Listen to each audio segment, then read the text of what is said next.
you last week,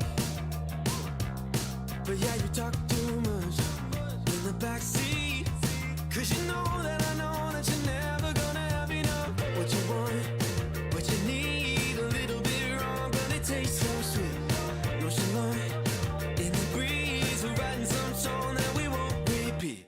I'm on my way, so just a heads up for thinking too much about stupid mistakes. So don't you look back, you're moving too fast. So tell me what you want, tell me what you need. So tell me what you want, tell me what you need.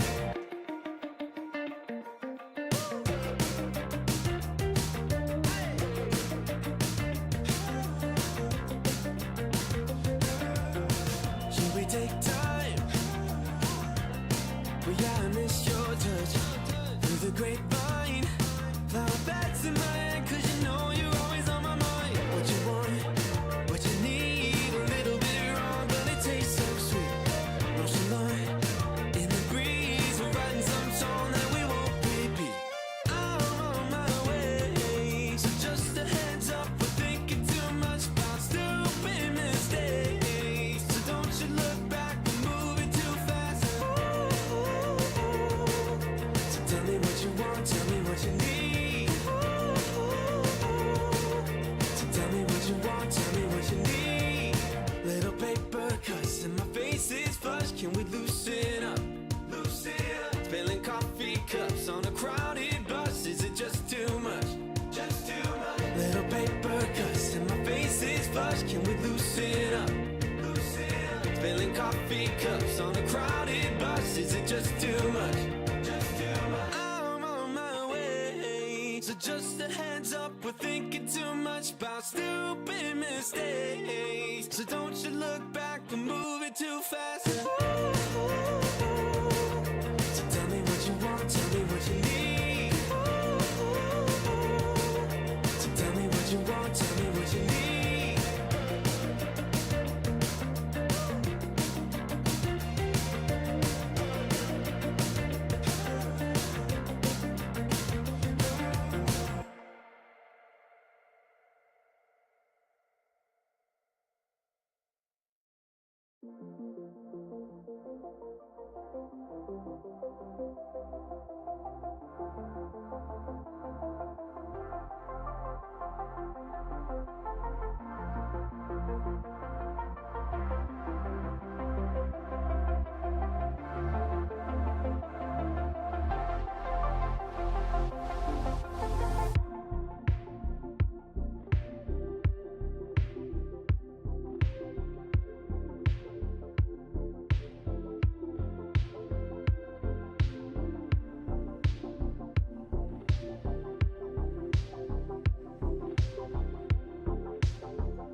All right. Mic is good and everything, and let me go out and mute myself on Discord. Sparky, can you hear me? I can hear you. All right. Well, welcome, ladies and gentlemen, to another Wheel of Despair. Uh, Hard to believe that we are on our 14th stream already. Yeah, we've already had the 1 year anniversary. It's crazy. Indeed, it's really crazy to see where we are at now with all this. So, uh, we got a good crowd tonight. I see a lot of familiar faces. Almost said places. Out in the chat tonight. So, Mm-hmm. yeah, welcome everyone. Sparky. Let me turn Hello, on. everyone. In answer to the question, Shannick, SD is currently at the dentist. He may pop in later, but we may also see a appearance from a certain Rob. Yes, that is correct. A certain individual by the name of Rob, or as he likes to call himself sometimes, Garnet Moose. I don't know why. Our Uh, our very own cryptid. yeah, yeah. In fact, his still is basically just a moose. I see another familiar face, Azrael God King. Glad to see you here, buddy. Shout out to Nox. Uh, Uh, but yeah, Rob might come on tonight. He either might come by my place to join the stream, or he'll probably join on his system, but who knows? Rob, if you're watching this, come on and join us, bud. Because we're about to read some stories tonight. So, Yay. before we get into it, I just want to say, Sparky, how was your day? It's Christmas, so it's nearing Christmas, so it's just getting more and more of a drag at work. So Gotcha. I Yeah, love this time of year when working retail. honestly, I kind of like the place that I'm working at. There's not a lot of people during this time of the season because everyone in my office just kind of says, you know what? I'm going on vacation. See you guys. Oh, that's usually me in February and March. I just disappear around my birthday, just sort of like yeah, all the holidays I didn't use last year. Yeah, I'm using them now. I'm out of here. Oh, man. I just saw Disappear for a few Shaniko weeks. 2 say, why does the stuffing have a musky yet familiar... I'm gonna strangle you. That thing is Love always that brought recurring up shit. every time we And do. you cannot blame me. I am perfectly clean and floofy. Oh, man. But I'm kind of glad it's this time of the year. I kind of like the holiday spirit, the holiday setting, But I can't sell things for free, Knox, but I can. I'm one of the best retail like in my like region. I can sell snow to Eskimos or Inuits or whatever they're called. oh boy, I put all of my stats in charisma and bartering. man. Well, before we get into it, I noticed that there's some new faces as well. Well, they're Numbers familiar are to great. me, but probably not familiar to what we do here on the Wheel of Despair. So, to give a quick rundown, what we do tonight, ladies and gentlemen, what we do is it started out as just reading horrible creepypastas, and we just spin the wheel, as you can see. But now there's a whole bunch of wheels that we have. So what we do is we start the night off by reading some creepypastas that we found throughout the month, and then we read them at the end of the month, which is on the stream.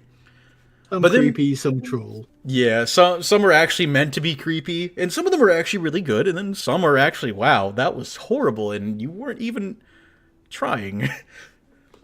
But besides that, we also read some green text, and this month we don't have a lot of green text, so it's going to be kind of quick tonight.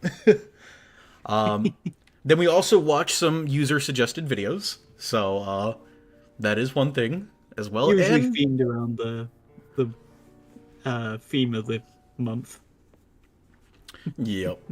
And then we also we're now reading about cryptids because cryptids are really interesting, and I've got a couple or two, in fact, that are about the Appalachia region. And I think the Appalachia region of North America is very interesting when it comes to cryptids. Yeah, it's actually like really an advantage that there's a Scotsman, an Australian, and I forget where you're from, like Philippines. So Oh, well, I mean, one part of my family is from the Philippines, but I was born and raised here in like the Appalachian region. yeah, So, so Yeah, so it's really like we can really like pull like cryptids from our local areas to like bring up each month, and Yep. one on there you may know tonight is Tyree the Piper. He is a I'm ghostly very Scottish piper. I'm very interested about that. I've even brought in the Bunny Man, and this is something that is actually like nearby where I live. So it is a I did try and find the story of like it's kind of infamous, but I couldn't like find much information. The Grey Ghost of Dunfermline. It's basically a ghost train that can appear anywhere in Scotland, like no matter where you are. very nice. It's a giant ghost train. Well, without further ado, I think we should get right into the stories, shall we, Sparky? Let's do it. All right. So let's spin that wheel and see what we get. In the way. Ooh, it has noise this time. Oh, we going up in the world. Oh, Mr. Widemouth. This is actually one that SD recorded, so we might just take a listen for this beginning part, ladies and gentlemen. So, Oh, neat. I will go ahead and pause the music so we can listen to SD's very nice voice. All right. Let me do some editing here really quickly. Also, when I read that title, Mr. Widemouth, I wanted to sing Mr. Brightside. Brightside. Yeah. It immediately floated in my head. Oh my Anyway, gosh. here's Wonderwall. Oh my god, no. Are you that guy that brings guitar to to the function No, and just starts playing Wonderwall? If it's not Iron Maiden, I have no idea who it is or how Oh it's my played. All I'm right. not musically gifted. My songs, my singing usually involves drunken rambling in a bar, just like making up the the battle. Before we listen to the audio that SD made, I just noticed Goodley says, Sparky, I can't get the 5-finger discount, but I can. But can I get the 2 and the pink one in the Steam? I'm not me, not you, dirty bastard. What the fuck, Goodley? Oh Jesus! Oh man, what a great way to start off the stream.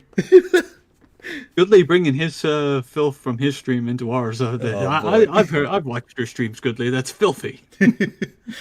All right, well, ladies and gentlemen, this is Mr. Widemouth, and our presenter tonight is SD. So here we go.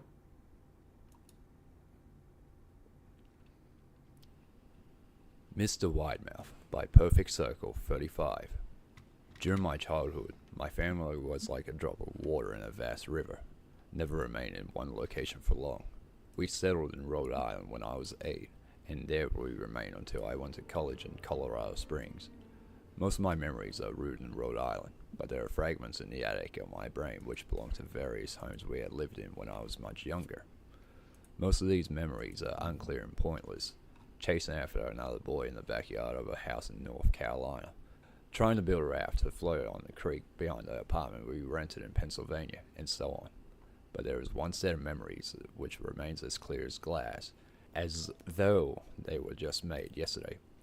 I often wonder whether these memories are simply lucid dreams produced by a long sickness I experienced that spring, but in my heart, I know they are real. We were living in a house just outside the bustling metropolis of New Vineyard, Maine, population 643. It was a large structure, especially for a family of 3. There were a number of rooms that I didn't see in the 5 months we resided there. In some ways, it was a waste of space. But it was the only house on the market at the time, at least within an hour's commute to my father's place of work. The day after my 5th birthday, attended by my parents alone, I came down with a fever. The doctor said I had mononucleosis, which meant no rough play and more fever for at least another 3 weeks. It was horrible timing to be bedridden. We were in the process of packing our things to move to Pennsylvania, and most of my things were already packed away in boxes. Leave my room barren. My mother brought me ginger ale and books several times a day, and these served the function of being my primary form of entertainment for the next few weeks. Boredom always loomed just around the corner, waiting to rear its ugly head and compound my misery. I don't exactly recall how I met Mr. Widemouth. I think it was about a week after I was diagnosed with mono. My first memory of the small creature was asking him if he had a name. He told me to call him Mr. Widemouth because his mouth was large. In fact, everything about him was large in comparison to his body. His head, his eyes, his crooked ears, but his mouth was by far the largest. "You look kind of like a Furby," I said as he flipped through one of my books. Mr. Widemouth stopped and gave me a puzzled look. "Furby? What's a Furby?" he asked. I shrugged. Hold up, I didn't mean to pause, ladies and gentlemen, but a Furby? Why the fuck? I'm not gonna lie with you, Furbies were like horrible toys to give as a kid. Freaky looking things. They made a big deal on the adverts, like, oh, yeah, it'll learn over time, and mine just made the same noise over and over again until I booted it like full well. My gosh, yeah, the Furbies. I'm not gonna lie, I never liked them. They were creepy looking. I know they made like a horror game too. Fucking forget the name of the game now, but I know the animator Senior Pello actually. Yeah, I know which one you mean. Yeah. Imcam or something like that. Ah, man. Yeah, I'm kind of the other opinion. I noticed Purple in the chat was saying a Furby were something all right. Yeah. Then came... I just happened to look at the chat, and Goodly says, "Then came the essay jokes, Sonic Adventures." Yeah. I'm glad you had that in parentheses.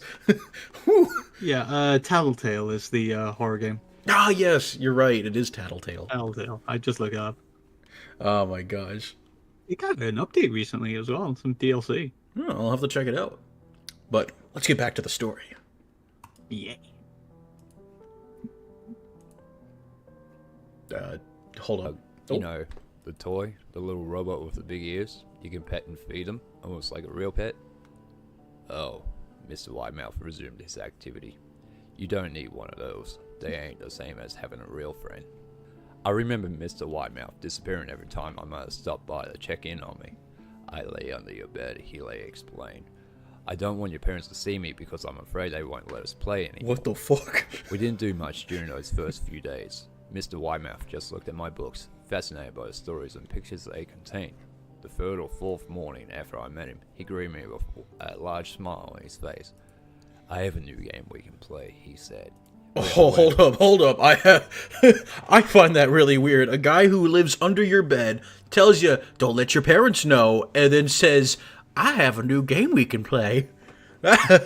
Call the cops. Jesus Christ. Magic, this Jesus juice. Hi, Michael Jackson, what are you doing there? My name's Mr. Widemouth.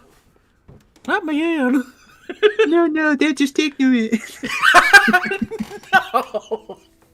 Oh my god. That was the Michael Jackson parody from South Park. Yeah. Can you imagine a Michael Jackson possessed Furby? Oh my god. Hi, Michael Jackson. This is Furby. That was a horrible Jackson impression. Oh god, now I'm just picturing a Furby doing a moonwalk. That's fucking cool as shit. I love you. Oh my god. I don't want someone to draw that. That's funny as shit. Because she can't see us play. It's a secret game. It's After a my secret mother game. brought more books and soda at the usual time, Mr. Widemouth slipped out from under the bed and tugged my hand. "We have to go to the room at the end of this hallway," he said. I objected at first, as my parents had forbidden me to leave my bed without their permission, but Mr. Widemouth persisted until I gave in. The room in question had no furniture or wallpaper. Its only distinguishing feature was a window opposite the doorway. Mr. Widemouth darted across the room and gave the window a firm push, flinging it open. He then beckoned me to look out at the ground below. We were on the second story of the house, but it was on a hill, and from this angle the drop was further than 2 stories due to the incline. "I like to play pretend up here," Mr. Widemouth explained. "I pretend that there is a big soft trampoline below this window and I jump. If you pretend hard enough, you'll bounce back up like a feather.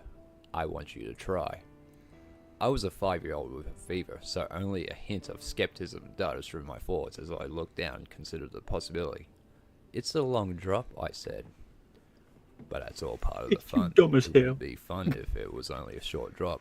If it were that way, you may as well just bounce on a real trampoline. Now I he's toyed wanting with the to idea of bounce picturing on a myself falling through the trampoline. air, only to bounce back to the window on something unseen by human eyes. Yeah, I'm just But the picturing that realist thing in me from prevailed. the boys where Maybe Homelander's some on the of roof with the time, I kid. said. Oh I don't know no. if I have enough He imagination. pushes. I I think know you're what you're talking about. Mr. Widemouth's face worry, kid, contorted you'll into a bounce. snarl, but only for a moment. Anger gave way to disappointment. If you say so, he said. He spent the rest of the day under my bed, quiet as a mouse. The following morning, Mr. Widemouth arrived holding a small box. I want to teach you how to juggle, he said. Here are some things you can use to practice before I start giving you lessons. I looked in the box. It was full of knives. My parents will kill me, I shouted, horrified that Mr. Widemouth had brought Not as knives much into as the my ground room. will. Objects that my parents would never allow me to touch. I'll be spanked and grounded for a year. Mr. Widemouth frowned. It's fun to juggle with these. I want you to try. Geez, what? I pushed the box away. I can't. I'll get in trouble. Knives aren't safe to just throw in the air. Mr. Widemouth frowned and deepened into a scowl. He took the box of knives and slid under my bed. Remained there the rest of the day. I began to wonder how often he was under me. I started having trouble sleeping after that. Well, Mr. yeah, of Widemouth course I would have woke trouble me up in the sleeping, night saying knowing he that put there's a real guy creepy living under hand my the bed. window. A big one that I couldn't see in the dark. I always declined and tried to go back to sleep, but Mr. Widemouth persisted. Sometimes he stayed by my side until early in the morning, encouraging me to jump. He wasn't so fun to play with anymore. My mother came to me one morning and told No me I shit. had her permission Yeah, to exactly. walk around outside. She thought the fresh air would be good for me, especially after being confined to my room for so long. Ecstatic, I put on my sneakers and trotted out to the back porch, yearning for the feeling of sun on my face. Mr. Widemouth was waiting for me. I have something I wanted you to see, he said. I must have given him a weird look because he then said, It's safe, I promise. I followed him to the beginning of a deer trail which Uh-oh, ran through a the deer woods behind trail. the house. This is an Don't follow deer important trails in the path, he Appalachia explained. now. I've had a lot of friends about your age. When they were ready, I took them down this path to a special place. You aren't ready yet, but one day I hope to take you there. Oh, I don't like that. I returned to the Why is house he going to my wondering what special kind of place place? lay beyond that trail. 2 Don't you weeks dare after I bring met him Mr. into Widemouth, it. We've had I enough saw trouble about with him things this that had been week. packed into a moving truck. Well, who are you talking about? I don't know who you're was in the talking cab of about. that truck, sitting next to my father for a long drive to Pennsylvania. I considered telling Mr. Widemouth that I would be leaving. But even at 5 years old, I was beginning to suspect that perhaps the creature's intentions were not to my benefit, despite what he said otherwise. For this reason, I decided to keep my departure a secret. My father and I were in the truck at 4 a.m. He was hoping to make it to Pennsylvania by lunchtime tomorrow with the help of an endless supply of coffee and a six-pack of energy drinks. Hell yeah, He seemed that's more how I like a man live. who was about to run a marathon rather than one who was about to spend 2 days sitting Drink still. five-hour energies Early and enough enter for the you? forbidden He asked. hour. Oh my I gosh. nodded and placed my head against the window, hoping for some sleep before That's the sun a came up. one-way trip to the I ER, felt my dude. father's hand on my shoulder. This is the last move, son. I promise. It'll be I know fine. it's hard for you, as sick as you've Welcome been. to the chat, Once Protogen Daddy Jeffs. gets promoted, we can settle down and you can make friends. I opened my eyes as we backed out of the driveway. I saw Mr. Widemouth's silhouette in my bedroom window. He stood motionless until the truck Dad, was you about hit him to in the turn car. onto the main road. He gave a pitiful little wave goodbye, steak knife in hand. I didn't wave back. Years later, I returned to the new vineyard. The piece of our land our house stood upon was empty except for the foundation, as the house burnt down a few years after my family left. Out of curiosity, I followed the deer trail that Mr. Widemouth had shown me. Part of me expected him to jump out from behind a tree and scare the living bejesus out of me. Who uses I felt that bejesus? Mr. Widemouth was gone. Somehow tied to the Bejeebers. house that no longer Save me, existed. bejeebers. The trail ended at the new Vineyard Memorial Cemetery. I noticed that many of the tombstones belonged to children. And it just End of story. ends right there? I noticed many of the tombstones belong to children. What the fuck? Okay. I'm just gonna say, Mr. Widemouth. So according to the Creepypasta website, it has a 9 out of 10 stars. But in my opinion, I feel like this story kind of just ends short. You know, it was building up to something interesting. You know. But then, it just kind of fell off during the second half, when he went down the trail and never saw what was really down there. So, yeah, I'm It's a not long way down. I'm not gonna lie with you. This story fell off at the later end of this. Yeah, can you spot where the author lost interest? Yes, right there. Yeah, like literally, it's just like he lost interest after he wrote the whole thing about he got into the truck with his dad at 4 a.m. Because that's where kind of like, okay, we're not gonna have like some sort of epic, oh my god, I gotta protect my son chase type of scene, No, I was picturing Mr. Widemouth like chasing him like the Terminator, just like just a really stiff run. oh my gosh. And then like when it brings in the whole, years later, he's now like mature. He goes back to the new vineyard place to, go down that old trail that Mr. Widemouth showed him, only to find out that it was it's a cemetery. I feel like that could have been more expanded upon, But I definitely agree with Purple in the chat. It was a pretty interesting start to the story, so I'd say I give it a 6 out of 10. Yeah, same, like 5, 6 out of 10. Like it Yeah. starts off well enough. Well, with that, I guess we can move on to our next story of the evening. Next story. Oh, Hopefully it's a troll pastor or something like short. yeah, same here. From the sound of it, Miss Widemouth might have been a representation of death for children who fell ill. Oh, that actually makes... I didn't even think about that, Shannick. Now that we go back to the story, yeah, the narrator said he was sick for a bit. Huh. It still doesn't explain the fall out the window, but Yeah. But, okay, I'll still give it a 6. yeah. Because it still kind of falls a little short, at the end. But that I really wish I had picked up on that. God damn it, Shannick, I just saw the fucking chat message. Also, penis monkey. A musky yet familiar smell. That's because me very stealthy monkey. Muffled monkey violence. Oh my god. Well, before we go into the next story, I'm just going to read through the chat. Protogen Jazz says, most, if not all, creepypastas were written by Yeah? Yeah. Jeff the Killer is a good example. It is a horribly written story. Because some kid wanted to be fucking edgy or whatnot. I mean... Edgelords. Okay, I'm gonna be real with you. I have a dark secret that I've kept for a long time, ladies and gentlemen. I wrote My Immortal. Yes, I'm the one who wrote My Immortal. You can punch me. No, I didn't write My Immortal, but I wrote a creepypasta once. But thankfully I never posted it. Or if I had, I probably would have been cringing really badly right now. I probably wouldn't even be streaming. But yeah, I was in a weird phase and I tried making a fucking I don't even want to talk about that. It was 1,000 subscribers will find it.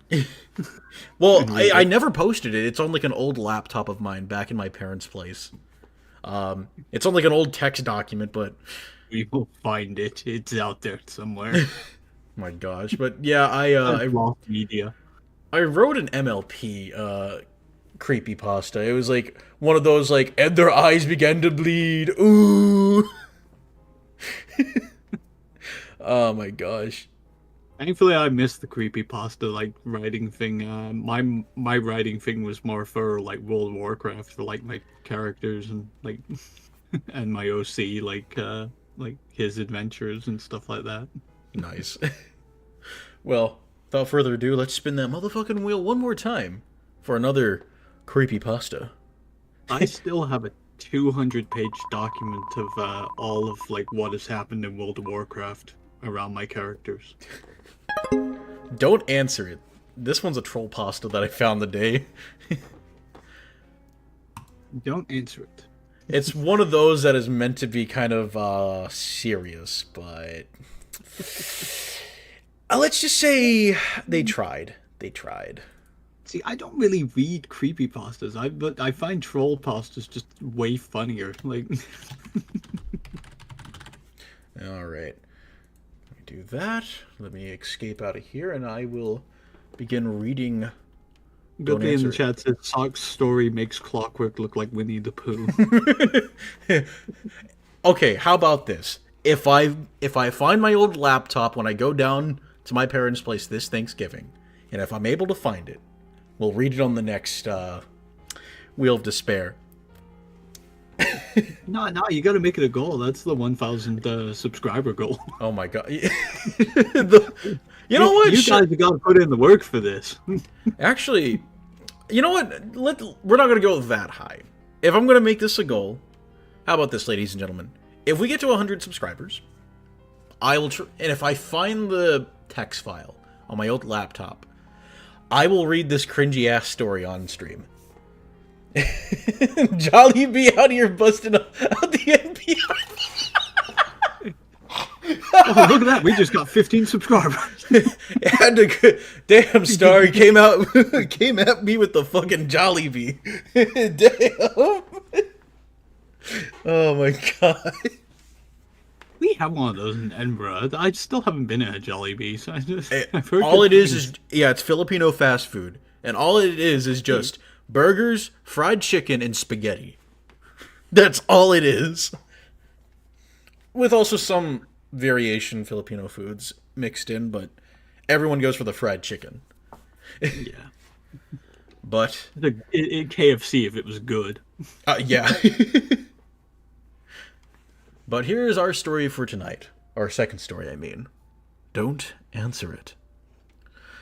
It started innocently enough. I was just playing Pokemon on my DS when it started. There was a storm, a bad one, so it wasn't safe to go out.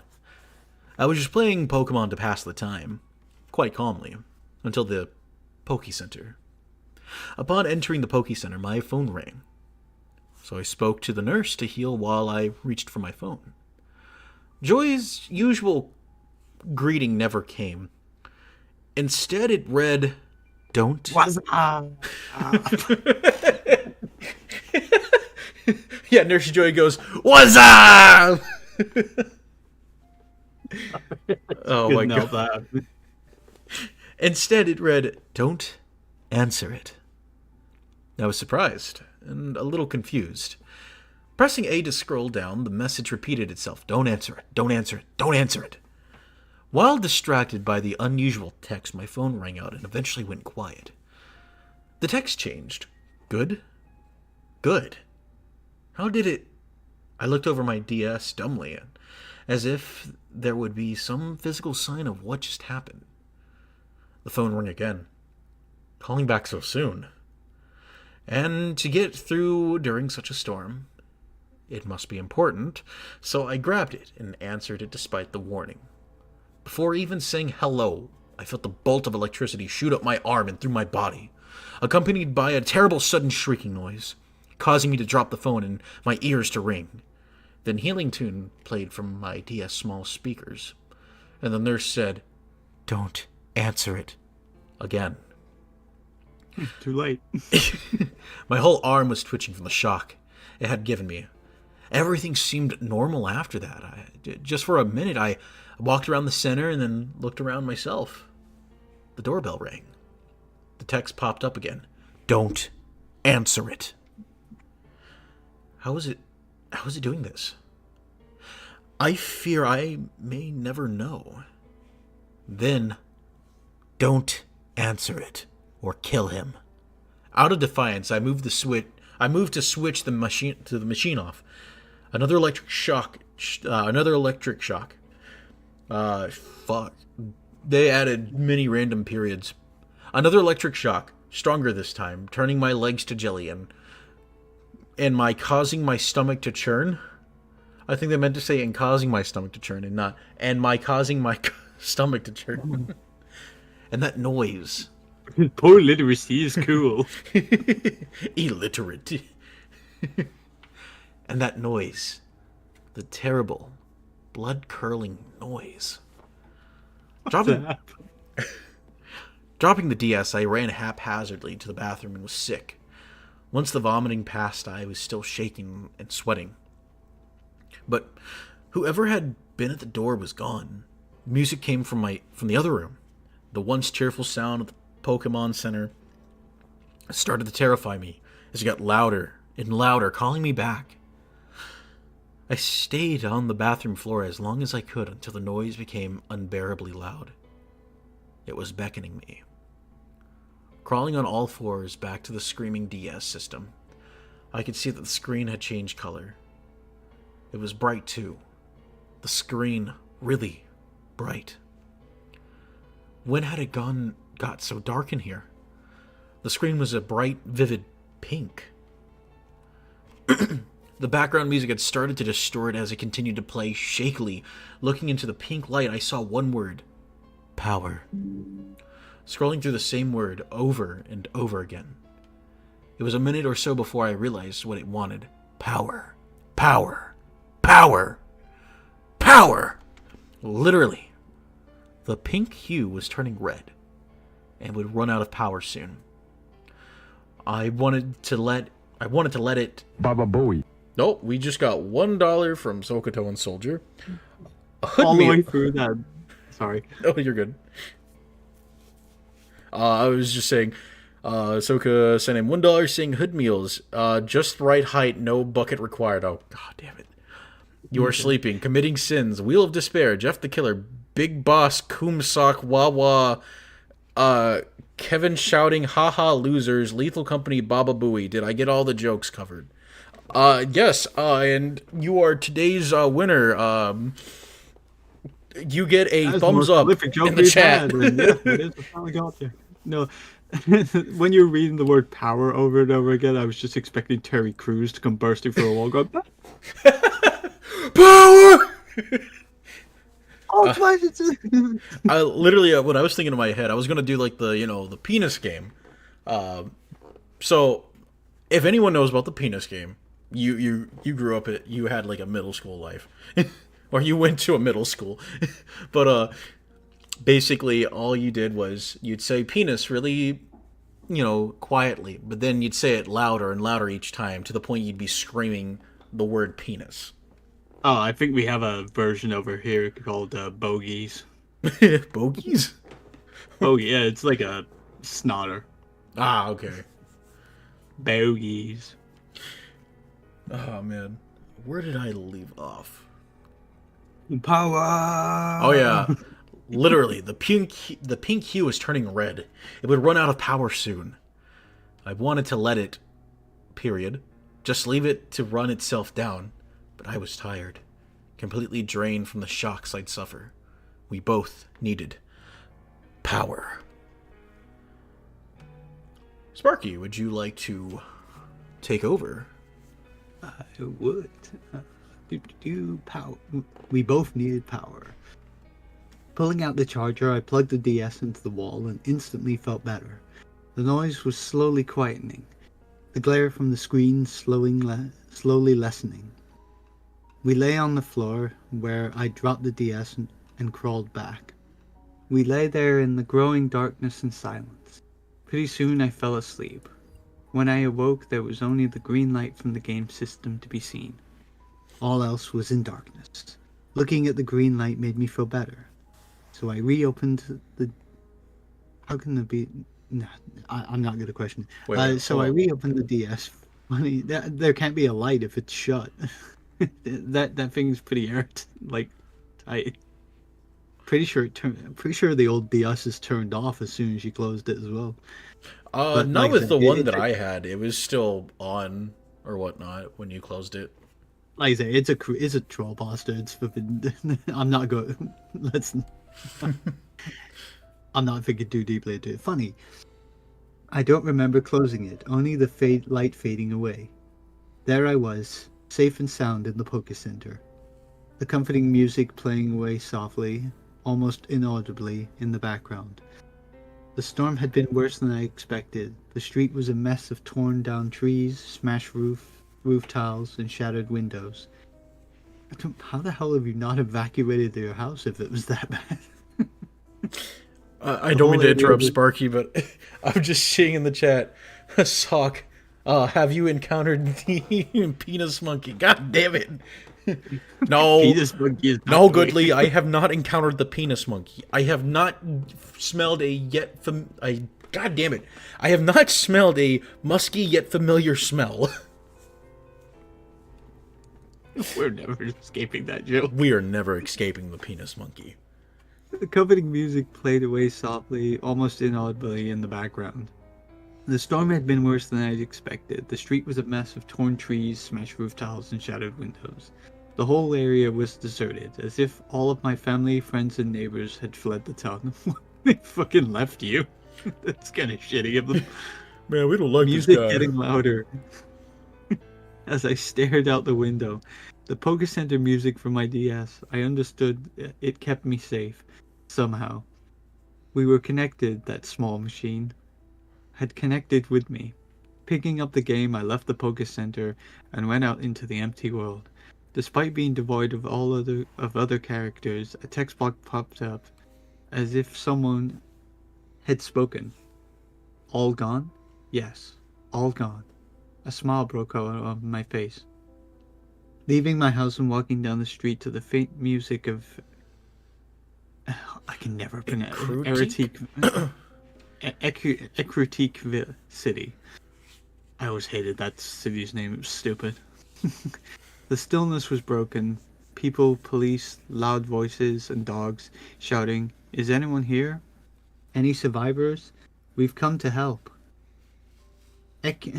Ekrutik background music got louder, and a small crackle of electricity ran in my hand, bringing my attention to the game. I had been unconsciously wandering around the town and now stood in front of a sign. It said, "Hide." I didn't question this. My DS had made it obvious that it knew what was best for me. It knew what I should do, so I ducked inside an open door of an upturned car until the voices moved away. Scavenging and hiding like this all day. I obeyed the Pokemon game's instructions. Often it was quiet for hours, the volume rising when it wanted to tell me something. After such a long time, it was starting to lose power again. I panicked, ashamed to admit it, but I did. The little thing was keeping me safe, telling me what to do now. If it went dead, what would happen to me? Exhausted and desperate, I kept walking until dark. A light. I saw the light beside the red ones glowing on my DS. It was bright white, and there was a faint sound of a Pokemon playing. In the house, there was a girl standing by the window looking at her own game and absorbed in the music. It grew louder as I crept forward. Her ears must have been aching from the noise. Mine were. My plan was to break in, steal a charger, and use the plug socket. I couldn't ring the doorbell. Her game would have her kill me, wouldn't it? As I thought, why didn't you take your own charger, you dumbass? That's a very good question. Yeah, why didn't you just As go back it to his thought- house? Yeah, what? As the thought entered my head, my own game entered a random battle. We had wandered into the grass.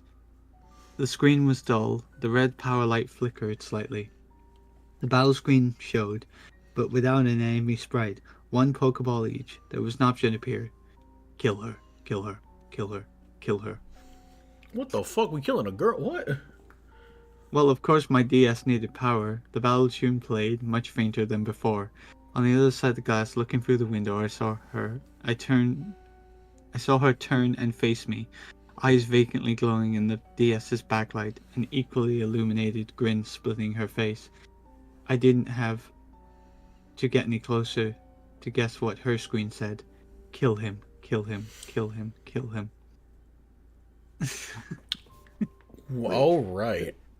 It derailed very quickly from like the don't answer it. Like Yeah. Oh, that was going to be a big thing. And like another thing too is like there were voices saying, "Hey, is there any survivors?" I thought there was like people outside the house saying, "Hey, we're here to rescue you" or whatnot. Well, yeah, I was kind of like, "What?"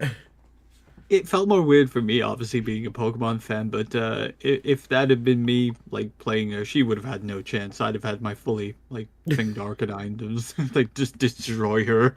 My That was my gosh. whole MO in Pokemon games. Just I'm here to destroy you.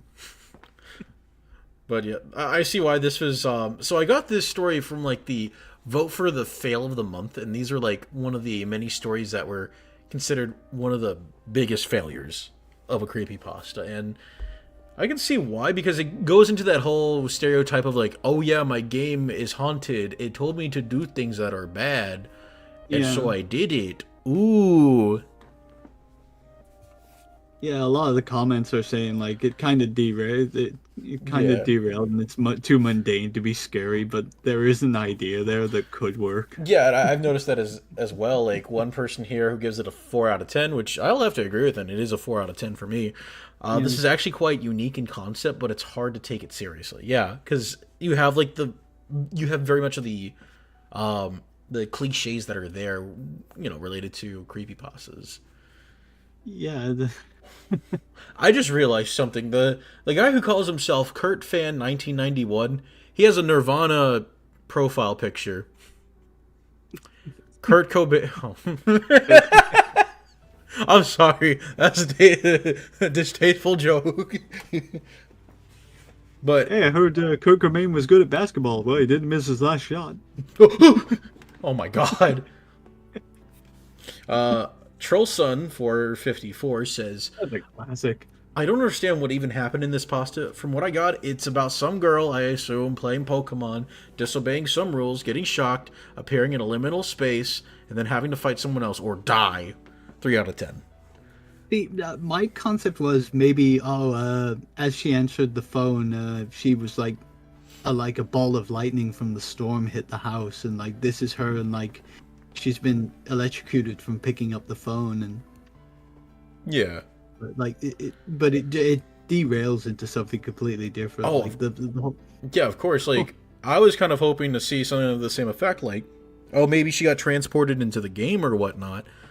But the author never really gives, like, an idea of, if she did or if she's just at her home. And I assume she was just at her home because there was no mentions of, like, oh, well, I was transported somewhere else. Ooh.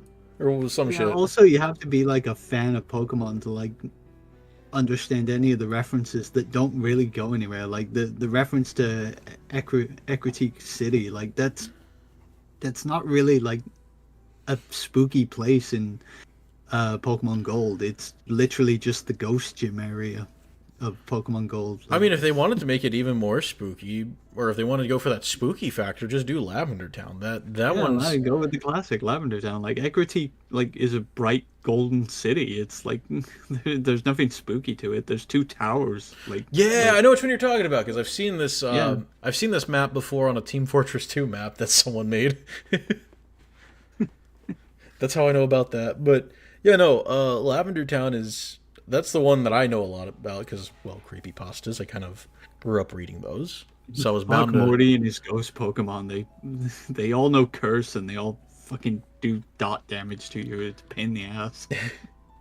Well, I think we'll read one more story and then we'll get into the green texts right after that. I hope it's one of the troll pastors I picked because some of them are really. All right, let me edit the current story first before we do anything. All right, let's spin that wheel. Oh shit, I forgot to show everyone on the screen. Sorry, ladies and gentlemen. But we have Rap Rat as tonight's story, the next story. This one is... I will say I've read this like about 2 weeks ago. Very cliche. I'm already going to say that right now. I kind of wish Rob was here because this seems like right up his alley, like Rap Rat. Yeah, I can already imagine what Rob is going to say. hearing this story. He's probably gonna be like, yo, what the fuck? That's really crazy, bro. Ah, man. But let us get to that story.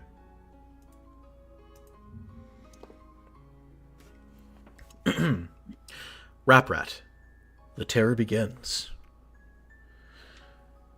Ever heard of Nightmare?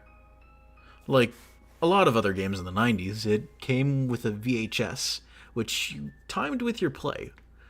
The character on the video would give you instructions on what to do while you played the game in real life, or real time.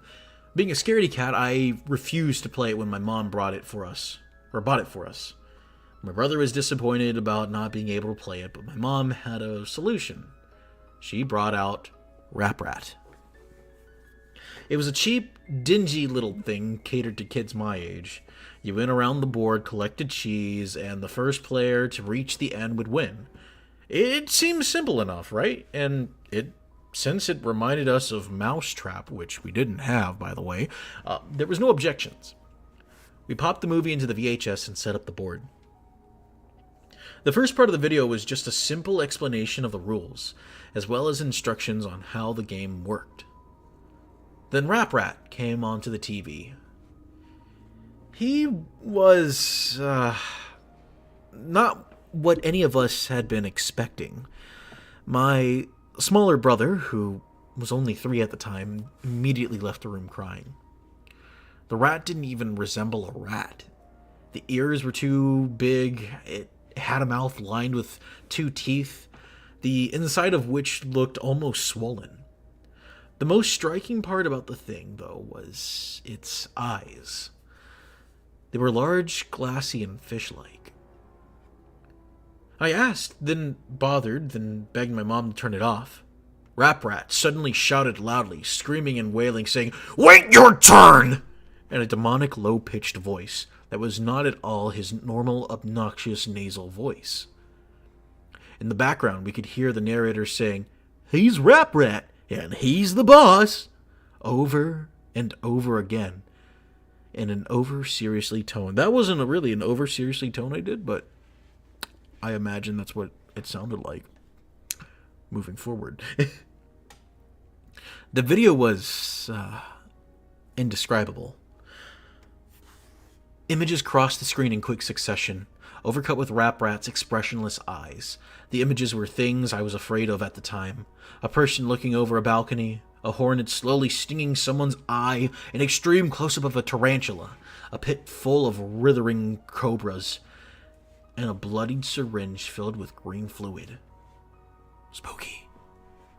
We immediately turned the video off, and I ran out of the room screaming, slamming the door behind me. It took my mom 20 minutes to convince me that the video was gone, that I would never, ever see it again. I had nightmares all week about Rap Rat. Goodly, I see what you said in the chat. Do not spoil this story, good sir. That wasn't the last time I saw Rap Rat, though. While my girlfriend and I were preparing to move in together, I was cleaning out the closet of my room and found it again. With the same VHS and the same board game inside, it was almost perfectly intact, save for a thick layer of cobwebs and dust bunnies on top of it. This was strange. Did my mother get rid of it? And what was the game doing in my room? I let out a bit of a gasp when I found it. My girlfriend came into the room asking what was the matter. Breathing harshly, I said, "Rap Rat." She laughed a bit, asking if it was a joke. I shook my head and explained that it wasn't. She didn't believe me. Well, nobody did. I decided that the only way to prove it to her was to show her the video. I borrowed my neighbor's VHS or you mean VHS player? It just says VHS on here. I borrowed my neighbor's VHS player and played the video for her. However, the images had changed. I saw a clown, its nose bursting and spraying blood onto the screen. I saw a woman alone in a dark room. I saw a man being forced to pick up white hot metal and hold it in his outstretched hand, turning his hand into a leathery mess. The scratching I heard as a child continued picking up, getting louder and louder.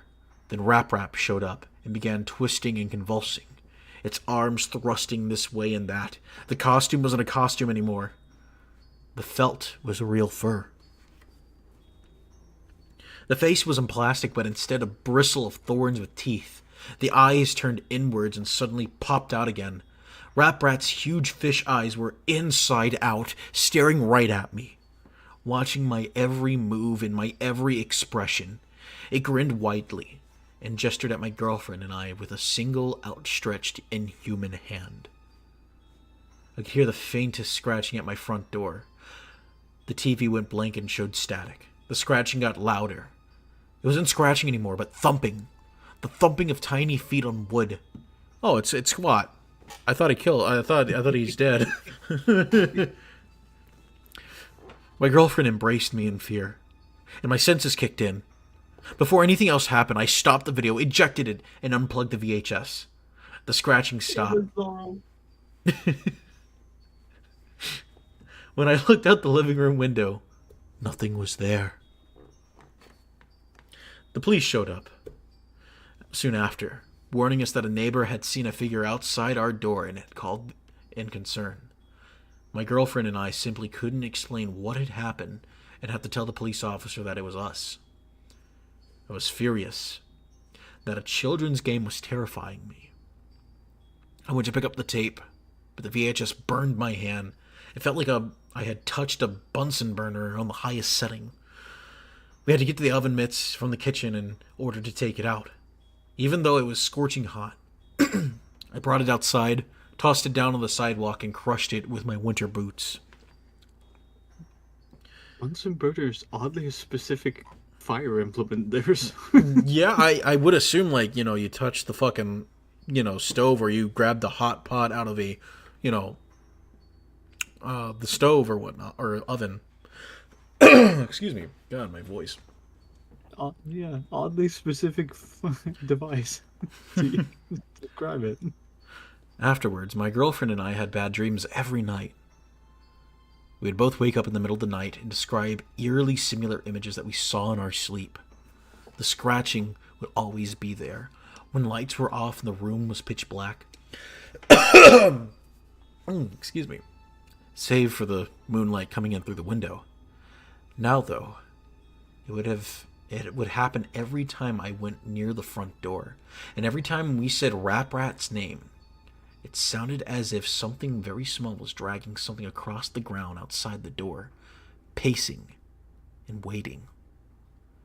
I would simply wait myself, the covers pulled up to my neck, until I succumbed to exhaustion. At this point, I was determined to sue the company for damages. First thing I did was call my mother and ask where she got Rat. She had no idea. I found a merchant who sold versions of Rat and asked how I could get in touch with the company. He sent me this email. I don't know about the game, but I know it was created by the same people who created Nightmare. The company's called A Couple Cowboys. Try them. I did a bit more research and discovered the company had been defunct since 1994. Only 2 years after they created Rat. I discovered why soon after. Sparky, Yes. would you like to pick up? How Rat came to be. In 1992, the year of the game's development, a couple of cowboys commissioned a manufacturing company in Haiti to create a doll portrayed in the game. The company who created the puppet ran a sweatshop, where they forced women and children to produce various compounds of the puppet, including the felt and plastic of the doll. One day, a young Haitian girl got her arm caught in the industrial sewing machine. The spring loader, unable to handle the weight of the machine, came loose and stuck in the child's neck, killing her instantly. A few days after the funeral, the mother of the child came to the factory determined to see the owner, who denied that they had anything to do with it. In a fit of rage, the mother said that the blood of the innocent would seep into every crevice of the doll. every component with which it was created, and that all who touched it would die. She claimed to have summoned a fear demon and screamed at the top of her lungs, "Apparat will curse you!" The owner simply laughed and told the corporate bosses about Apparat. They spread the joke from person to person, and the name was renamed Raprat, a loose anagram of Apparat. Every recitation of the name Apparat brought it with a greater and greater curse. Only 2 years after Raprat was created, the company was shut down and the owners hired by Mattel. There were stories of the workers begging for days off, skipping works week after week, and finding the puppet in strange places. There were also stories of unaliving, grim, violent deaths, and to which the workers stabbed their hands and set themselves on fire, writing, "I am fear" in the nearest surface in blood. Nobody knows where the Rat doll went after the original creator disappeared. Some say that the last thing the victim saw before going insane were large, sunken, fish-like eyes. Words of warning. Never ever say Apparat out loud. Oh, fuck. Oh, well, oh, whoops, everyone. We just said the demon's name. Huh. Oh boy, we're fucked. Yeah, but then the demon's got to take on me, which will be hilarious. I'm just a sock. What is he gonna do? You're not in. I'm not in your house. You're in my house. Apparat. I'm gonna apparat my foot up your ass. Demon's name out loud to an invitation to them. A calling. If you have already done this, this cannot be undone. I should have really mentioned this at the start of the story. Sorry about that. Oh my gosh. Do not try and speak or contact Apparat. Avoid being awake between 3:30 a.m. and 4 p.m. I got a couple of hours yet.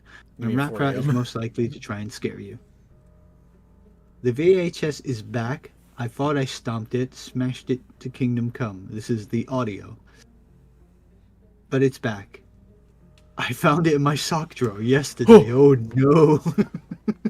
The sock drawer and any related stream of mine is not related to Raprat.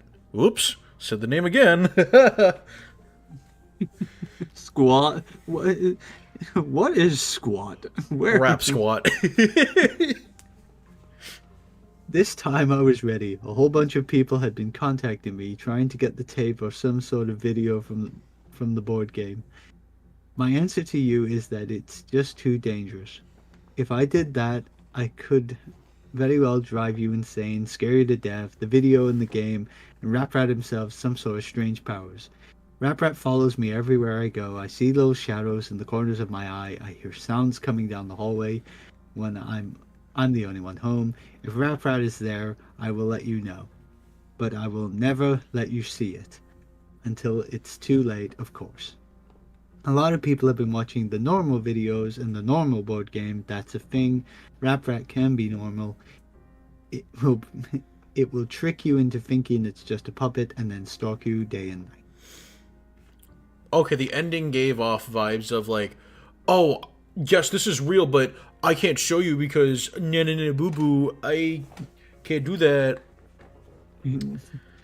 That shit would have been uploaded on the YouTube in seconds. They would have done that for clicks, like. Oh my gosh. Oh my, someone in the fucking comments wrote this about a month ago. May I have your attention, please? May I have your attention, please? Will the real rap rat please stand up? I repeat, will the real rap rat please stand up? We're gonna have a problem here. Yo, like you've never seen a rat before. Jaws on the floor like Jack and Gus just burst in the door and started whooping her ass worse than before. Someone literally did Slim Shady. Someone has literally put the real Slim Shady in front. Oh my god. Some guy gave this story a fucking 5 stars saying, Bubba busted! What are you turn? Oh my god. Oh, someone has to have done a cover of that. Slim Shady Rap Rat song on YouTube. Someone has to. Probably. I'm finding that for the next stream. If you find it, put it on, and we'll watch it then. Oh my gosh. But no, wow, Rap Rat.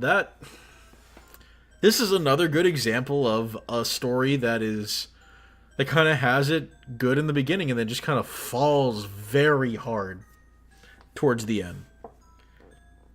And it also has, again, the fucking cliches that we talk about. And this is like literally the, oh my god, I saw gore images pop up on the TV. Oh, so scary. I mean, I don't like seeing real life gore. That I'm actually more disgusted of that, you know. But like, this is very cliche. I'm so jaded by the internet. I'd just be like, Yeah, just and then like, tilting my head like, is that the best you got? yeah, And then and then it just mysteriously comes back and he's like saying, "Oh, I would show you guys, but I don't want to curse y'all as well." Like, come on, it's just get that fuck. yeah, sure, bro. This is, and the author's saying, "Oh, this is definitely real. This is definitely real. Trust me, guys." Oh shit. And gore and stuff on a VHS tape. Bitch, Yeah, no. I've been on for Affinity for nearly 20 years. Yeah, no, and Purple puts it, perfectly in the chat. So far, all it's been a build up to something and then to fall directly on the cliche train. And yeah, that's what literally has happened here. Honestly, I'm kind of glad that we got to read these 3 stories first tonight, because this is kind of the reason why we created the Wheel of Despair, was to read these types of horribly written stories. I mean, looking at the picture of Rap Rat as well, there's no way that thing is intimidating. Like, there's nothing intimidating about this. Yeah, like, for example, the guy describes Rap Rat with, like, glassy eyes and realistic eyes. But, like, you look at the image... Hold up, ladies and gentlemen. Let me turn off the bonfire, and I'll show you what we're talking about. If you saw a Jim Henson product in like the 1990s, then this is tame compared to some of the weird shit he made in like Dark Crystal or shit like that. Well, yeah, just look at this. This is not scary. I'd fucking laugh at this shit. But then I'd say, like, wow, this is really edgy. Someone, like, fucked with my VHS tape. I see gore images mixed in with the fucking goofy rat guy. Have you been on DeviantArt? This is tame. I am not going to answer that question. It's almost expected of me. But yeah, ladies and gentlemen, is this nightmare fuel? If you go to sleep tonight and this pops up in your dreams, are you going to be scared? Because quite frankly, I piss and shit in my bed right then. I'd be more intimidated of Squat than this guy, because Squat is actually dead and would actually terrify me if he came back. Oh my god. Yeah, no, if Squat came back, then that meant there's a colony in my apartment, and Zoro's gonna do more hunting. What? There's more than one. They are legion. Oh my god.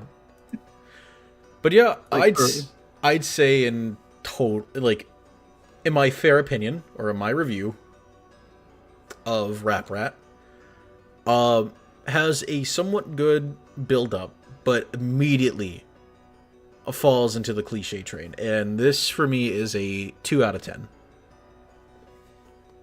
Because as the story continues on, it's just like, oh, yeah, images, scary, ooh, item cursed. Cliche. Very cliche. You know, I mean, and I'm not going to say, like, you know, and when I give this review as well, it's okay to use cliches as well, but the way that these cliches have been put are just like, okay, this is expected. This is kind of like poorly written in, or poorly commenced or done. Yeah, I mean, going back to the whole Bunsen burner thing, like, that sounds like they wrote it in the middle of a science class, and that was the first thing they saw. Like, oh yeah, something hot. Oh yeah, I bet this was like a fucking 7th grader, you know, because this was made back in 2012. I bet someone was like, oh, I'm really good in my English class, I'm gonna make this.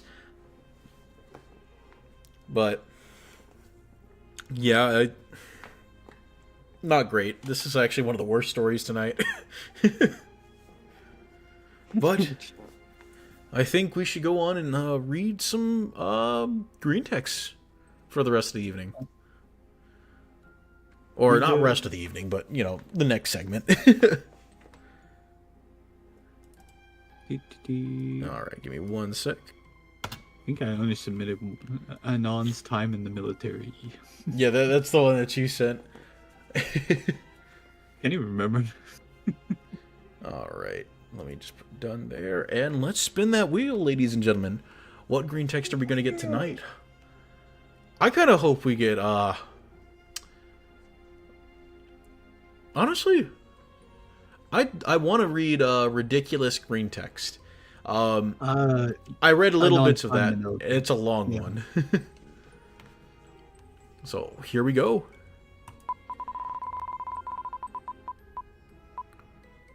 Oh, I'll read this one. Non's vacation leave. Yay! Speaking of that, ladies and gentlemen, if you're in a job like I am, make sure to use all your leave because that will go out the door as soon as January hits. Make sure to use your leave, your PTO. Oh, mine resets in March. Oh man! All right, let me turn on the bonfire really quickly. Yeah, fucking image from it. That's... All right, vacation leave. All right, bonfire. There's something about the image that's like looks familiar, but I can't like put my finger on it. What's his face? He plays in the Mummy movies. Yeah, it's Brendan Fraser. Yeah, it's Brendan Fraser with the bloodshot eyes and the weird golden tips. Yeah, it looks like but it's like someone's tried to morph Brendan Fraser into Clyde Cash. All right, give me 1 second. I'm gonna do one other thing. What is that? So I'm gonna change the music really quickly to fit for the green texts. Oh fuck, that's loud. It called it. All right, there we go. I have the Wii Shop music playing because this is perfect for it. So, Anon's vacation leave. Past 4 years, been saving all of my vacation days. Plan was to eventually have enough vacation days that I could live off a full paycheck workless for an extended period. Just found out that vacation days do not stack and I keep none of the days I didn't use at the end of each year. Fuck life! You fucking dumbass. See, that's why I say, at the end of the year, or before the end of the year, use all your leave. Because you're never going to get that shit back. People who worked at the company for like 20 years just disappearing for years on full pay. Oh my gosh. Alright, let's see the next story. Imagine that's the face he pulled too. He just found out, fuck, Brandon Fraser moment. He looks like he's been bonked in the head. It does. Alright, time for the next one. Bonk. Anon plays a game. He plays a game. All where right. we at? Where the fuck is it? There we go. Oh, yeah, this is the one that SD said. Oh, yeah. I should have read this one because it has Metal Gear in it. Do you want to read it then? I mean, It's only short. I can take the next one. okay, yeah, that's fine. Yeah, we can go through like all the green text now. So yeah, I'll read this one as well. All right, F11. That should have worked. Yeah, there we go. I'll read my one and Boring open world where only points of interest are just enemy bases. Bunch of pointless collectibles that give almost nothing to the player. Less level interaction compared to other games. Contains a character designed to appeal to Coomers. Yeah, I don't really like Genshin Impact. Big Gorilla related.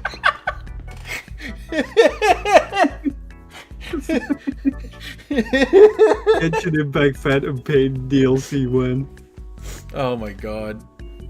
You know, I'm just gonna say, Quiet is one of the best companions in Metal Gear Solid 5. Excuse me, that's not how you say Diamond Dog. I mean, okay. He's tied in with Quiet. But the reason I say Quiet is the best is because, and it's kind of obvious, ladies and gentlemen. There's great assets and tracts of land. No, it's because she's a great ass sniper. Like, fucking hell, she can, like, check where your enemies are at all times. It's a fucking amazing thing. Oh, man. Picture. I hate how accurate that is, though. Boring open world. Yeah, I mean, once you complete all the quests and everything. Yeah, well, I mean, some do pop up randomly again, but I'll talk about that another time.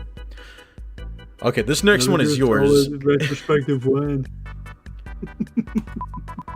All right, which one are we gonna get next?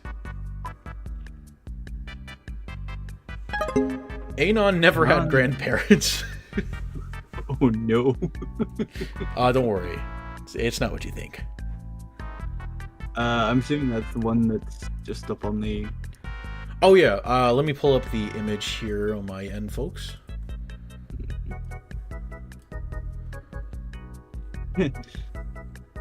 Okay. Grandfather died before I was born. Grandma lived a state away. Never got to experience growing up with grandparents. Eventually moved out on my own. Neighbors are an old couple. Start getting to know them better. Spend my days off with them. Cook meals with the wife, share recipes. Husband helps me with his hobby projects, works on cars together. Feels like I finally have grandparents. Leaving for work today. Talk with the husband before I leave. You have a good day at work. Love you, buddy. Love you too, Grandpa. My face went. This one was a wholesome one. I found this today. Of all places, I found this on fucking Facebook. I was like, yeah. All right, this is Facebook. Where's the Reddit? That's where all the boomers go to. Hey, Sonny, I can't really see. I want to post a picture, but I can't find the button. Even though the button's right there in a big fucking bubble. I just imagine the husband walking by the house. Fucking dumb shit, just call me Grandpa. You little shit, just call me Grandpa. Call me Gramps. But yeah, this was a wholesome one. Yeah. Alright, let me... There we go. Alright, I think we'll read one more, and I'll leave that to you, Sparky. And then we'll... do I just get to pick it? Yeah. Oh, what's that? Do you have to pick it, or you spin the wheel again? I'm gonna spin the wheel, and then... Spin the wheel. Yep. Now, if it's ridiculous green text, we'll leave that for the next round. Yeah. Because that one's gonna be long. I mean, should I just read the one I submitted? Come on, Anon's time in the military, it's funny. Wait, Anon plays a game. Wait, didn't we just read that? Yeah, hold up. Sorry, I forgot to close that one out earlier. I'll just read Anon's time in the military. Alright. Sounds good. I will... Well, let me do something then. There we go. Now we're good. Give me a sec.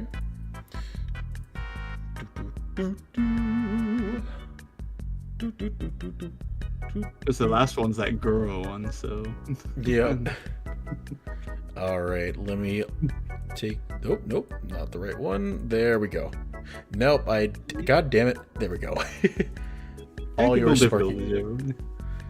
Be me in the army. Mandatory in my shitty country. First time we new soldiers fire our guns. We lay on the ground to get ready. Drill instructor yells, "Are you ready?" I yell back, "Aye, aye, Captain!" Two random guys, 2 rows of gray shouts, "I can't hear you!" Drill instructor mad and tries to find out who mocked me. I yell, "Oh!" Random guy shoots a rock 10 meters in front of him from laughter. The target is 300 meters away. Dust rises up and one general runs over and screams at the drill instructor. We march back a 10 kilometer instead of driving. I'm attending the I Can't Hear You Guys funeral next week. What, funeral? I thought it said wedding! I'm tired. I can't hear you guys' wedding next week. It's even funnier. I'm attending I Can't Hear You Guys' funeral.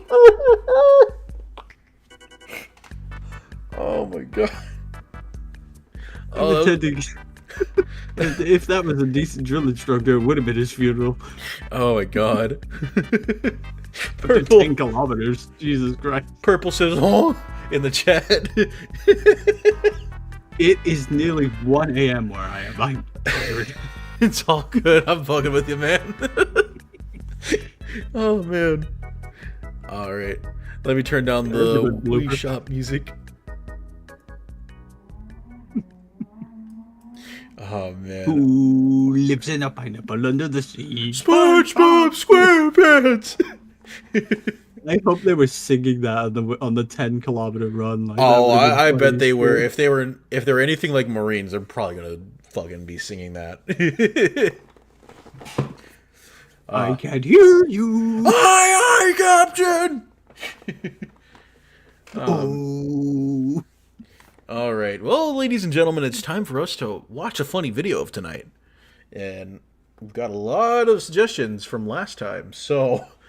KFC. I want the KFC one because it's literally an advert that's playing in the UK right now. And I it's kind of- funny as shit. There are two videos I want to watch tonight. Piss Nuke and Hump Day.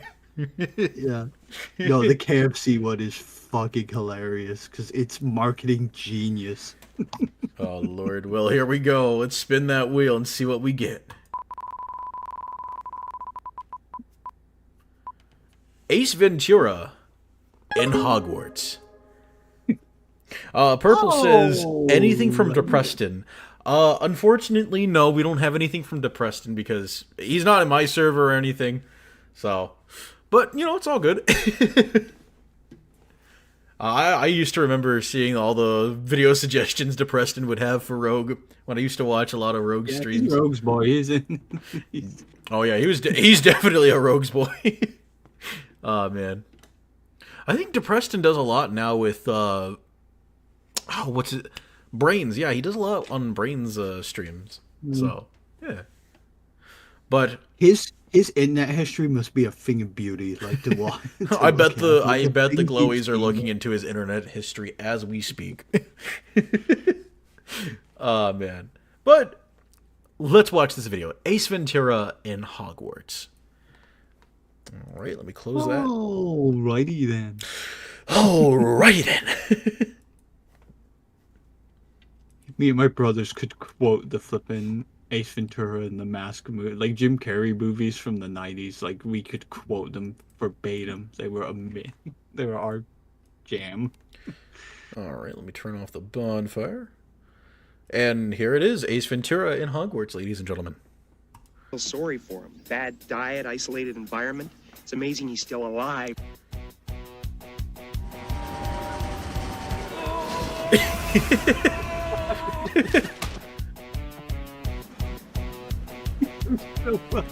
Oh my, yeah, he'd probably do something like that.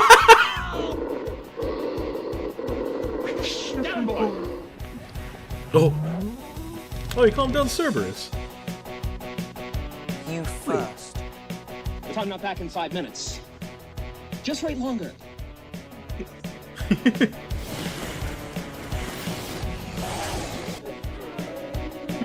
Ridiculous. But, Ow. no.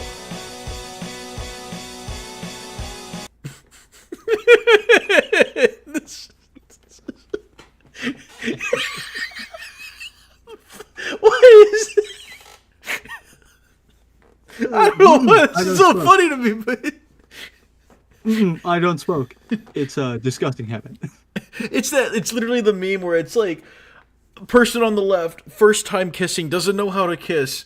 Second person on the right knows how to use tongue, or expecting tongue. Oh no! Now I'm just picturing a version of this, of that like kissing meme of like where they're like sucking each other's faces off. The cartoon one.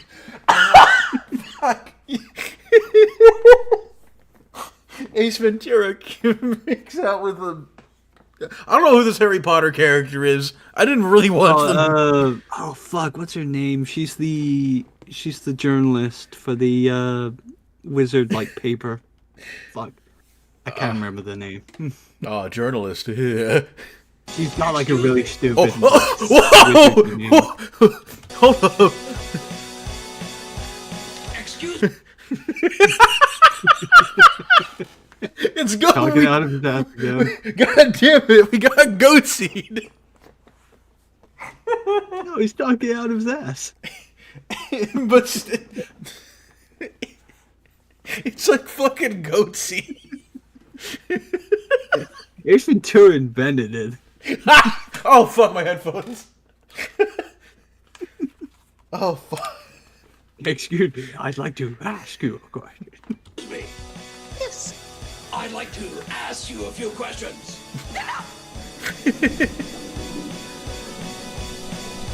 Oh boy. Oh boy. Do I have something in my teeth?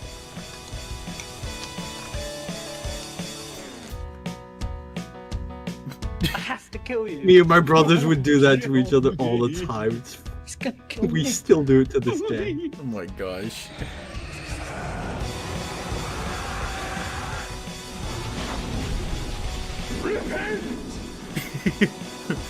He killed Voldemort. Thou shalt be saved. Now I feel better. Nice. Lord have mercy. Oh, that. I had a weird thought as well. You know, Fantastic Beasts like Newt Scamander. Is he just the Ace Ventura of the wizarding world? Like, he knows everything about animals. You know, I still have not seen Fantastic Beasts whatsoever. First one's good. Second one, yeah, Gotcha. was incredible. Yeah, this fucking video is amazing. I'm still thinking about the fucking both of those scenes, the makeout and the fucking goatsy. Or the can I ask you a question? You can put Ace Ventura in any movie and it would instantly make it funny. Like, Exactly. Oh, jeez. Well, we'll watch a couple more videos. How about it, folks? Oh God, please, yes. Come on, KFC, KFC. It's so, Well, yes. all right. We're gonna watch Kentucky Fried Turkey, but before we do that, I'm gonna grab me a drink really quickly. But I will put it on break. Be right back. Yeah. Do you have the green text thing that SD did, or is he still working on it? I just want to give some context to this Kentucky Fried Turkey. This is an actual advert that is airing in the UK at this moment, like for Christmas, and it's marketing genius. It's fucking amazing. This is actually on TV.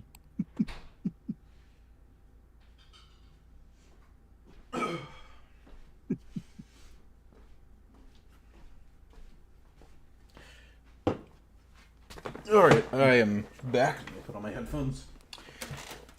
I don't think you put it on the "Be Right Back" or anything like that. Yeah, no, I But said I did. I basically said I was gonna put on the break that we usually do. Yeah, because I need to change it. I haven't had time to change like the little video clip that's in there. So I think I shouted just as you ran off. Like, has SD got the latest screen text? Did he get it finished, or is he still working on it? I think he's still working on it, if I'm correct. And Sweet. yeah, so hopefully that'll be out soon. But yeah, let's get right into this video. Yeah. Kentucky Fried Turkey. Like I explained to Jan, I don't know if they heard anything, but this is an actual advert that is playing in the UK for Christmas at the moment, and it is marketing genius. It's amazing.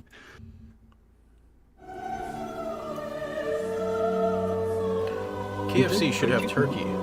Whoa. Turkey for Christmas.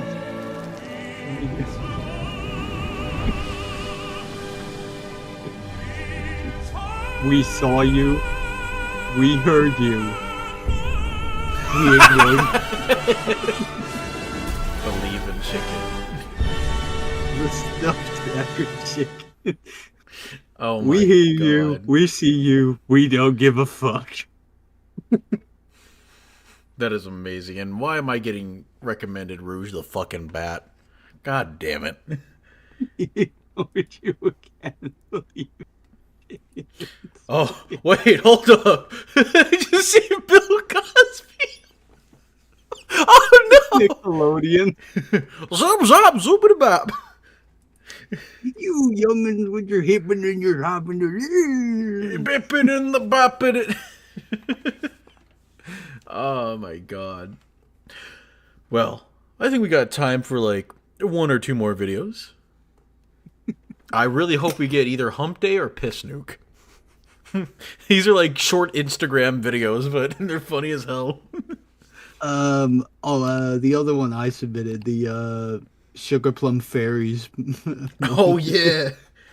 It's really funny. I discovered this like channel a week ago. It's like these guys just fucking around in a recording studio playing classical music.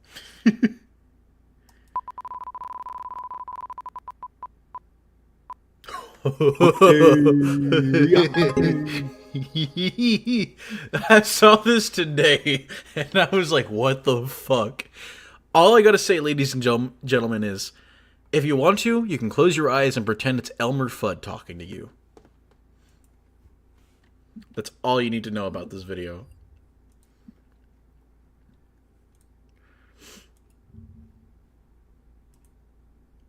Alright.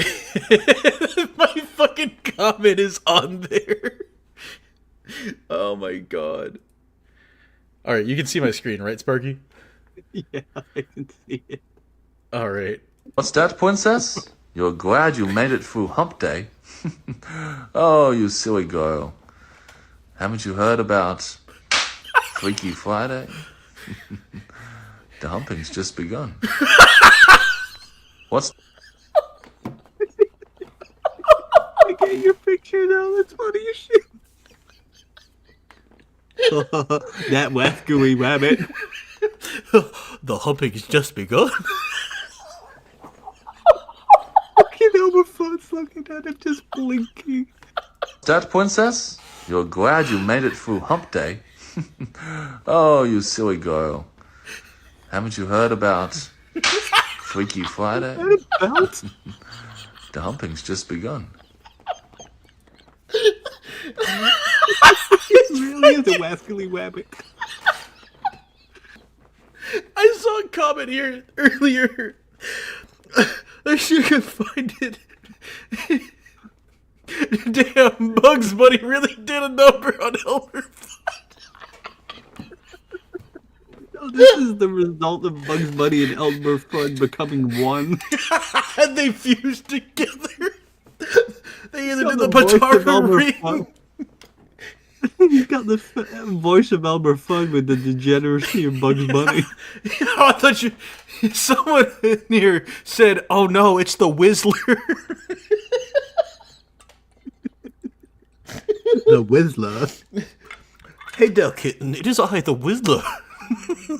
That wackooey Whistler.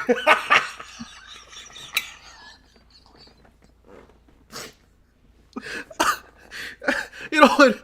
We're gonna watch this one more time, ladies and gentlemen. I mean, this is a face that. Oh my. What's that, princess? You're glad you made it through hump day. Oh, you silly girl. Haven't you heard about Freaky Friday? We get Friday. The humping's just begun. The way he says the humping has just begun. This is the result of all the times Bugs Bunny dressed as a girl and seduced Elmer Fudd. This was the result. Oh my God! This is Elmer Fudd, Bugs Bunny child. Wasn't expecting a fedora wearing dumbass. I've checked out this guy's other stuff too, and I might put more of his videos next time. But he literally does this shit, says something really weird in that voice, and uses the fucking belt. Hips fedora.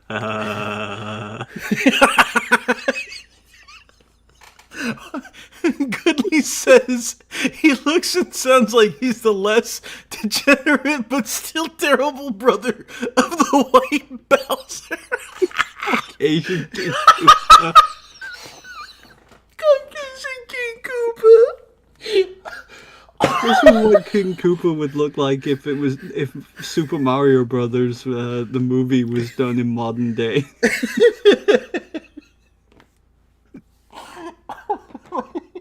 The modern audience.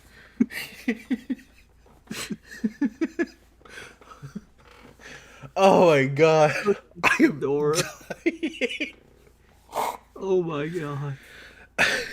Hold on, I gotta take a screenshot of this. Actually, wait, Sparky, could you take a screenshot of that fucking face?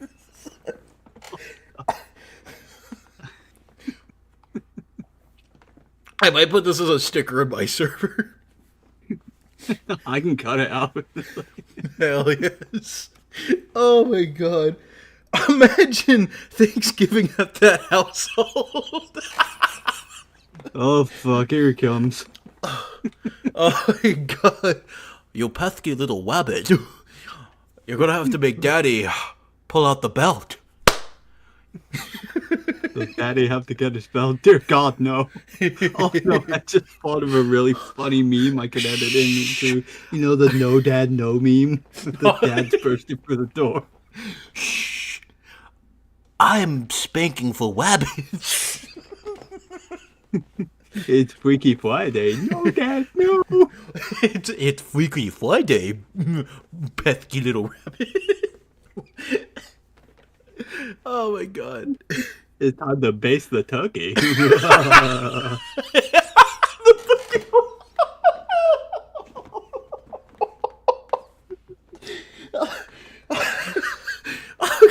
I think we should move from this before I fucking...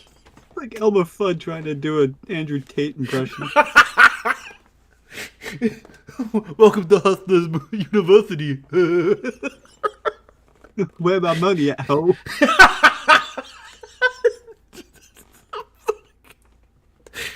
Okay.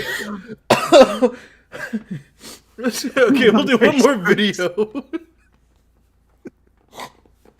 Oh, hold on, let me compose myself. Oh. No, I can't do it. All right, let's watch one more video, and then we'll move on to the cryptids. Oh god. I think we've already moved on to that guy's a cryptid. Dance with the Sugar Plums, but... Oh, this is fucking amazing. All right. Oh god, sorry, my throat is still kind of fucked up after laughing at that shit. Yeah. Oh my god. Where is it? Yeah, I discovered this a few days ago. Some other guy showed it me in the Why the Discord, fuck do I see Mariah Carey in the fucking thumbnail? Oh no, dubstep! Like I said, noise warning as well, like for anyone wearing headphones, because like there is a bit where it just like blurts loud. It does sound like just two guys fucking around in a music studio trying to play classical music. Oh my god.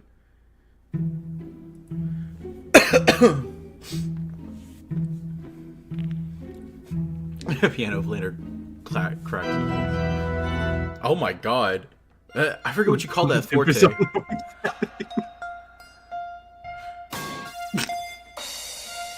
Oh my god.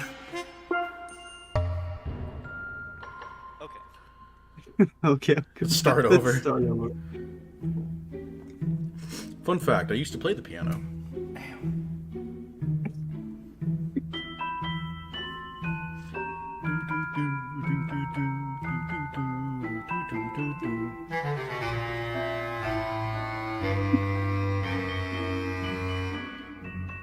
Wait, you're supposed to be quiet during that part. Mom, can you hear me?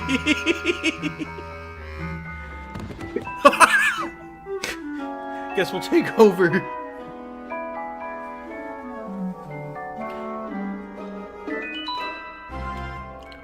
Oh my god, I can't stretch that far. He's fucking around you. Oh, you're right. Yo, this build is kind of fire. Thinking what I'm thinking? Build to the drop. Oh no! Dubstep.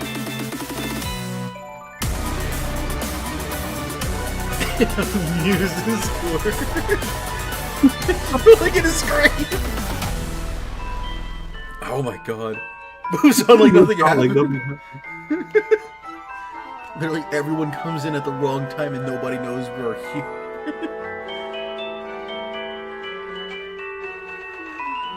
Oh, this is like average middle school, high school. Oh! No! Christmas, there is just one thing I need. No choir kids allowed. I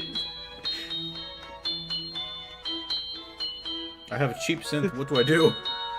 Just gonna drop the audio. What the hell happened? Well, that sucked. Oh, shut up. Well, that sucked. I found an entire, he's got a couple of them on his channel, Swan Lake, but the swan gets shot. So Oh it's my just God. lake. No, this is the accurate representation of going through rehearsals for either a fucking school play or middle school, high school orchestra. This is what that is. That is a perfect representation. Oh my god. Oh, God. Oh shit, my synthesizer's wrong. He's just going through sound effects like the bomb. Wrong octave. Okay, I got it now. Oh my god. Oh, fuck. That was good. God, this wheel of despair has been the wheel of pain. We've been laughing so much. Like, Jesus. That's because the fucking Elmer Fudd head looking at. Oh yeah. Oh, it's Freaky Friday. Oh god, damn no. Oh my god. If anyone wants to check out that channel, it's Magic Mason 1000. Oh yes. You know what? I might subscribe to them. His After flight that, of the bumblebees is fucking amazing because it doesn't sound like a swarm of bees are attacking them. Oh my god. All right. It's time for us to read some cryptids. So here we go.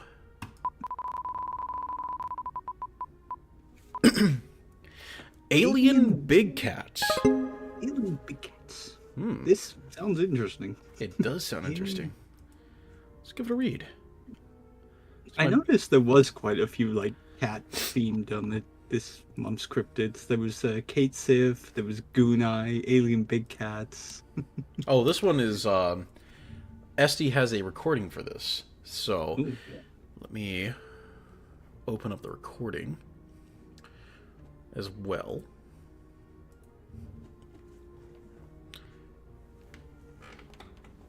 Oh, I thought the cat was right next to me because I thought I heard a meow, but that was just my chair. No. But no, Zorro, the Phantom Cat. yeah, she's just underneath the coffee table, just chilling. On How Perfect, we're going to be talking about cats. Isn't that right, Zorro? You're a cat, right? Last time I checked. Alien Brazilian butt lifts. What the fuck are you on about, Goodly? Oh my god.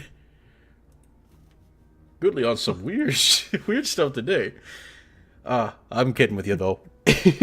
Alright, let me play SD's audio and we'll get right into it. Nox says, cat aliens are cute. Big the cat and big cats in general. Alien big cats, or ABCs, and sometimes phantom cats. And no, Sock and Sparky, I'm sorry to tell you this, but they are not cats from outer space. Aww. Instead, they are large cats that look something like black panthers, leopards, African lions, or cougars, but they are seen in Britain. They are wonder alien if Ruby in the would sense fall that they are into not thought to be native to the area. alien big cat. Most sightings are confined to the wildest places, especially swamps. A number of more famous cases have received unique local names, such as the Beast of Bodmin Moor or the Fisk. So they're basically like wildcats you see in Africa, Several but dead bodies of in a small weird type places. of ABC have turned out to be hybrids between the Scottish wildcat and Loose domestic kitties. house cats. Sparky, you got something explained to do. Oh, The large calling you species out. that look like a specific species, such as leopards, are generally presumed to be escaped exotic pets. These are often kept illegally by their owners, so the I didn't do authorities don't nothing. know how many of these might be around. However, the hardest skeptics, including the British government, tend to reject even the exotic pet hypothesis in favour of hoaxes and killings done by Scottish wildcats. A number of leopard skulls found on the moors have turned out to be from leopard skin robes, adding to the controversy. Some cryptozoologists believe that Britain has secretly supported a population of leopards, European lynxes, or some other species of the wild feline for thousands of years, with a total population of about 30. This assertion is supported by folklore.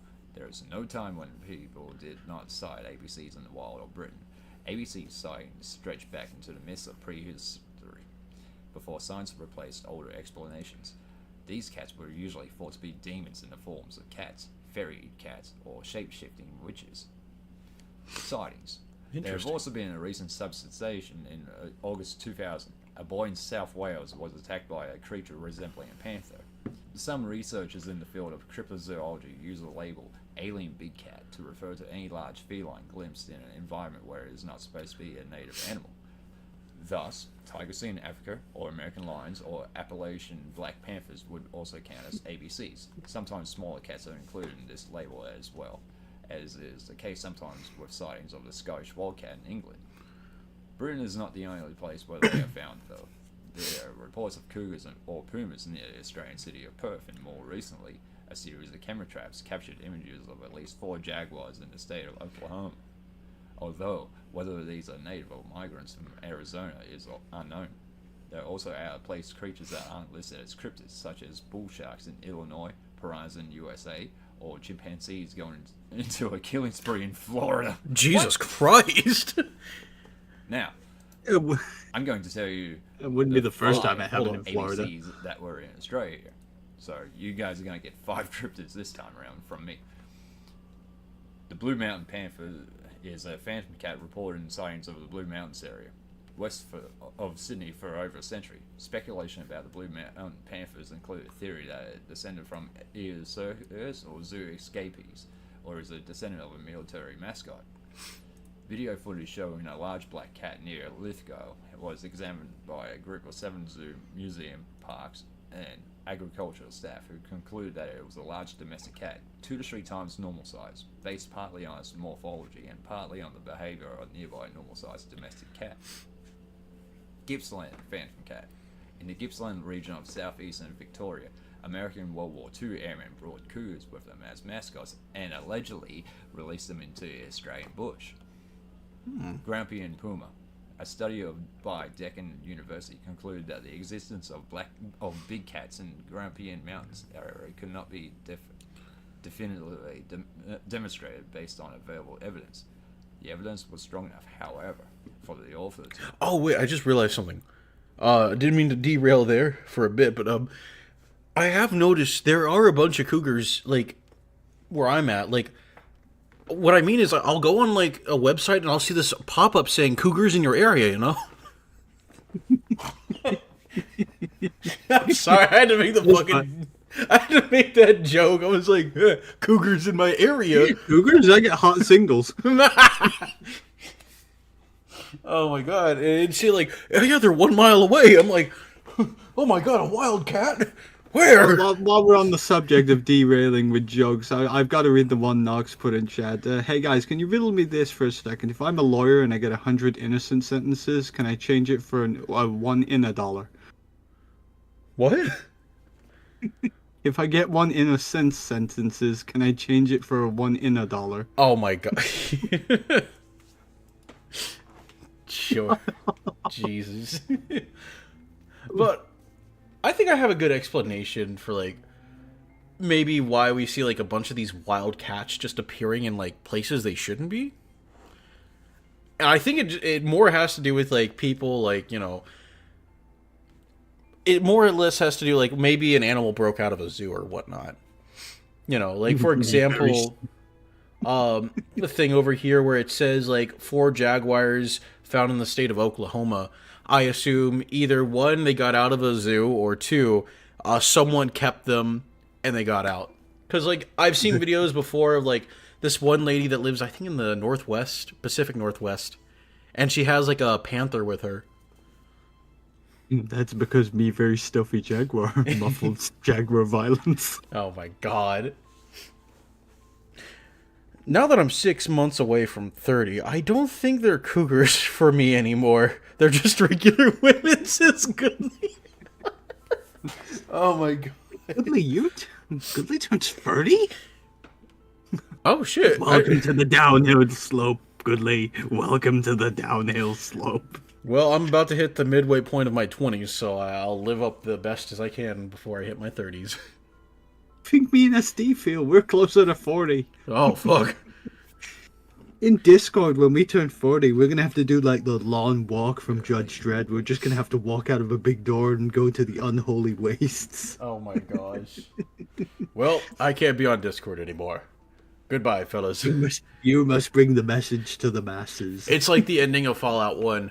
You're a hero, and you have to leave. He turned 40. We have to... No, what's it called in Kids Next Door where they turned into teenagers? Decommissioned. Yeah, well, okay, if I'm correct, wasn't it just like you find out that they're not really decommissioned, like some of them? They're put into like another special top secret program. Yeah. Oh my god, Goodley. I can't like femboys anymore, he says. Oh my gosh.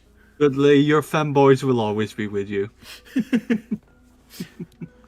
I think the femboys were the friends we made along the way. The femmes we made along the way. Oh, man. Well, let's listen to the rest of what SD has to say about the cats. In the area is beyond reasonable doubt. Sunshine Coast big cats. There have been some claims that big cats have stalked the hinterland of Sunshine Coast in Queensland since early in the 19th century. These claims have been met with skepticism. Tantanoola tiger. The region around Tantanoola, a town in the southeast of South Australia, was supposed to have been the stalking ground of a Tantanoola tiger. During the late 19th century, on the 25th of August 1895, an animal believed to be a Tantanoola tiger was shot by Tom Donovini and identified as Assyrian wolf. Although no such species appears to exist, it was stuffed and remains on display in Tantanoola Hotel. Yeah, and this kind of goes back to like what we were saying, what I was saying before about like these, about cryptids. I think we mentioned this like in the past two streams. A lot of the cryptids that we see today are probably because, people have brought, like, for example, this. A reason why we see like wildcats that are in a place they shouldn't be is probably because people brought them over here, Yeah. Or it could be that there's an evolutionary thing that has happened and they evolved from what they were supposedly supposed to look like, but are now completely different. Like, for example, like for the whole thing about like, oh yeah, there's a wild cat running around my neighborhood here in like the suburban area of USA. That possibly might be I forget what they're called. They're a domestic household cat, but they're bred with another domestic cat, but with a wild savanna cat. And they look like, they're a wildcat from, like, the savannas out in Africa. But they're just a tall, domesticated cat. Oh, serval? Yeah, a serval, yeah. Serval. Yeah, it's basically that. And those are like, yeah, you look at them, they're like, oh my god, what is that thing doing over here? Shouldn't it be out in the, out in Africa somewhere? No. It was just, bred with a domestic cat and, a domestic household cat. And this is what you get. Witnessing my brother's serval, though, it has zero survival skills. It is the dumbest motherfucker on the planet. But can it jump high, though? Because that's one thing they do a lot. They like jumping. Or, like, if you... Yeah, but it's too lazy, too. Oh yeah, the flop. Well, no, flop. I think Floppa is not a bobcat. Shoot. What is Floppa? Hold up. See if I can find. Floppa is a caracal. Ah, all right. Yeah, I know it's not a bobcat. Bobcats are a little different. They kind of look like lions, but they're not. Floppa's the one that has like the weird little tail on their ears or whatnot.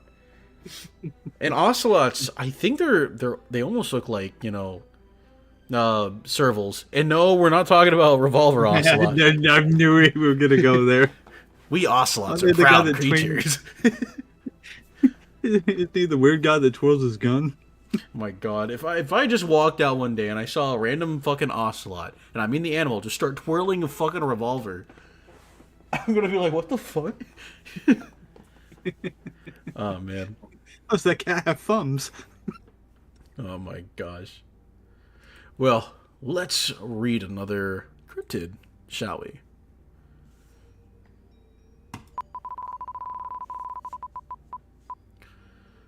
The Catsith. The Keatsith, okay. Keatsith. Where we at? I submitted this, did I not? So I shall read it. The Catsith, Scottish Gaelic, plural for Catsith, and in Irish, Catsy, is a fairy creature from Celtic mythology, said to resemble a large black cat with a white spot on its chest.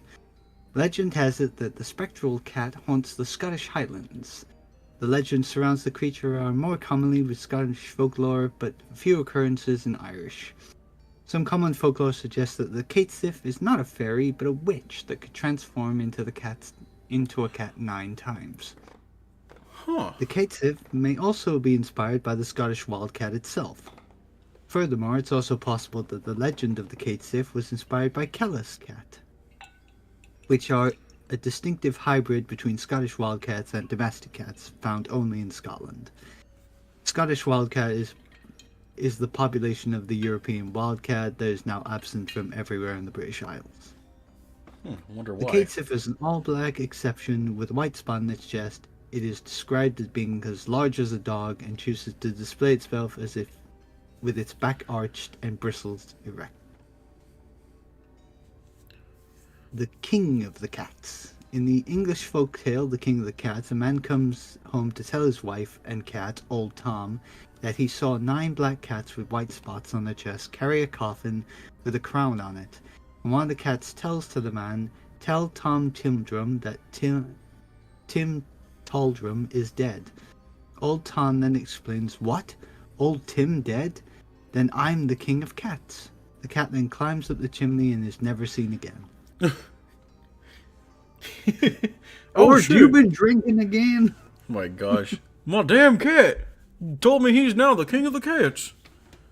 Sir, I think you've had too much of that whiskey. Let me grab that from you. I'll tell you when I've had enough whiskey. Now get my damn cat, King of Cats, back. I want old Tim Tildrum back. Oh no, I want old Tom Tildrum back. He's my I good got old a cat. daughter, and I want to know if I can marry into this royalty. Oh, Jesus. So The silly. people of the Scottish Highlands do not trust the Catsith. They believe that it could steal a person's soul before it was claimed by the gods, by passing over the corpse before burial.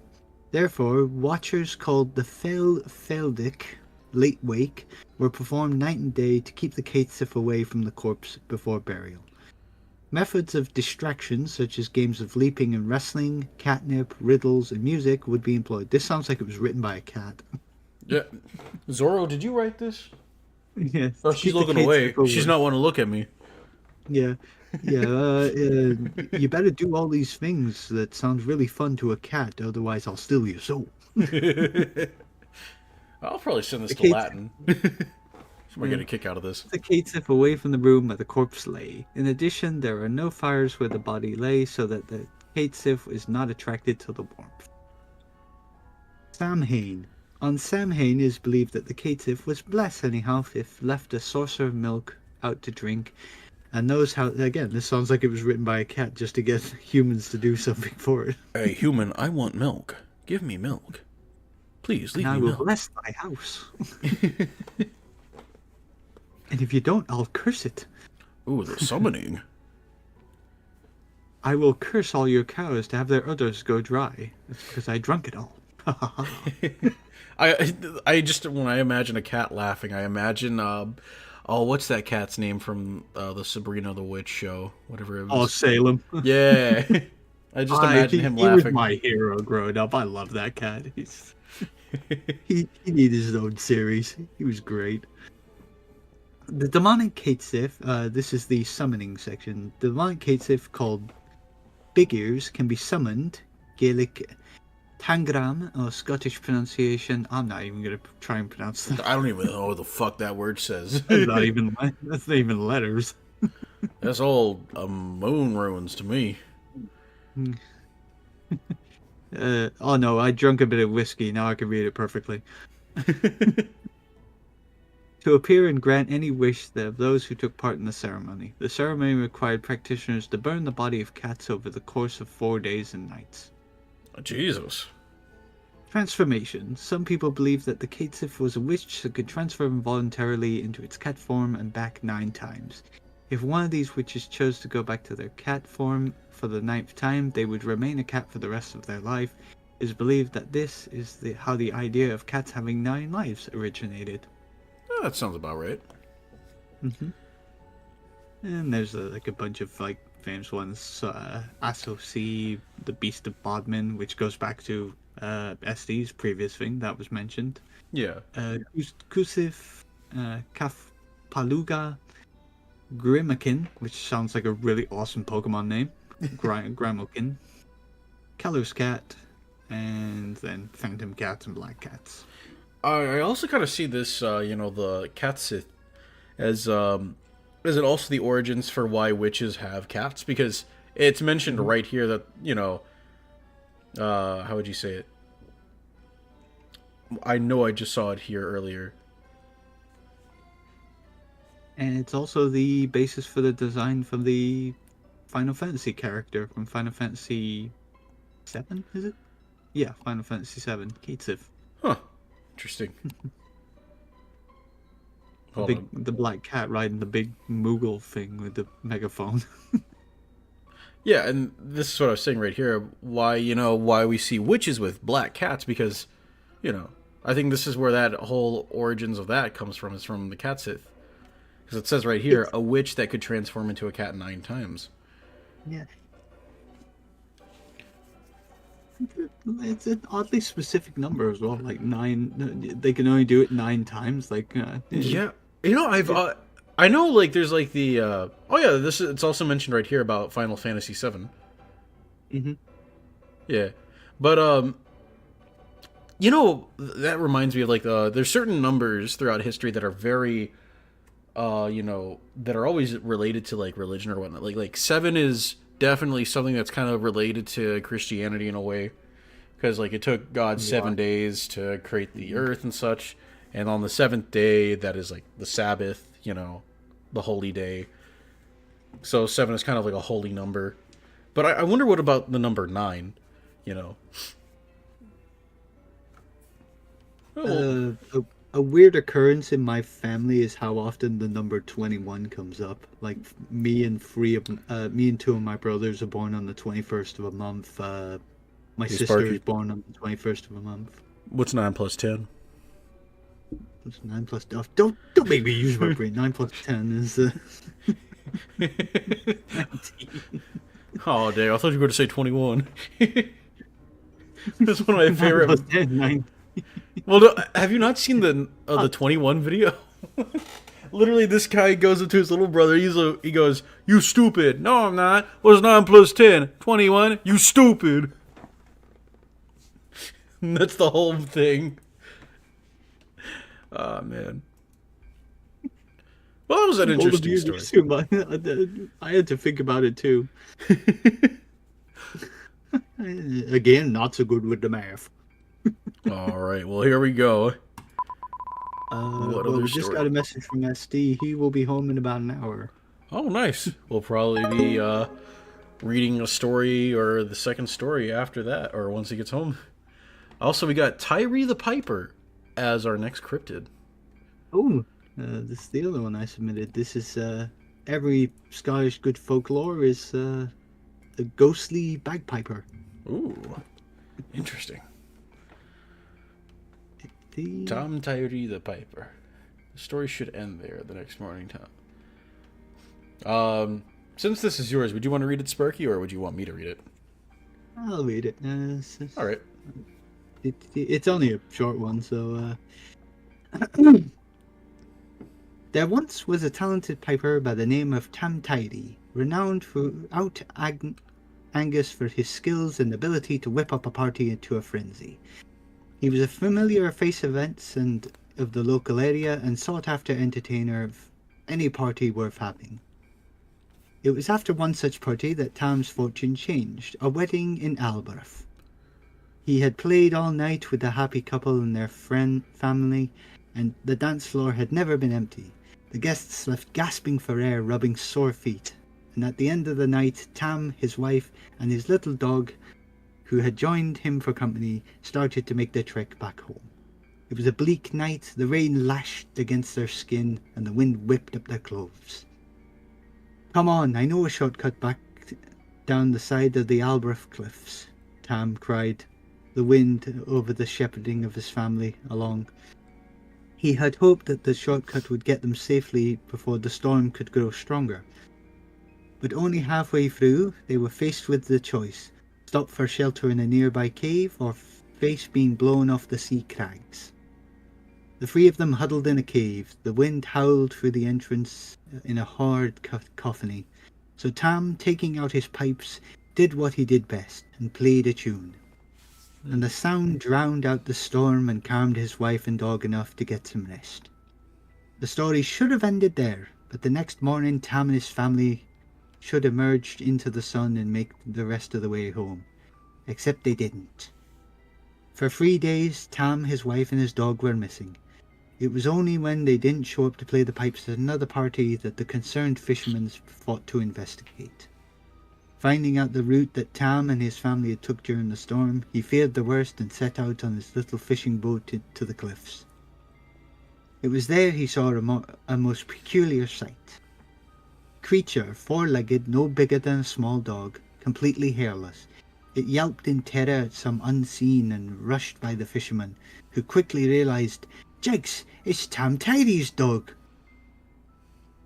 But Tam Tyree and his wife were never found, and the mystery of his hairless dog never solved. To this day, if you visit the Alborough cliffs on a stormy night, you'll hear Tam Tyree's pipes. Dang, that's an interesting story there.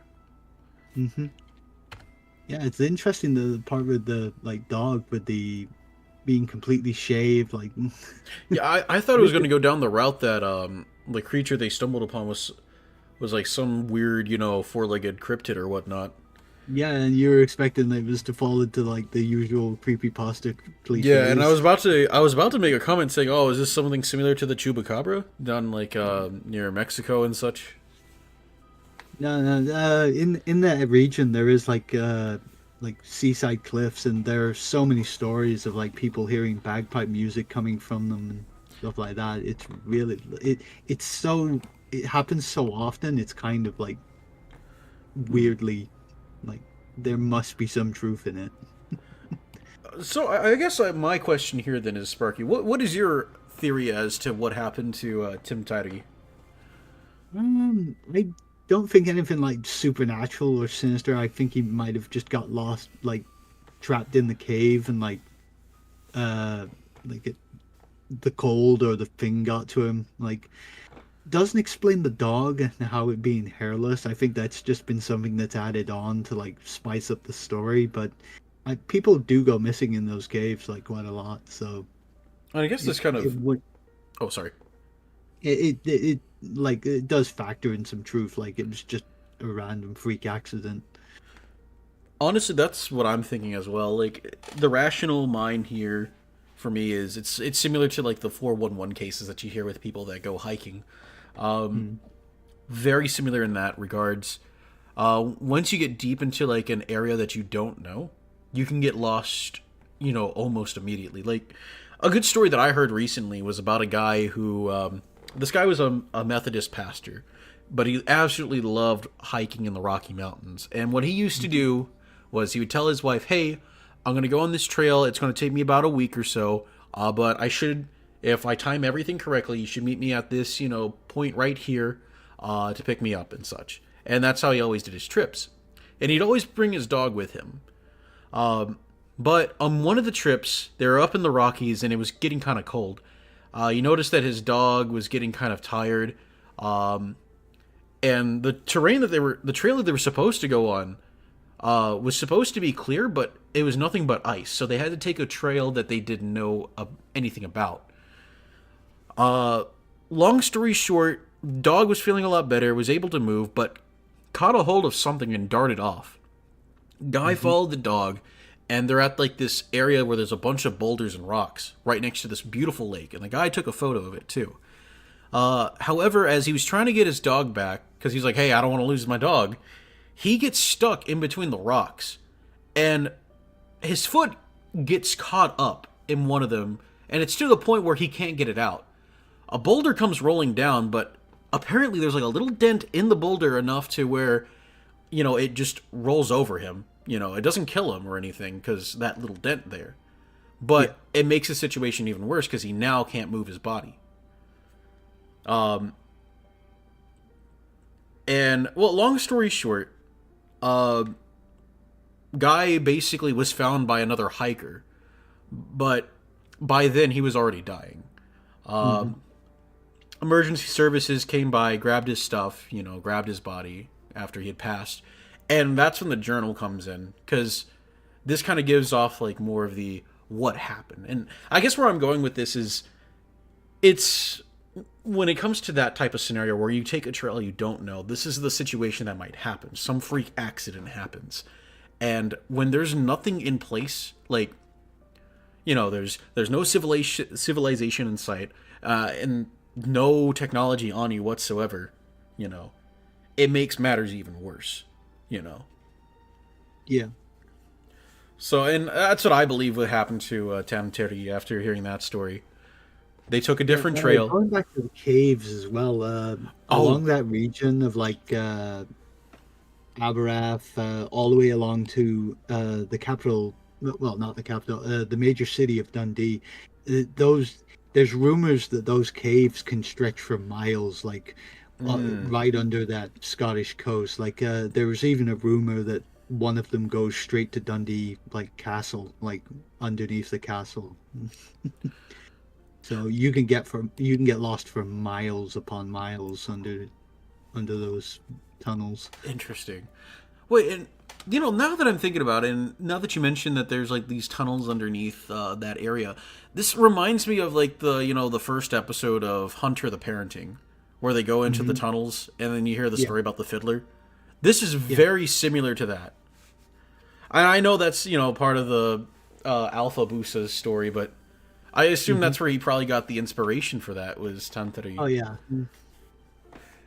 But yeah, no, like in the rational thinking, something might have happened. They took a wrong turn and they got lost. And especially if it's a cave, oh god, anything can happen. If a light source goes out and you're deep in the cave, you're completely fucked, because now you lost a vital sense. One of your vital 5 senses in that scenario. Because now you have to trust on your other senses to get the fuck out. Fortunately, the dog was found, and we know how dogs are. Their noses are 10 times powerful than our noses, so... Yeah, and no one wants to hear ghostly bagpipes. Nobody wants to hear bagpipes most of the time. Oh my gosh, if I ever go walking out in Scotland and I hear bagpipes, I'll keep that in mind. Oh, you can't escape them. They're everywhere. Oh man. Well, I think it's time for us to read another story. Yeah. So, let's see. I actually do kind of want to get on Kagome, because this was a story I remember reading years ago, and it's... The reason I like this, it brought... So, when I first read this, I was kind of into, like, still into the whole thing about going into history and such, and I absolutely loved learning about World War II. And this story actually brought this whole thing, and it actually brought up another thing where I'm like, wait, did this actually happen? Because there's no doubt in my mind that this might have happened if these two countries were allies with one another. And I think you can already guess what two countries I'm talking about here. They're one of the two bigger countries that were involved in the Second World War. And no, I'm not talking about the US and USSR. But enough of that. Let's get right into a story. A ghost gave me cancer. Interesting. Just a short one. Oh boy. Well, let's see what this is. Let me turn on the bonfire. And Yeah, it's literally just like a paragraph. It's not. It's just dumb. But it got a chuckle out of me. all right.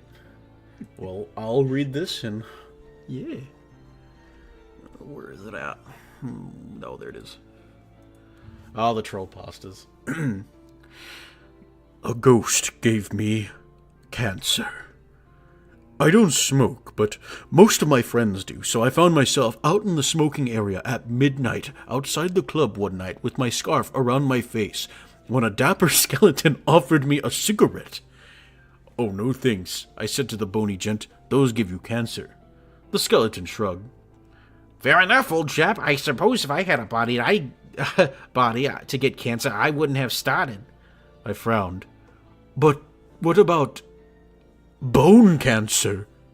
The skeleton looked at me for a second, and then he screamed a skeleton scream that sounded like Lego Yoda played on a xylophone. What?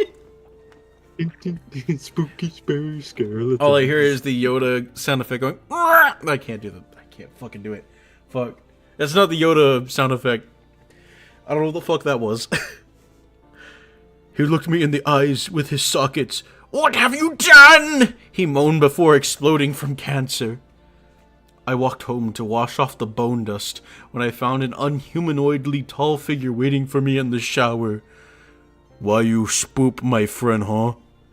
It asked me before it ripped my heart out and I died. But when did the ghost give you cancer, you ask?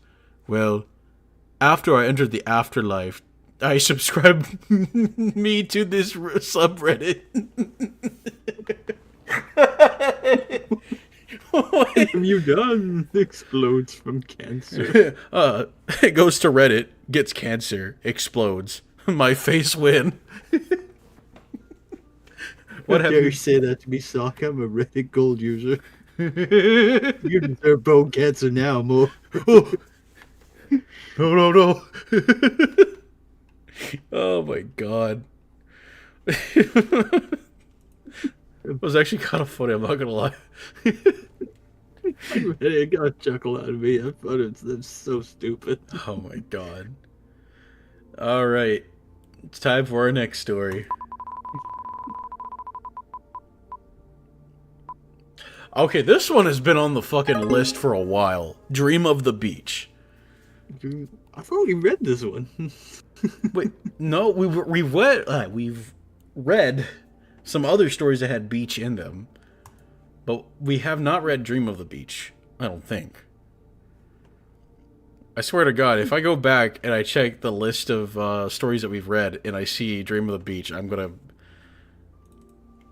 to hate myself. You know, we've had the one where he finds the gelatin. Yeah, don't stick your dick in a weird gelatin thing on the beach, man. Yeah. Alright.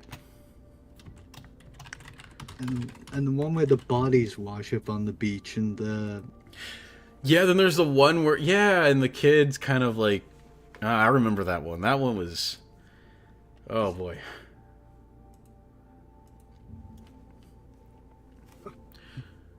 Well... I wonder if SD's face hurts as much as mine from laughing. He's been to the dentist. Oh, boy. Well, I'll begin this story. Mm-hmm. Dream of the Beach. By, or... It doesn't really have an author's name. Darn. Okay.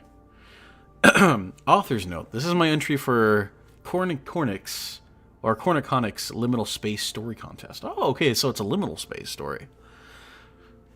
The first dream... The first dream was emptiness and the sound of waves. There may have been more to the dream while I slept, but in the waking world I could only remember the waves. For a week, whenever I had a moment between thoughts, the sound would come back to my mind's ear. Something was off about it.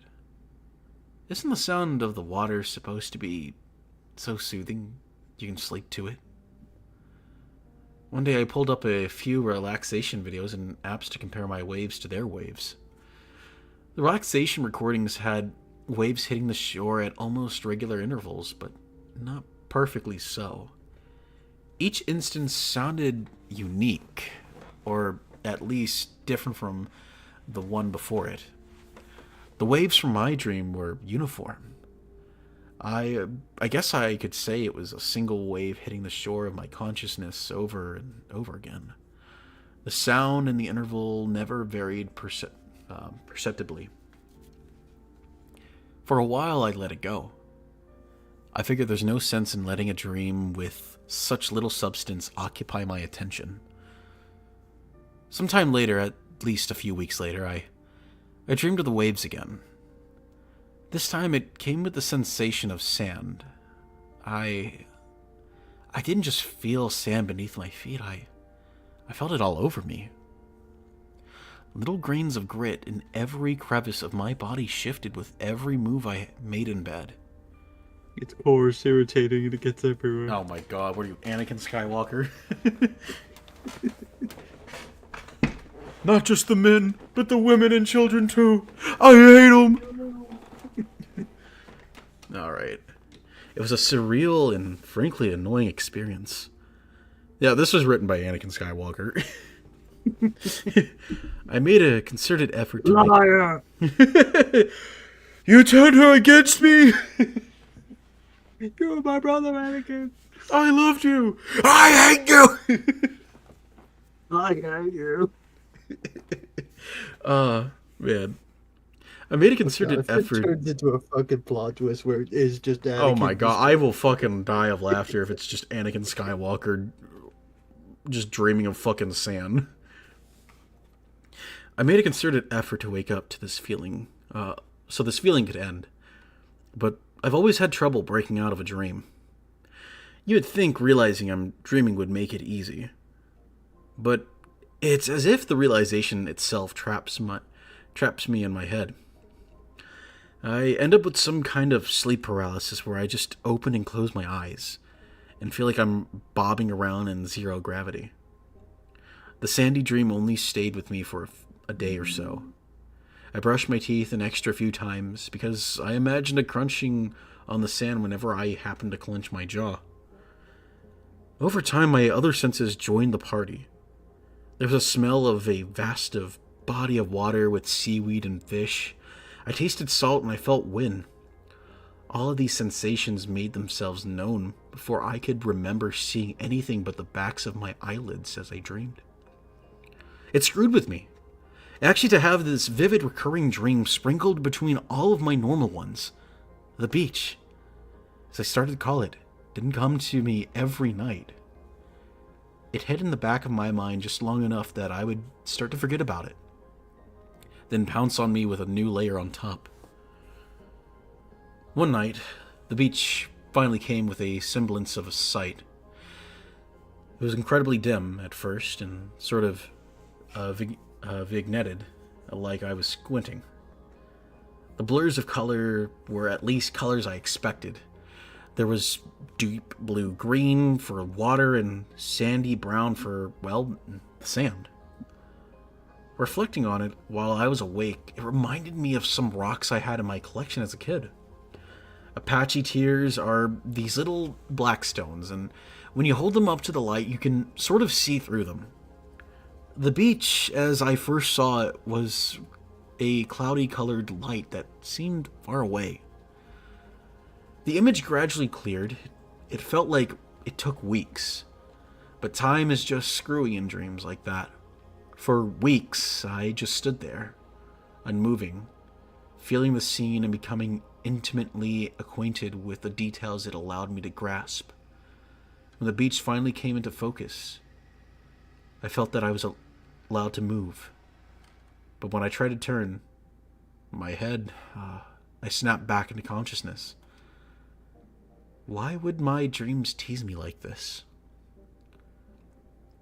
Over the next several months, the beach entered my brains. Not my brains, what am I saying? My dreams. The beach would enter my dreams about once a week. Each new instance mirrored that long dream. I felt the sensations, waited until I was allowed to move, tried to move in some way, and was forced awake. I tried moving different directions and with different parts of my body. The result was always the same.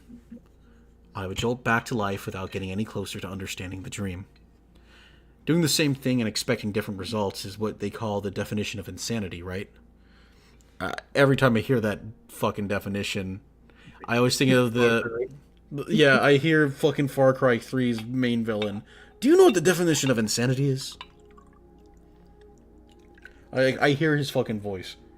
Even though I haven't played Far Cry 3, I've only played Blood Dragon. Where was I at? I was pulling myself some water. Shoot. So, one night I resolved to wait. As usual, I could feel the moment when I gained control of my body, but I continued to stand still. More than that, I stared unblinkingly. I made no attempt to look around. I didn't even breathe. Who needs oxygen in a dream? I waited there for years. The only thing alive among the salt air and monotonous wave song. I began to descend. I had assumed my feet were on the ground to begin with, because I could feel the sand, but apparently not. Eventually I felt the ground press up against the soles of my feet. Micrometers at a time, I was sinking into the sand. The sand was cold. I've never been to a beach on a cold day before. For sand to be anything other than scorching was a novel sensation. On and on, slowly, for several lifetimes. The sand enveloped me. It was easier to be still when I was cocooned in the sand.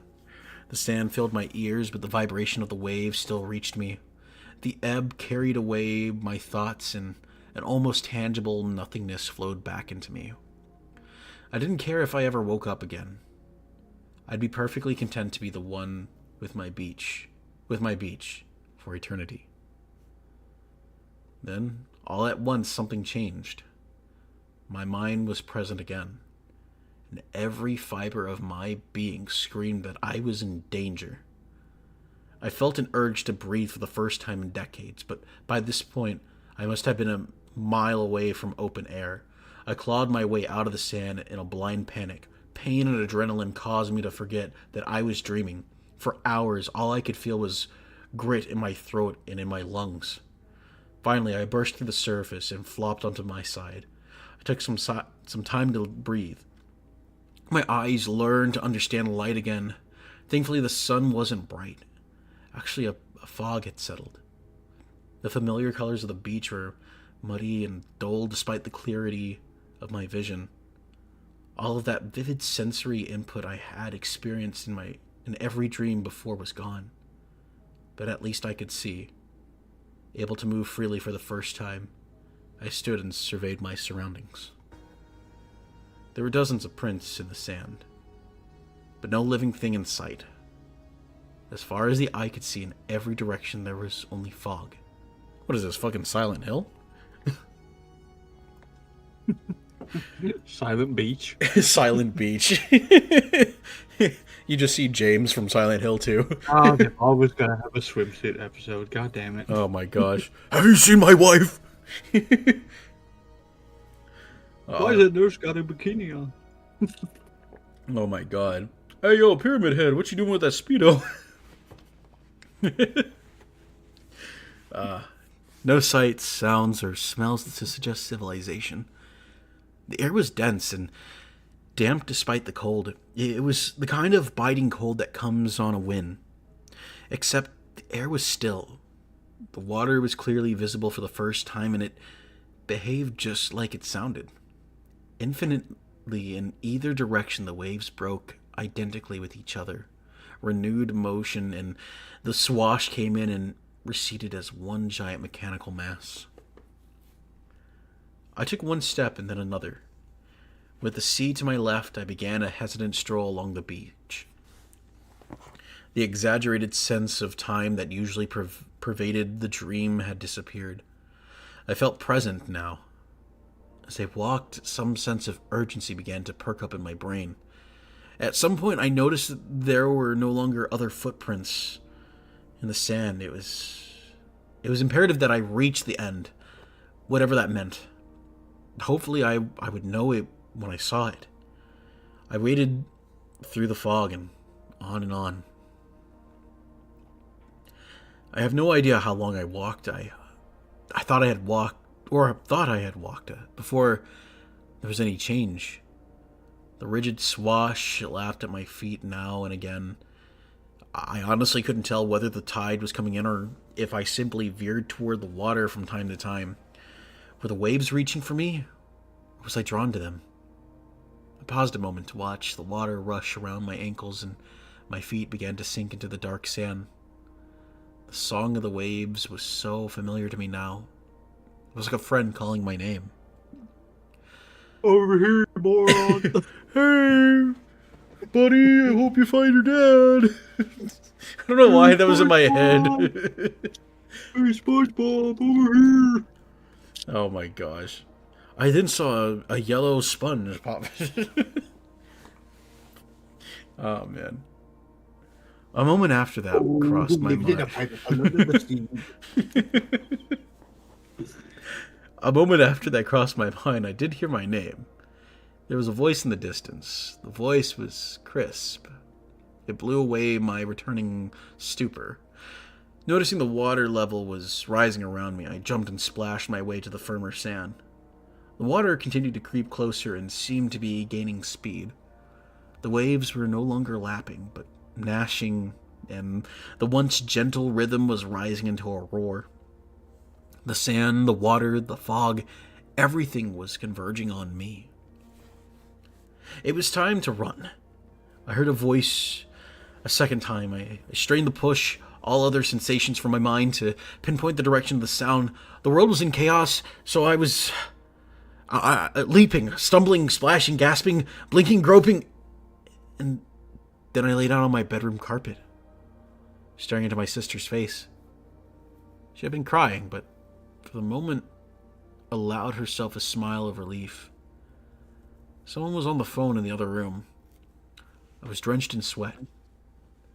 At least I hope it was only sweat. Over the next few days, also I do apologize, Sparky. I meant to, popcorn on you, but we're almost at the end, so I'll read the rest. Yeah, we're on. Over the next few days, I was diagnosed with a seizure disorder. Apparently, it doesn't only happen to children and old people. Any person at any age can just poof, start to experience alarming brain malfunctions. That's definitely a fact that I didn't want to know. So naturally, you need to know it. Need to know it too. Fortunately, my particular brand of brain disease is easily treatable with medication. Thankfully, I haven't dreamt of the beach even once since then. But I can't shake the idea that I had an extremely close call during that infinite dream that felt more tangible than reality. I felt its presence long before any physical symptoms arose. Looking back when I finally gave myself to the beach, I get the feeling that I was playing into its hands. As much as I wanted to experience more of the dream, the beach wanted to touch more of me. What lay beyond that fog or across that water?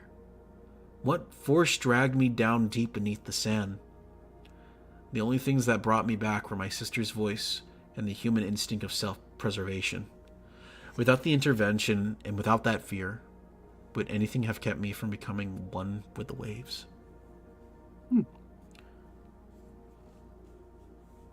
Honestly, this was actually kind of a good story.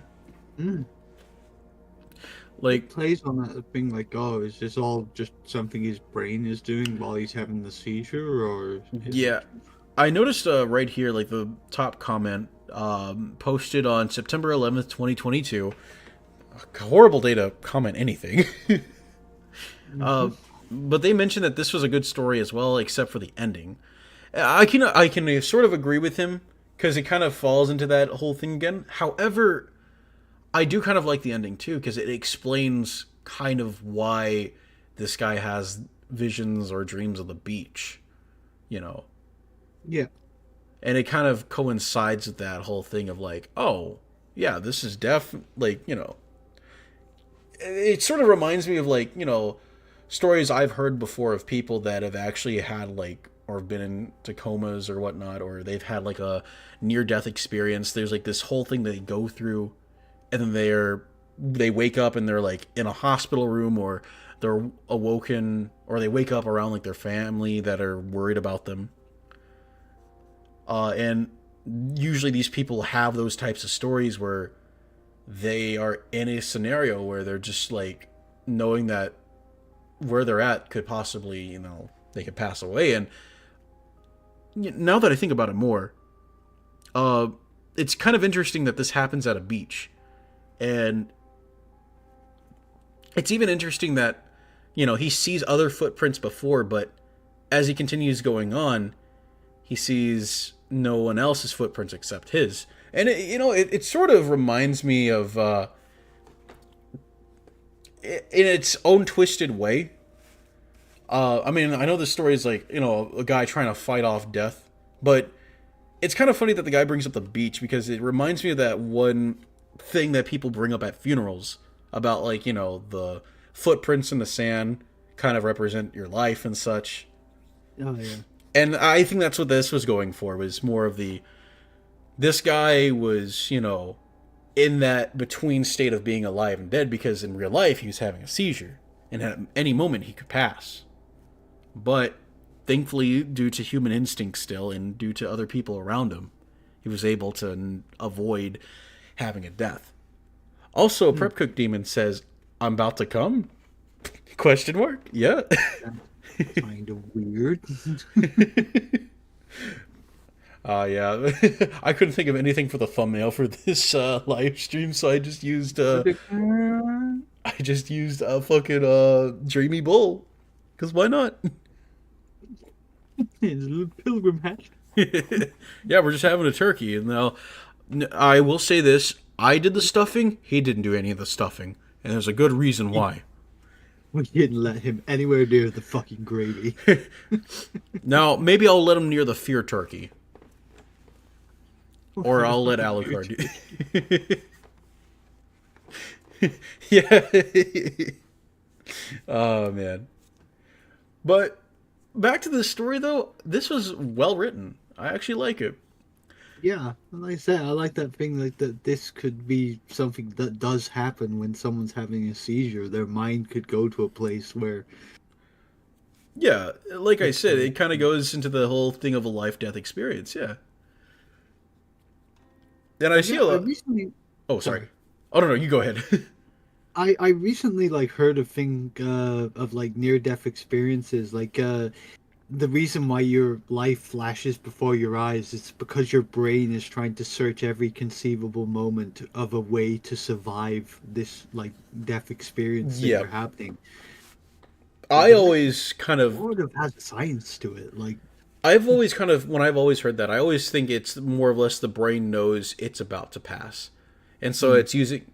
And I do kind of see it that way. It's more or less the brain's way of saying, hey, let me release all this stuff, either to hold on to what little life we have left, or just to give you something of ease so you can pass. Or if there's something in here that will help us survive this. Yeah, like, for example, like, one thing I like to think a lot about is with regards to this one rare case that happens with people with Alzheimer's and dementia. It is, I forget what it's called, like, the medical terminology, but it's during the final phase of Alzheimer's and dementia, where the person is totally out of it. But at that one moment, all their memories come flooding back, and they're that person again. Yeah. But that's the thing. as soon as that happens, it's either days or hours, then they pass. They're like only alive for that long with those memories. And to me, it's sort of the mind's way of saying, all right, I still have enough energy left in me to give this person what little life they can, live before they pass. And I guess if you want to look at it at the spiritual sense, it's more or less like I'm gonna go into like my little Christian background, but I like to see it as it's the Lord's way of like saying, hey, here's like the last bit of moments, before you pass on, But yeah, I give this story a 8 out of 10. Yeah. Well written. Yeah, pretty much 8. I do apologize for that tangent, everyone. But it's these type of stories that I like, where it gets my brain kind of thinking, like, okay, that's very nice. It gets the old noggin jogging. Yep. Well, hopefully we'll get another story like that, or another story to rot our brains even further. Yeah. Alright, what story do we get now? Oh, well, this is going to be rotting our brains. PS2 red screen of death. I've only had that happen to me once when I had a PS2. Where I got that red screen. But that was because, like, I didn't put in a fucking game. Or I would put in a disc that wasn't supposed to belong on there, and it'd be like, hey, you can't put that shit here. I think the only time I saw it was my friend brought around a game from like a chipped PlayStation, and when he tried it in mine, he couldn't understand why it wouldn't work. And I was like, bro, because I don't have a chipped PlayStation. Alright. Let me put on the bonfire. Give me 1 sec. Let me open up the story. Mm-hmm.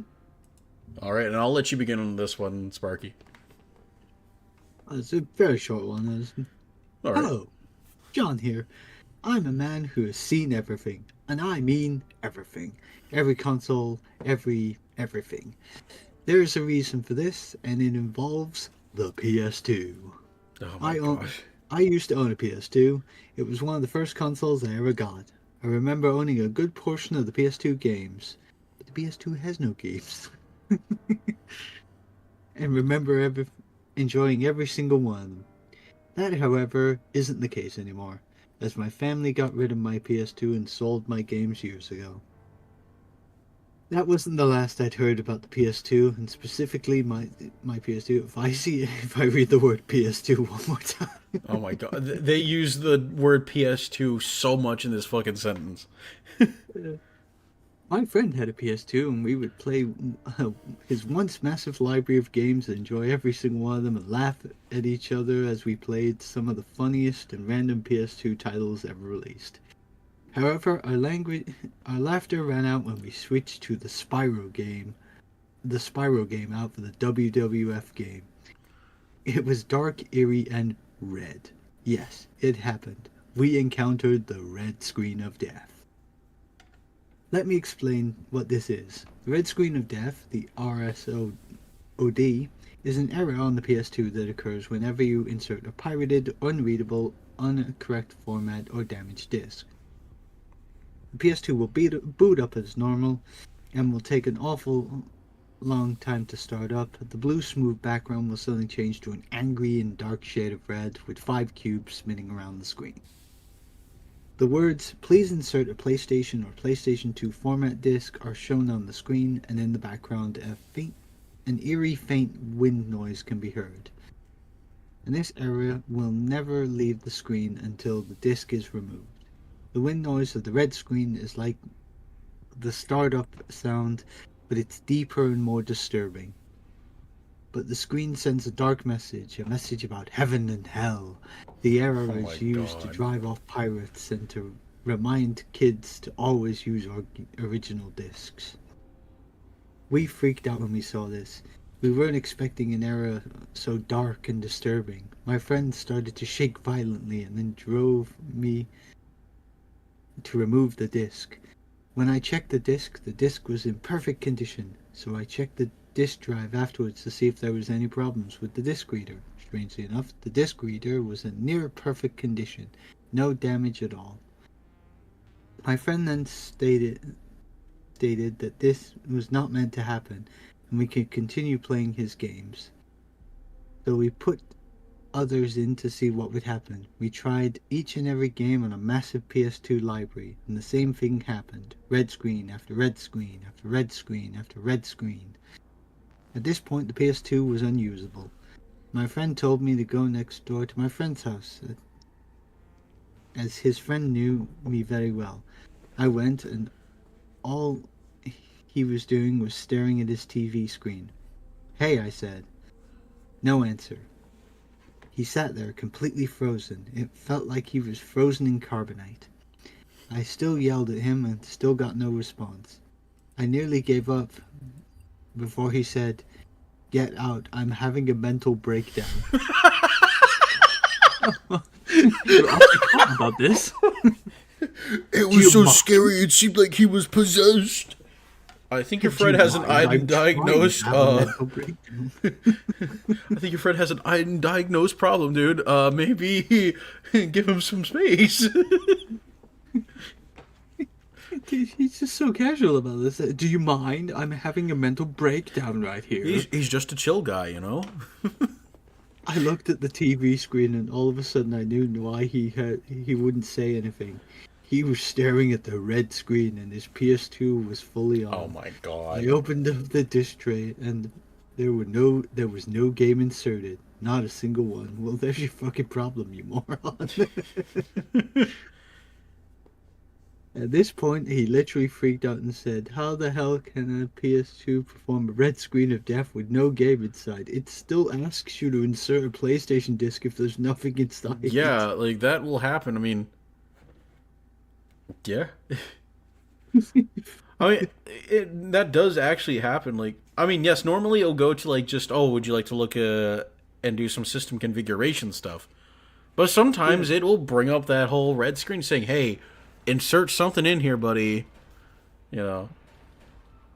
It was the first time I'd ever heard him say hell. He was staring directly at it. He was staring into a portal to hell. I left and went back to my friend's house. Oh, just fucking leave him there, why don't you? Oh my god. My friend's having a mental breakdown, but I see hell. Oh. What the fuck? And my friend lied on the ground, not moving an inch. I checked if there spelt wrong was a pulse. And not a sign of a pulse went through his body. His PS2 was on, with the red screen. I thought we took the disc out. The red screen did not have the same message as earlier. Instead, it said, "Welcome to hell, gamer."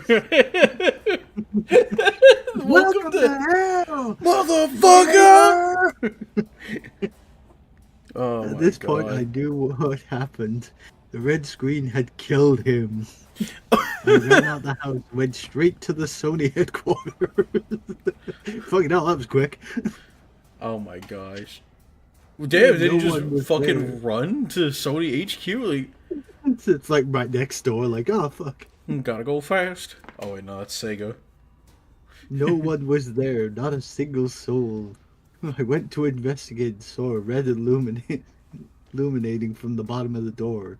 The door sign said, "No entry. Death awaits you here." God damn it, I thought we got rid of this closet. God dang it, Bobby. I walked in and saw bodies lying on the ground. Lots of bodies.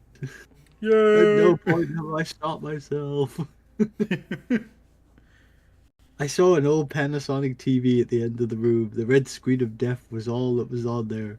I tried to run out, but the door shut on me all on its own. I tried to open it, but got no luck.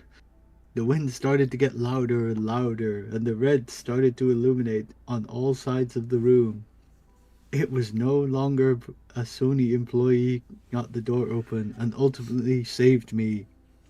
The TV and PS2 instantly turned off. Dear fucking God, said the Sony employee. How'd this kid get in here?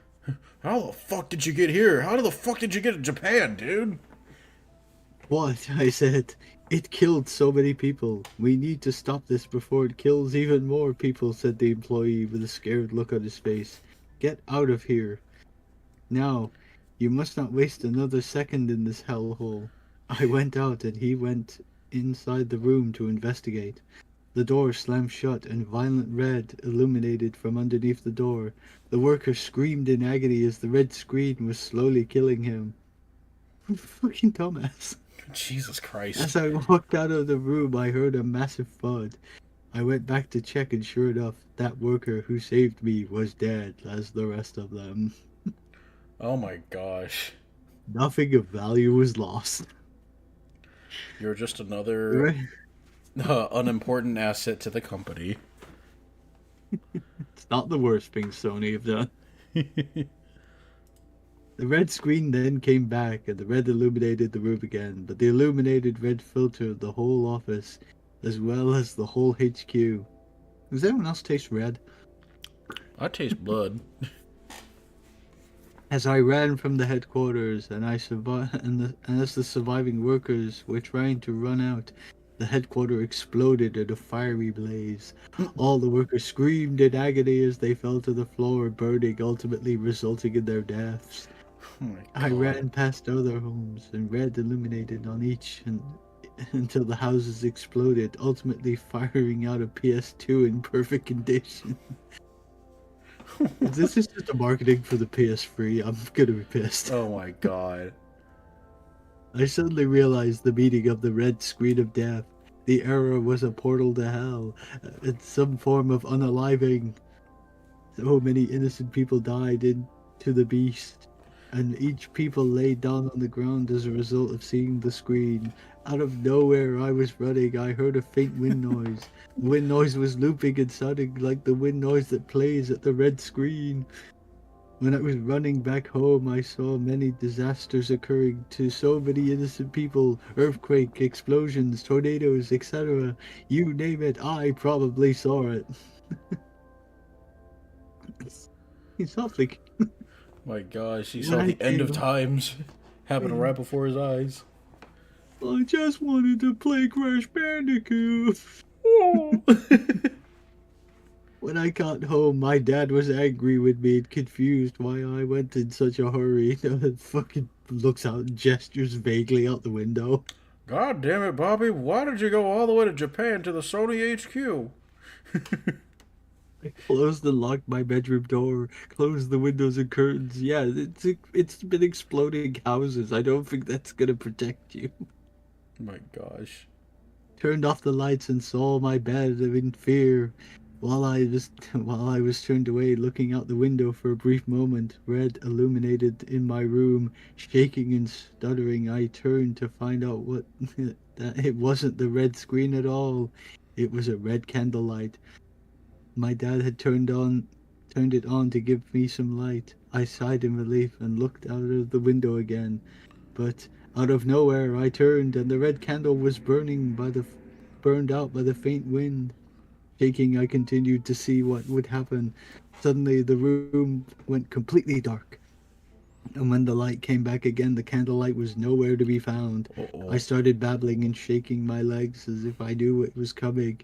The light went off again, and then came on to reveal a TV and a PS2. Scared for my life, I tried to run out of my room, but my door was locked by a ghost. Ooh, I'm the ghost of your PS2! Ooh! Why did you spook my friend? I will give you bone cancer. And there was no way. The light dimmed and the TV and PS2 came on. Then, at my own eyes and in my own room, I saw the red screen of death. I met with it face to face. I screamed as loud as I could, and my dad came to see the error on my screen. The red then caught onto him, and my dad screamed as he fell to the floor and died. Oh my God god. dang it, Bobby. Now you don't kill me. Damn it, Bobby, I'm now dead. Then the screen. Whoa! It's just Bobby Hill tripping out. Yeah. I don't know, Dad. It's like that Transcendence meme where he's like having an out of body experience. Oh my. It's literally Then the that. screen normal message was replaced with the message that said, "You're next." Oh yeah, the wrong form of your. You are next. Wait, no, that's the You're right next. form. What the fuck am I talking about? A little stupid. You're next. Look at that, it's blew up houses, it's killed people like en masse. You're next, You're couldn't next, just bitch. stay with everyone else. As the wind got gradually louder and louder, the red illuminated my entire room. I prayed to God to save my life. Then Xbox appeared. That cursed Xbox. Just as then, the PS2 started to get hot. Eventually, the console started to produce smoke and make a loud whale-like noise. The console then started a small explosion sound before the console stopped permanently on a glitched, multicolored red screen. How could it be multicolored red? I looked inside and surely enough the disaster stopped as well.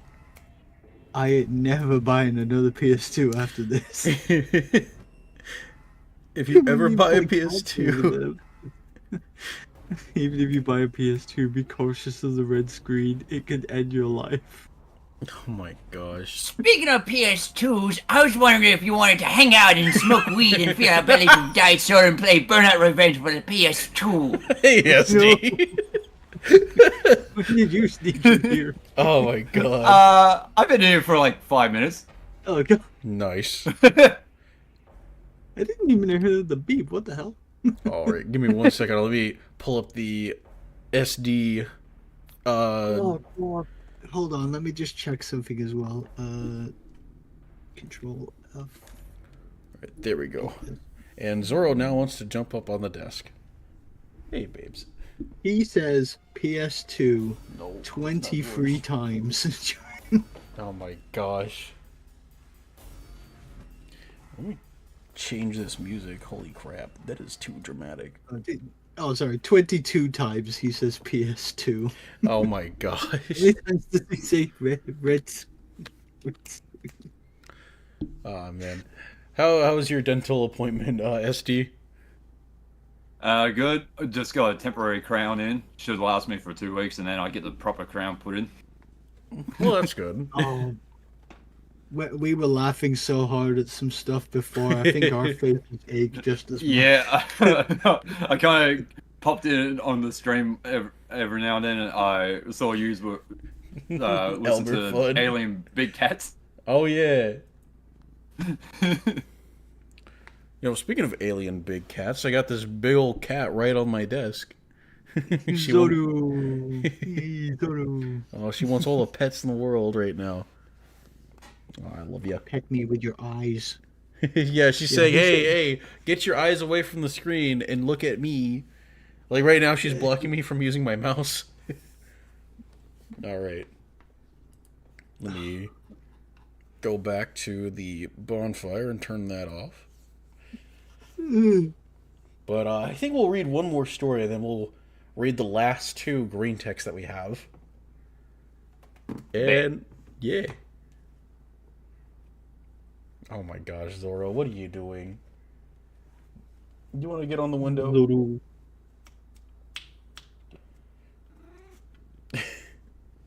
Oh, now she's headbutting my arm. I have to do a stream. I have to do a stream, babes. Feed me, sock. Doc, I demand snacks. I just fed you an hour ago. That was an hour ago. I am hungry again. Yeah, no, she will try to guilt trip me into feeding her again. She has done this to me in Latin several times. But Latin knows a little bit better because, well, obviously it's her cat. I don't know if you heard that. That was a very... I heard it. Yeah. Someone clip that. Someone clip that. But I think it's time for us to spin that wheel again. And the wheel. We've got He Who Wanders as our next story. So. He Who Wanders. All right. Where is it at? It should be. Here it is. Let me turn on the music again. And the bonfire.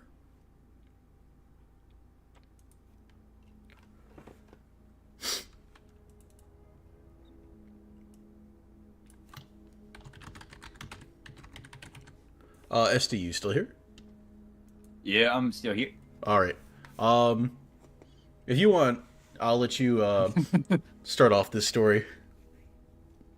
All right. Where are He Who Wandered. I miss the scorching wind of Andalusia, how it pours sunlight onto your face, toying with eyelashes, fluttering dry and sank against cheeks and milling around hair. I miss the smell of the valley and that ripening softness of musket fluff glistening in the afternoon. For a second there, I was about to read as a different thing. Oh. No. From up here. No. From up here, I can see the house. From up here, I can see the house where I grew up. I see white chapels tucked into great orchards like pawns scattered on a chessboard. I can see patches of asphalt on El Jardinito, El hailing from the old Jardinito. town. El Jardinito, road hailing from the old town through dappled road. Then waning behind the horizon with erratic headlights of beat-up trucks cruising around. One of the pit stops along Ed? That should be El Jardinito. El Jardinito, where truck drivers stop to relieve themselves, marks the starting point to this wavy trail. All covered in blotches of spindly grass stalks and flaxen sand. The trail is barely noticeable at first. Truth is, no one even cares to notice it. Why would truckers taking a blitzly care to check on a mucky trail leading to God knows where? But I do. This is how I got up here. To the top of this hill where I am standing now. I've climbed all the way up here so I can finally end it all. All these years of vagrancy, fuel, exile, and fear. It's where it's going to come to an end. But for now, I am enjoying the view of the valley unfolding below. I am sipping the air of what could be my final moments. He will show up. He always does. Like a shadow, he's been following me right on my footsteps. Always there, behind me. There he is. His limping figure appears behind the sharp bend of damn it. El Jardinito. El Jardinito. God damn it. This is what happens when you don't know how to read Spanish. It's all good. He looks up and I forgot how to speak. He looks up and he sees me, then stops for a moment to catch his breath and leans on his cane, as if assessing the remaining trajectory for this final stretch. Resumes his walk, or should I say, resumes his agonizing trudging. Years of endless chase took a toll on his body. I wonder how long. No wonder. How long has he been chasing me? 10, 20, 30 years? He is slow, methodically slow, but for once I will not run. I will wait. Right here, behind this rock. I will finally come face to face with this sharp Swiss knife. The sharp Swiss knife blade I am holding in my hand will soon land right through his neck bone. Yes, that's what I'm going to do. This ends here, at the dead end of this sandy trail, top of the hill, overlooking the valley with its white chapel, musket. Funny, after all these years, I still don't know the real name of my chaser. I've always called him what Master Borges called him. He who wanders. He who wanders, listen, I will kill you. Borges, I idolized him when I was in college. Many did, but I was different. It was 1961. I was an average lazy learner at the University Laboral de Cordoba, floating around from one semester to another, barely passable grades. I had very few friends and almost no interest. One can say that I had an early form of identity crisis. Besides chugging anisado, my only passion was literature, Latin American literature. Borges and Neruda were at the forefront. One could only imagine my excitement when I saw a pamphlet hanging on the wall of the literature faculty. Spaces were limited, but who cared? It was the man himself. George Louis Borges, coming to give us a lecture followed by an opening panel of questions. Like a maniac, I rushed to the auditorium hours before the lecture. I was the first in line, and when the doors opened, I got the front row seat.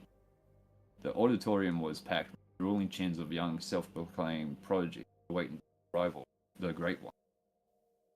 And there he was, the blind lord of literature, walking upright onto the stage with a cane and his loyal assistant right by his side. Standing ovation, he nodded and made a thank you, please be seated gesture. Then he began.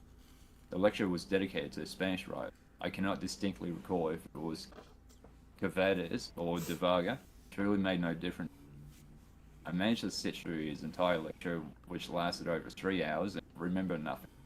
He talked slowly and methodically, pouring honey into our ears like Segovia's guitar, with his absent eyesight fixed on the. And then it happened, something that caught me completely off guard. Before closing the day, Borges was about to take questions from the audience. Of course, I raised my hand, and so did about 100 others. One of Borges' assistants whispered something into his ear, which made him smile. It is an honor for me to be in front of an audience of young people, but our time is not infinite, he said, with blind eyes still pinned on the far corner of the hall. For that reason, I will randomly pick questions from 5 of you. I have never won any prizes or lotteries in my life. When I played poker or blackjack, I lost far more than I won. I knew my limitations, and that turned me into an average, apathetic person, rarely trying to outdo oneself. And so, sitting still, little ambition, I got used to it. Until that moment when I saw Borges pointing his finger in my direction. That came as nothing short of a shock. Me? Yes, young man, Senior Borges. Picked you. Step forward and introduce yourself, said his assistant. I did not know what to ask, so I quietly mumbled my full name. Fernandez Augustine Navarro. We got his docs. Kidding. Borges. Oh no, they found my IP address. Borges shifted his greyish shaded pupils in my direction as if reacting to a sudden buzzing of a fruit fly. Fernandez Augustine Navarro. Navarro, haven't I met you once before, young man? He asked. No, Senor Borges, I never had the honor. But you will. We will meet again, Senor Navarro. You and I will meet again, but for right now, what is your question? The rest of the day was foggy. I don't even remember what question I asked. It must have been about him winning the Brick and pre-international. Not sure and maybe not important. No, not important at all. The greatest writer in the history of mankind called me by name. That bizarre, unreal thing he said about us meeting again. When? Want to use one? Take over? I can take over. Sure. All right. 9 years later, 1970. I'm going to change the music again. Sorry about that. This one's like very... Silent Hill music. Yeah. It was like one of those intense music, and I'm like, that doesn't fit. 9 years later, 1970. There I was, a somewhat promising journalist in one of London's somewhat scandalous tabloid newspapers. Every week my name was featured on the second page alongside with celebrity chronicles and vile rumors. My paycheck was decent enough for a small studio flat by Manchester Square. After years of having been pent up by directionless studios, you could say I became something more than an average, or at least that is what I believed.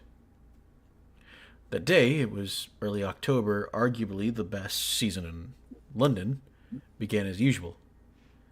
I ate my chick breakfast, consisting of 2 scrambled eggs, ham, toast, and dark roast coffee at Barrymore's Diner, and was ready for a pleasant walk to the office.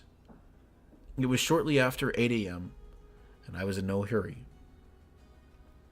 My route was the same as it was every day. Past the square, right turn on George Street, left turn on Thayer, another right on Maryleborn, or Maryleborn. My thoughts that morning were all preoccupied with the piece I was working on, so I was slowly making my way through the square when something caught my eye, or rather, someone. At first, I didn't pay much attention to him, no more than I did to anybody else who idled at the square that morning. Hippie rascals with soiled hair playing guitar on every corner was a common theme in those days, and London town was certainly no exception. So here was another one of those misunderstood love proclaimers, sitting right behind the gated area of the square.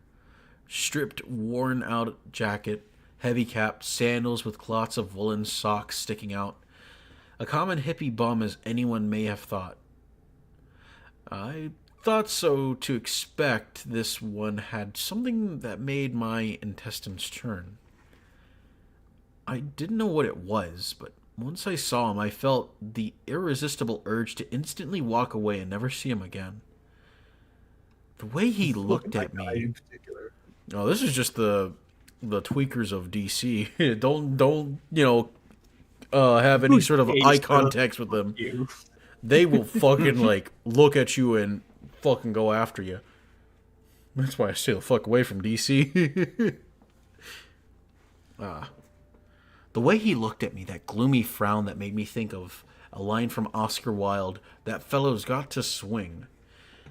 There certainly was something outwardly about that fellow. His eyes, as if carved from a rock below his forehead, were mercilessly drilling thousands of tiny holes through me. I added pace. As I turned back one last time, I noticed him slowly walking towards me, past the gates of the town, onto the streets, paying no attention to screeching tires of honking horns or honking cars, walking right towards me. He's just a bum. No, he's not. Just another one of those unwashed hippies. No, run! George Street was empty, like in post-war bombed quarters. I could hear my brisk footsteps, or was it the drubbing of my aorta against the chest? It was catching up. Run? Don't be silly. Yes, run. First slowly, as if you're trying to not show your chaser that you're scared. No, not scared. More like in a hurry. Why am I running? I can take him out with one punch, right? But it wasn't about that. It was my first experience of that feeling, which I can only describe as some sort of primordial sense of fear, panic, dread, unexplained sense of looming doom arching above you like a dark figure with a scythe. I ran. I ran faster than my feet could move. As I turned the corner of Thayer, I paused and looked back, fearing to see him right behind. Scrambled eggs, toast, and dark roast coffee were about to make their way back up through my esophagus. Wiping the sweat off my palms onto my pants, I bent forward in a protective position and looked around. Empty windows of George Street were checking me out like a toddler witnessing parent in a cowardly act. However, that man that was incensed me into this uncontrollable panic, he was now gone. Shame on you, Fernandez Augustine. I repeated to myself while making futile attempts to enthrall palpitation to subside. Shame on you. I mumbled, repeating that word. Shame. Shame. Shame. Mumbling turned into whistling that song by Magic Lanterns. Shame. I whistled. Acting calmly and self-composed, I sang without knowing words, only to convert my mind to something else. I sang so others wouldn't notice me shaking. I climbed the stairs of my office building, 3 at a time, 3rd floor. The familiar smell of topography oils calmed me down. Safe heaven. I think that meant to be safe haven, but, whatevs. Shame on you, Fernandez Augustine Navarro. Sparky, would you like to pick up? I shall. Shame on you. Shame on you. Shame. Shame. I say shame. Even now, I question myself whether my journey to madness began on that day or was underway for many years. Madness that creeps in and recedes in tidal waves. Is that how it usually happens? All I know is that an hour later I was laughing at that little moment of weakness. Preposterous and rubbish, my thick Andalusian twang spoke to me. The idea of being checked out by a specialist didn't cross my mind, and I immediately thought of Dr. Patel in Camden Town. He'd given me a comfortable medical diagnosis, like a panic attack, or prescribed some white pills, I thought. Little did I know that the day had more surprises in store. The unnerving script development continued in a more eerie fashion when my boss marched to my desk with a pack of printed papers. No, Navarro, you are not going to see Dr. Patel in Camden Town. You will be making a judgment call on your insanity. Instead, who will make a judgment call on your insanity? Instead, you are going to do an article on Joris Louis Borges' new book. He is making his presentation today at the London Public Library and blah, blah, blah, blah, blah. I forgot about the panic attack. The thrill of seeing Master Borges again 9 years later was surreal. Moments later, I was sitting in a cab on my way to the London Public Library, scribbling all possible questions I should be asking him. L'Informe de Brody, other books. Forget it, I knew very well what I would ask. I paid the cab and galloped up the marble stairs leading to the hallway, where the master was about to hold his new book presentation. I elbowed myself through the crowd of journalists to occupy the coveted front row spot. Quick inventory check, wallet, J-sack, along with an omnipresent Swiss knife. Seconds ticked leisurely on my wristwatch. 4 more minutes. Forget this morning's sickness. Forget Dr. Patel. Collect yourself, Fernandez Augustine. Navarro. That is your last name, isn't it? Yes, Senor Borges. But how do you... 9 years ago. In Cordoba. I told you we would meet again. Do you remember? I nodded rapidly, completely forgetting he couldn't see me. Stupid. Perhaps, continued Borges, it would be more prudent for us to speak privately after the conference. I invite you to have coffee with me. You like Colombian coffee, Mr. Navarro? Oh, no. I shall see you precisely at 6 o'clock at the address that is my assistant will provide. Wait, why are you oh-noing? Oh no, his blind. Would you like to come and have coffee with me? I didn't see shit. His blind eyes were still affixed to the top far corner of the hallway, far above the congested, sharp-penciled critics and ardent followers of his divine writings.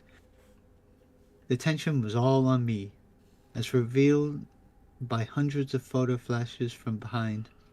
I thought of all of the explaining I would have to do tomorrow. How did Borges know you? Are you a friend? Were you raised in Cordova? Are you his illegitimate son? Back then I did not know. Answers came later. Memory is a tricky animal. As I gaze over the valley and saturate my lungs with familiar smells, that's not how your lungs work. I cannot think of anything specific. Vague or exclusive memories of my childhood home and these orchards, the white chapels and old town itself. Nothing but an incomprehensible sensation somewhere down there, below my chest cage. Again, that's not how smell works. Yeah, that...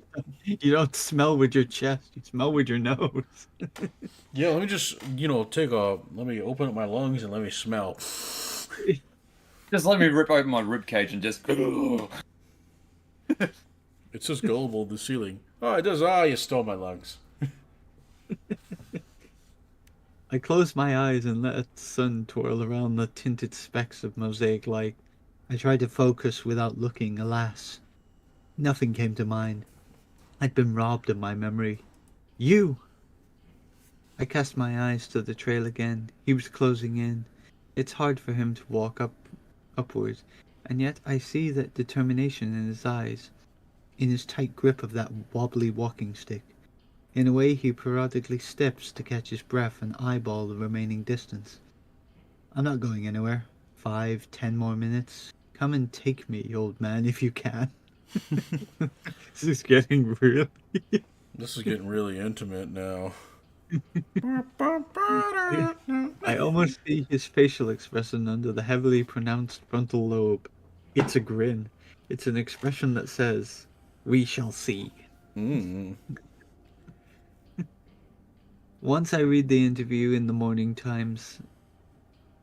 In it, Borges was portrayed as an extremely humble and minimalistic. His house was depicted as perfectly organized space with easy access to everything.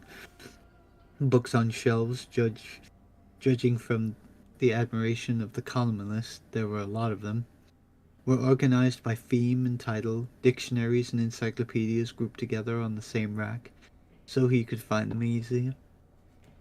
In another article dated 1966, I read when the Borgias arrived and those travels were quite extensive. He carried a whole rack of books along, some of which he may not even be read.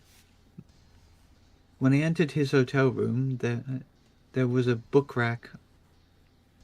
That very book rack was the first thing that caught my eye. I stood perplexed at the multitude of titles, most unknown to me, when I heard the door swing wide open, and there he was entering through the doorway with a leisurely swinging cane. "Ah, Senor Navarro, how kind of you to visit an old man." I took a step forward and produced some gibberish like, "Pleasure is all but mine." He half smiled and pointed his hand to the chair. I know you will quite enjoy the taste of Colombian dark roast." Borges sat down and leaned slightly backwards without releasing his cane. "Do you know the biggest advantage of being blind?" he asked, and answered immediately, "Blind don't need light, so we utilize bills. So my utility bills are way lower." She just sat in the dark.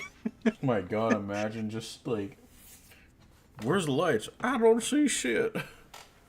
I'm just picturing Stevie Wonder just walking around his house, like walking around his piano, everything's in complete darkness. All of his like staff are just bumping into things. Oh fuck! You have to see what Damn I it, Stevie see. Wonder, turn a light on. Man, I can't see shit. I can't see shit. We're saving the bill. No, I didn't Why see do I shit. even need the lights on? Oh my god. I need to ask a blind person this. Do you save on utility bills by not having your lights on at night? I need answers. He laughed at his own joke, only to be interrupted by his assistant carrying a tray of aromatic coffee poured in 2 small porcelain cups. Amazing how the very idea of drinking coffee instantly changes your mood before you even take the first sip. As I was ready to go on my pre-scripted monologue of expressing my gratitude and honor, Borges jumped right to the action. "I will get right to it, Senor Navarro, about you being here and about me remembering you. I know you have many questions, and I will attempt to answer some. Some, but not all. When you leave this hotel, there will still be questions that you will have to find answers to on your own."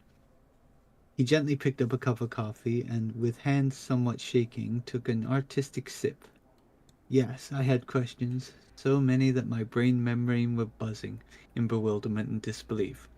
Here I was, sitting in a room with one of the greatest writers who happened to mysteriously know my name, and... "Have you by any chance read the Book of Imaginary Beings?" asked Borges. "I have, many times. I read it in Spanish, when it just came out. Very recently, I bought the English translation in some shabby bookstore in Oxford Circle. I read the book far too many times, but never in its entirety, mostly staring at the random pages, just as Borges has intended it to be consumed by its reader. You see, Senor Navarro, that book was, and perhaps still is, a never-ending work in progress of human imagination that has no boundaries. I have included what I have researched over 10 years ago, then recently expanded and republished to more figments of collective human imagination, but the book is merely a small subset. In a way, the book writes itself in some form. It's a labyrinth, an endless one, a living one, where every corridor and every room is never the same. What I have always wanted in this book is to reflect the labyrinth of my collective subconsciousness, the force that drives our mind to craft. For that reason, all creatures in my book are strictly fictional, mythical. Am I boring you? Not at all. I understand, Senor Borges. He nodded and wiped the coffee grind off his nose. That book, as its title implies, is all about imaginary beings, tales, legends, folklore. But one thing that no one knows is that I had originally intended this book to include one more being, a being that goes by the Latin name Quietus est. Or would it be Quietus est? Yes. It appears and disappears across many cultures, sometimes centuries apart. Very little is known of it, and what I found was indeed astonishing. First is this being is physically no different than an ordinary human, you may say. It is human in many ways. As I have studied this entity, I became more and more agitated. Could not stop. Like a madman, I tried to learn more and more. Very soon, the excitement turned into another feeling. Fear. Fear of what, Senor Borges? Borges' eyesight shifted from the corner of the room, straight at me, as if he could perfectly see me. Fear of what I have uncovered, that Quietus est is not a myth at all. He attempted to take another sip, but his hands started shaking, so he had to put the cup down, spilling some on the saucer and around the table. Pardon me, young man. I am trying to maintain composure, but you have not tried the coffee, he said, wiping his mouth and forehead with a knitted handkerchief. I raised my small cup and took a sip. Disregarding the aromatic fumes of Colombian beans drifted down my internal gorges. Pardon me, sir, but you're saying this imaginary being called the Quietus est is not imaginary? Is that why you decided not to include it in your book of imaginary beings? Only in part. Fear came from the realization of what it would mean if mankind were to know about its existence, you see. It's no secret that we're all well aware of our eventual demise. We all die. But imagine what would happen if we were staring right at the face of death every single day of our lives, and knew the time that was left to us in this world. Death is not a vague concept portrayed by middle-aged artists, not as folklore tales of the Grim Reaper, but as a real living entity that stalks you and walks around showing you the ticking clock counting down minutes and seconds, getting closer to you with every second, trying to grab your hand. Running from death is worse than death itself. He took a deep breath and closed his eyes. But I shall talk no more. Allow me to give you my scribbles from years ago. These are the unedited in their raw format, so please pardon my poor language. It's right there in the drawer. You will find a folder with a yellow piece of paper. Read it aloud while my ripe old body attempts to catch breath. I opened the drawer as instructed and found a yellow piece of cursive handwriting, carved in Spanish, with some Latin phrases. The scribbles were short, less than a page long, with marks and scratchings, but most of which decipherable. He must have written this himself, half-blind, I thought. What caused him to do it, and not dictate it to an assistant? I unfolded the paper and began to read. Any of you guys want to take over? I can pick up again if that's fine. Mm-hmm. All right, and where are we at exactly? Did you read the part? It just says quit. Quitese. I think that's what it's saying. Quitese. I'm not pronouncing that. Actually, hold up. Let me go to Google Translate really quickly. I just want to see how it's actually pronounced. Quietus est. Quietus est. Okay, so it was est. Quietus est. It is said that one shall not know about his own ways in times of demise. The imminent passing is only felt by those that are either terminally ill, and even so, they don't possess the knowledge of when and where, or by death row inmates awaiting the exact day and time of their execution. Lack of such knowledge coerces us to exist. Sumerians believed in a certain deity. The word deity was scratched and replaced with the word demon of death embodied in human flesh and bones, which again was scratched and replaced with entity, whose sole role was to stalk its victims and inform them of how much time they have left to live. Per the ancient Book of Dead, which was discovered as a set of clay tablets, typically buried in corpses, only those that are luminous can see the deity. Again, crossed out twice, replaced with demon, and then with entity. The luminous ones are the ones to be either people with high spiritual powers or vice versa. The cursed ones, condemned by priests. The reference briefly reappears in some Egyptian manuscripts, but in later writings is replaced by Anubis, or in rare occurrences by Horus. The writings again depict this unnamed being as an eternal human who never sleeps but always wanders. What's strange is that neither Sumerians nor Egyptians gave the entity a discrete name. However, the rare findings during Dark Ages refer to him as Quietus. The only depiction of Quietus was that of an ordinary human standing next to a sun. Oh? Sorry, it's just oh, it's all popped up on my computer. The only depiction of Quietus was that of an ordinary human standing next to a sun clock, which was used to measure the time that the Chosen One had left to live. From time to time, Quietus stalks the Chosen One, and when cornered, moves hands of the clock forward to shorten the lifetime. If the Chosen One cannot escape, then his time is eventually runs out. The last reference was found in Enough, Mr. Navarro. You understand the idea. Now on to the main question. Why are you here?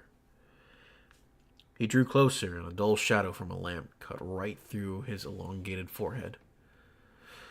Quietus is an eternal wanderer who is always with us, the timekeeper who sits at the edge of the stage with a ticking watch on his wrist. The greatest gift given to mankind is its inability to see him. When I lost sight, I thought blindness was a blessing in disguise, but one does not require eyes to see the wanderer. What eyes cannot see, ears can hear, and skin can feel. I hear him. I feel him. You are here, Mr. Navarro, because you and I are the luminous ones.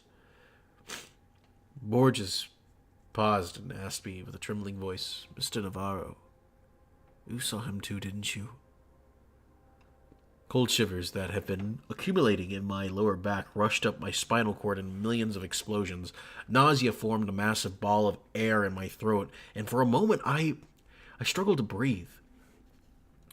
Desperately trying to cease the thumping inside, I pushed the words out. I saw him today. Now, how do you get used to the notion of being a passerby on this earth? Ordinary humans do not have to get used to that. We have that built-in protection layer, that safety cork in our brain membranes that separates the realization of being mortal from flooding down upon us.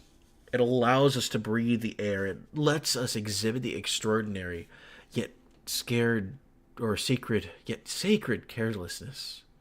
The mental block that denies the laws of life on a primitive emotional level, even for the keenest scholars. The indecipherable tetragrammaton is shown to us in every step we take, in every cup of Colombian coffee we sip, in every word of wisdom that we collect from books. Every second we bypass the sinister tick-tock and hear the name of the god being whispered into our ears, and yet humans turn around and whistle shame, shame, deceiving our own self-cognizance. And that, as Senor Borges called it, is the true blessing. Those who possess the name of the divine being are doomed. Knowledge is madness. Knowledge is inexistence. Knowledge of death is worse than death. We sat in this hotel room until morning, the two luminous and doomed souls. Our casual exchange of words was amplified by the ticking of the clock. It was dawn when I noticed Borges nodding in his sleep. His left hand was still resting on the cane. His pupils were shuffling behind the shut eyelids. Borges was dreaming. So must have I. As I was exiting the foyer of the hotel, I hid behind the column and looked around the street. It was empty.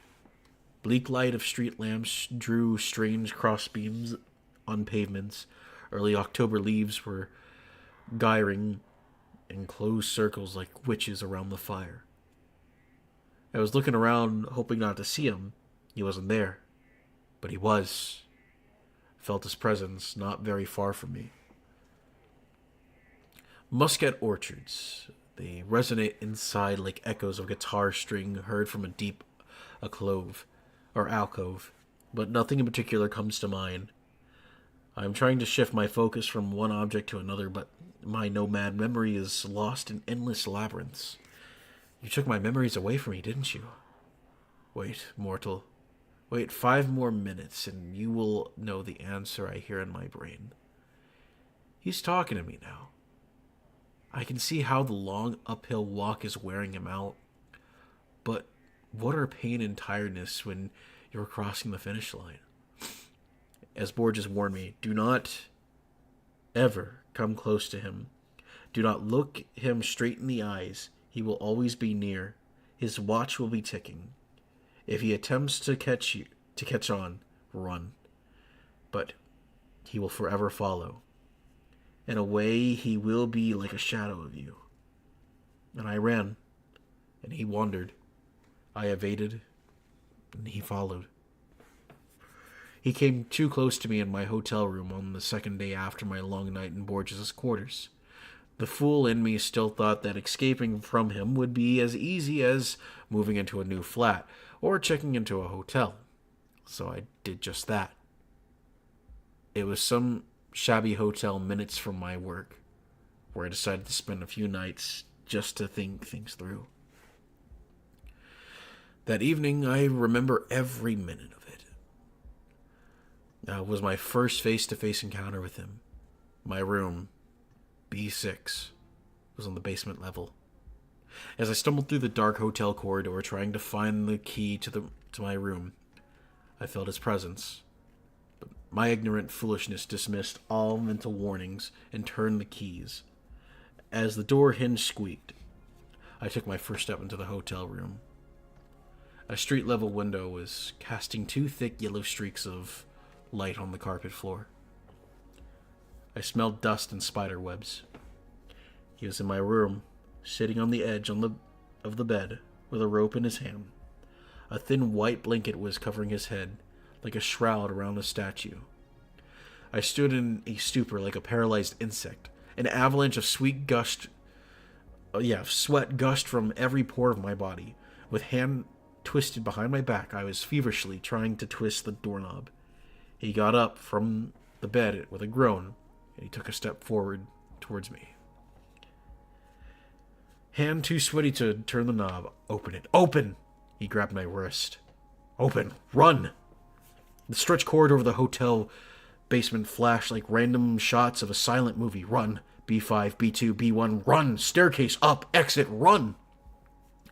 Your time is coming, Fernandez Agustin Navarro. A whisper crawled in my ears. Coming, coming, hissed the wind. I ran until my legs gave in. I fell down somewhere in the outskirts of the town, passing out in an alley amidst rubbish until sunup. My madness had begun. In the days following my first face-to-face encounter with Quitus Est, I moved out of my London flat.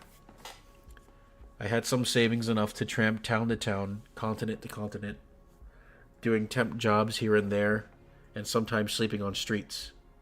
He was always right behind me.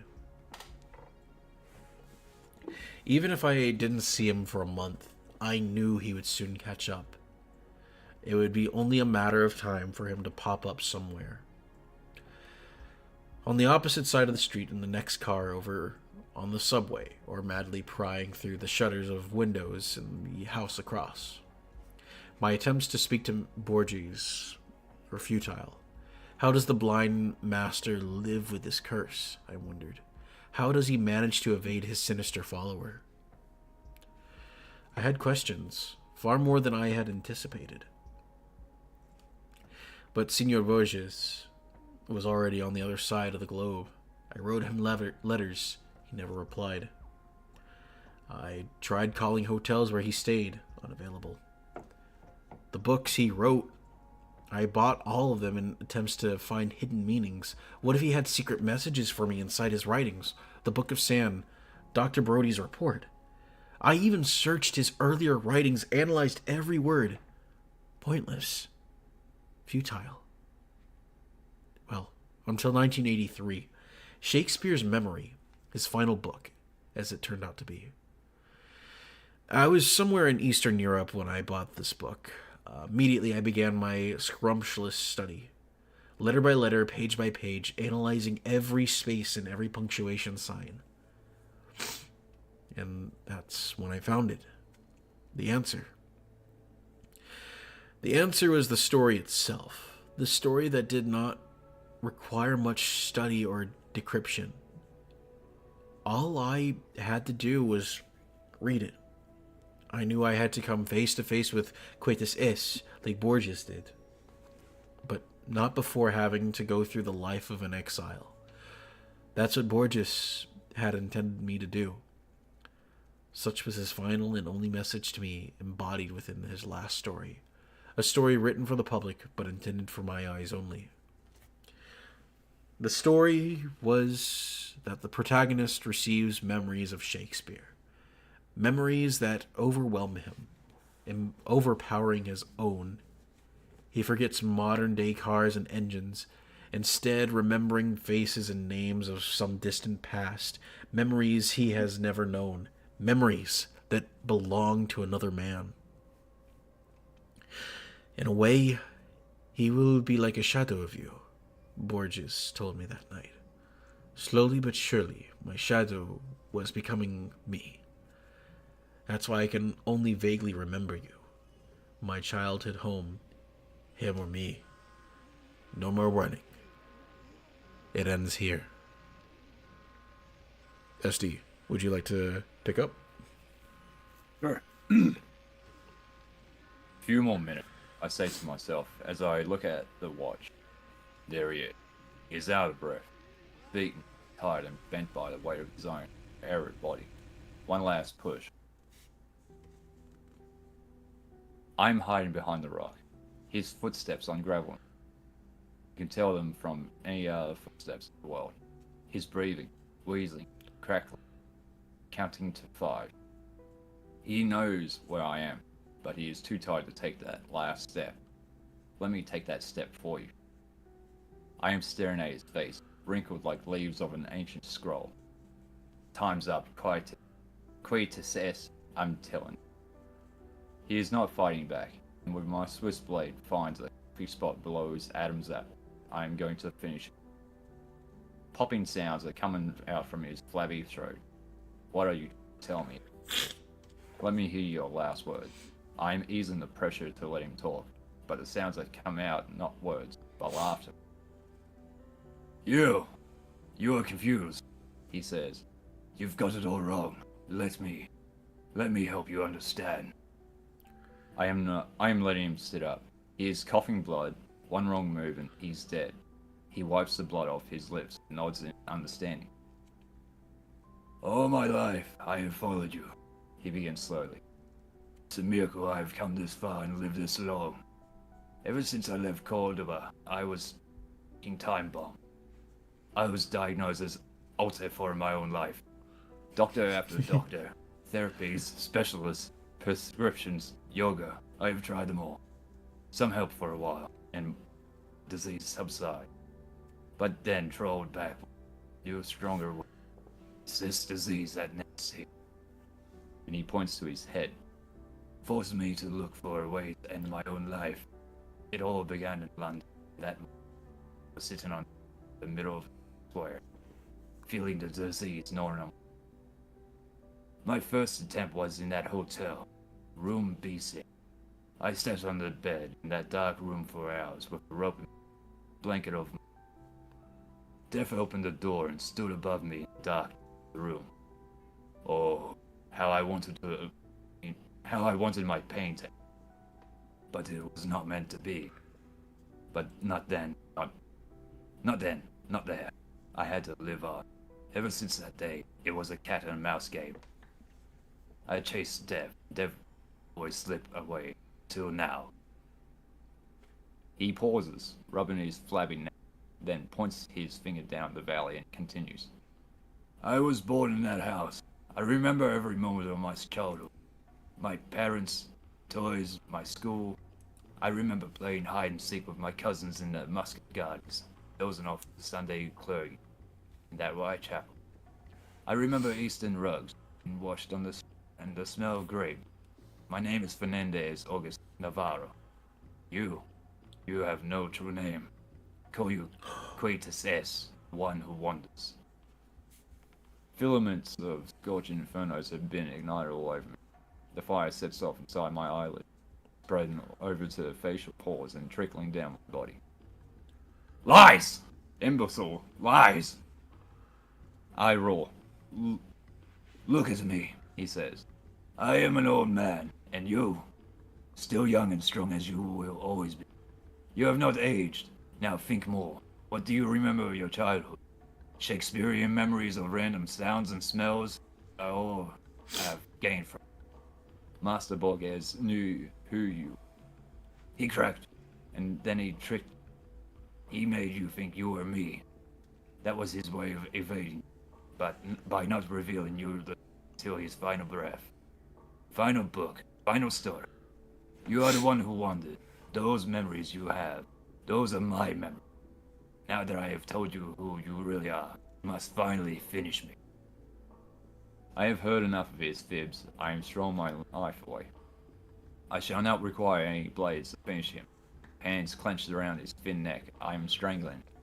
I hear him squeal as the grip tightens. I feel the crackling of neck bones between my thumbs. I see him gulp in the air in warm convulsion. He looks peaceful. I sat on his chest and watch his last breath pick up by the wind, carried down the valley to the garden, passing by the Whitechapel house where he grew up.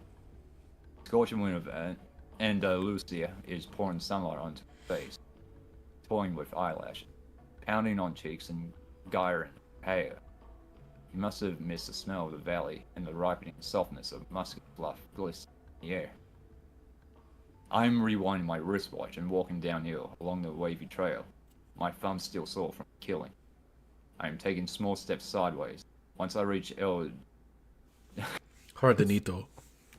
Ardenito, I will hop on the first bus. From there, I will travel west or north. Destination will never matter. Anywhere is where the road takes me. Me, the one who wanders.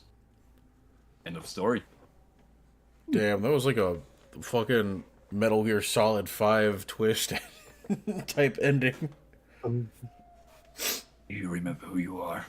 Yeah, literally, that's what I was thinking was, holy shit. You are Big Boss. I'm Big Boss, and you are too. No. Here's the two we're of us all together. Big Boss. M. Night Shyamalan. I laughed and shook his hand. Oh my gosh. I was about to start singing Invisible, but I'm like, wait, that was never in the game, but everyone thinks it is. But no, this is actually really good. I love that twist at the end. Mm. Like, you realize, oh shit, this guy was never was never Fernandez Augustine Navarro.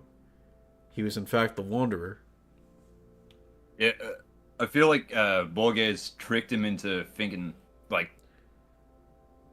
try to trick Death into thinking, or like Quietus into thinking that he was somebody else. That's probably how it happened.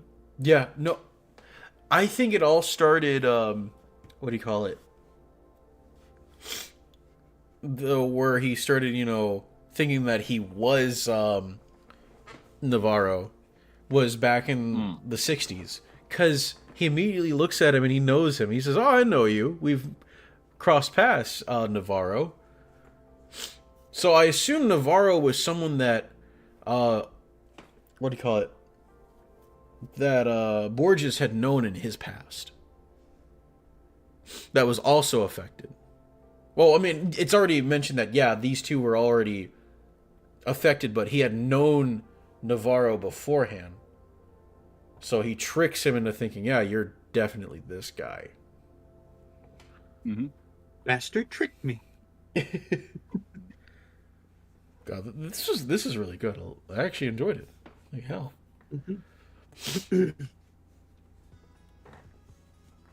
Didn't fall into any cliches. Right? Yeah, it didn't really. And then there was blood and gore, and then Mr. Navarro's was shameful.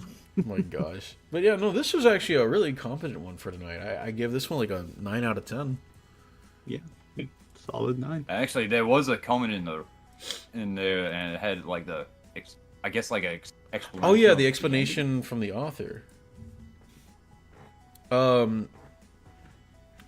I have repeatedly read the ending of He Who Wonders, only to feel increasingly confused. I get that Navarro was actually he who wonders the whole time.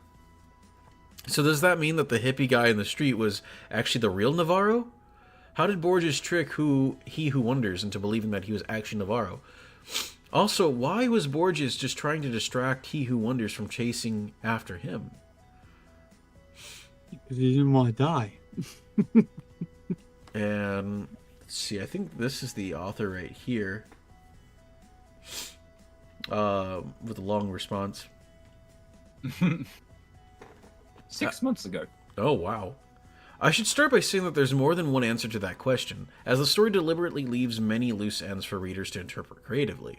Additionally, like any piece of fiction or horror, not everything needs to follow perfect logical sense. Personally, I believe it's more about sparking readers' creativity and encouraging them to piece things together rather than providing the answers directly. I can agree with that. That being said, the most popular theory about the story is that Borges, partly due to being a brilliant writer and scholar, and partly because he knew he was one of the doomed ones, aware of his eventual victim list, sensed the true identity of the fake Navarro, Quietus Ace, and deliberately tricked him into believing he was someone else, turning him from the pursuer into the pursued. And so the Shakespearean memories was more or less saying, yeah, haha, I fed you lies this entire time. I like that. This was really good. Yeah. All right. Well, I think we should read the last of the green text. Maybe watch 2 more videos and then try to get some cryptids in, and then we'll end the night. If that's fine with you guys. Yeah, it's cool. All We've been right. going for 3 hours. Yeah, well, almost 4 hours now. All right, let me turn off the bonfire really quickly. And let's spin that wheel for a green text. Spin the wheel. And we get... Oh. Okay, this actually might be the last... one of the last things we do tonight, ladies and gentlemen. Or we can try and get, like, 2 cryptids after the green text. Ridiculous green text. The infuriating ending. Alright. It's ridiculous. Let me turn the bonfire so I don't ruin one of the other green texts. Alright. No, continue without ads. Alright. ITT, stupid relatives and their stupid cars doing stupid things. Grandma was looking for a car. My grandfather has spoiled her sideways for years. Always buying a bigger, softer car with each trade-in. When he died, she was on a Buick LaCrosse. Hey, that's the car I have. He also kept up with all the dealership visits, oil changes, and, oh, by the way, he was the one who actually bought the car. Grandma moves in with relatives who don't have room for another car. One high school kid, one 20-something who's finding themselves, plus 2 parents. We offer to hang on the car for her, but she insists that if she can't have it with her, she needs to sell it. Also insists that she needs to be the one that sells it. Lists a 2009 CXL with pretty much everything on an old guy would go for. Power this, power that, moonroof, super duper radio set for $7K 2 years ago. Barters down to $5K. Grandma, what the fuck? Then spends the money at the casino in a weekend. A few months later, high school kid goes off to university. Grandma sees this as an opportunity to get her car back. She goes on and on about how she misses her Buick that she sold a few months ago. She's genuinely surprised that she can't find a LaCrosse that isn't completely fucked for anywhere near her selling price. Gives up and goes to dealership. Oops, Grandma doesn't actually have good credit because Grandpa did all the wheeling and dealing. So of course, with no real income, she can't get a nice Buick. What the dealer has a traded in 2010 Jetta wagon. Says he'll work something out with a cosigner for 11.5K. Grandma asks my dad to cosign. Dad asks me, the car expert, to weigh in on this, so I come along. Right off the bat, I can tell this thing is the most basic American vehicle, or most basic vehicle that ever sailed to America. Keep in mind, the Buick had DVD navigation, power and heated seats, a moonroof, the works. This thing has exactly nothing. Oh, by the way, did I mention it was a TDI? I don't even know what that fucking means. Grandma has no idea what diesel even means, so I have to explain to her that...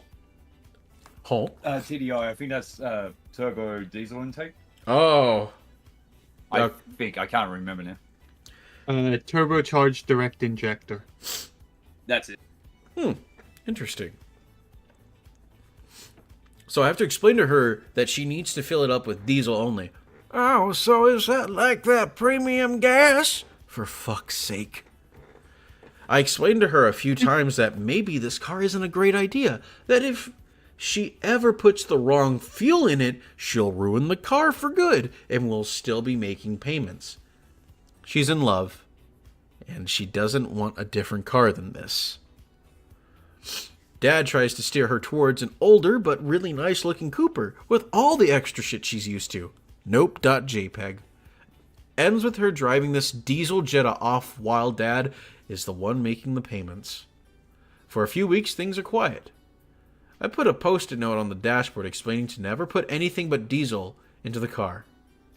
Hang on, one more. Last week, get the call I've been fearing. Ain't on. Grandma thinks she broke the car. Can you come look? Roll up. Car looks fine from the outside. Grandma explains that she was trying to get something sticky off the car and that she couldn't get it with the gas station squeegee. and she remembered how Grandpa would sometimes clean things, as in motorcycle parts in the backyard and with gasoline.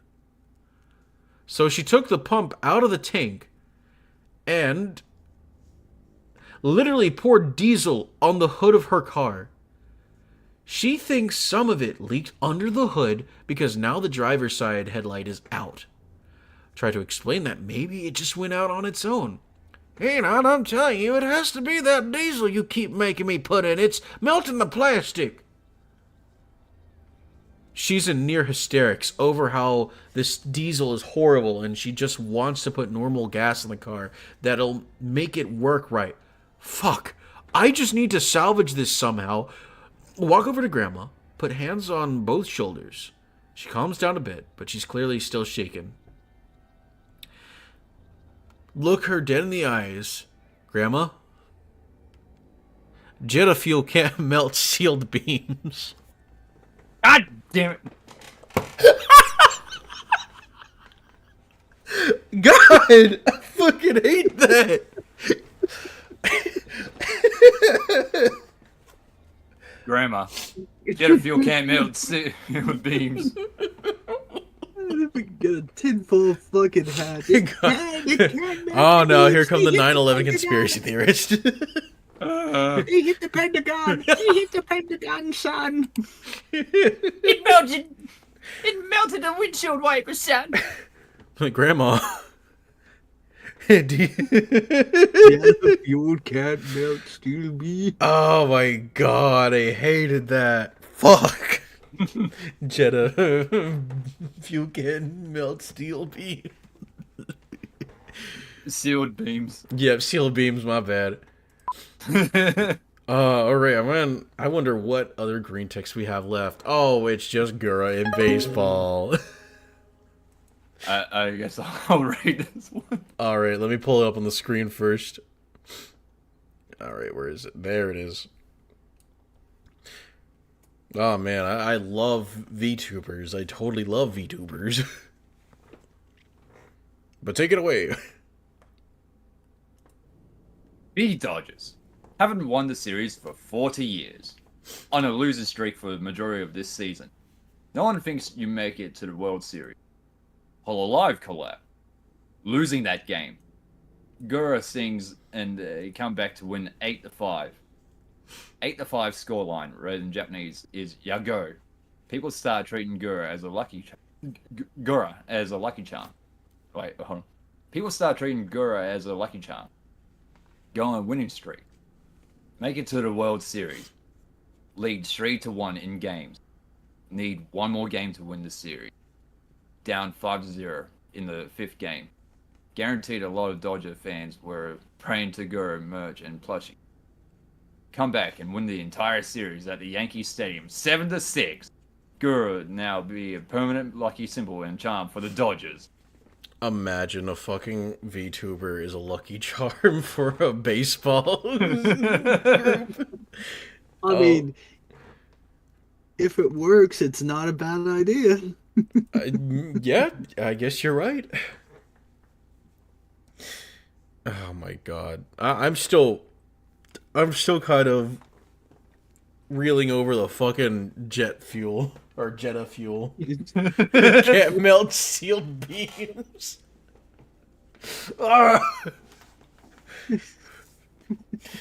Just picturing it, like he's got his hands above her shoulders, she's staring him dead in the eyes. Grandma. Jetta fuel can't melt steel beams.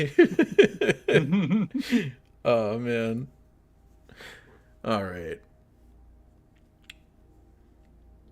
I think we'll read 2 cryptids and then I think we'll head out of the studio or not read, but watch one more video after that, if that's fine with you guys. Yeah. Alright. So, let's pull up some of the cryptids. Oh. Oh shit, it's the Kappa! Oh, hell yeah. Alrighty. Kappa pog face. Poggers.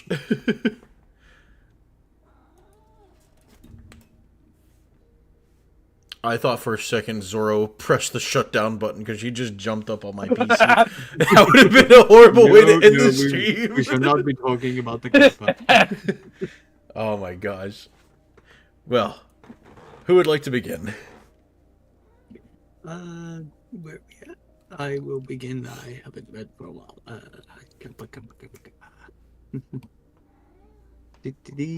The Kappa, alternatively called the Kawapataro, or River Boy, or Kawako, River Child, are legendary creatures found in Japanese folklore.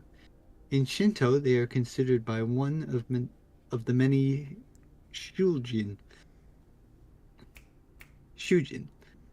A hair-covered variant of Kappa is called a Hayosabi. Subi. I'm probably butchering these pronunciations. I apologize to anyone listening. It's all good. I don't know Japanese myself.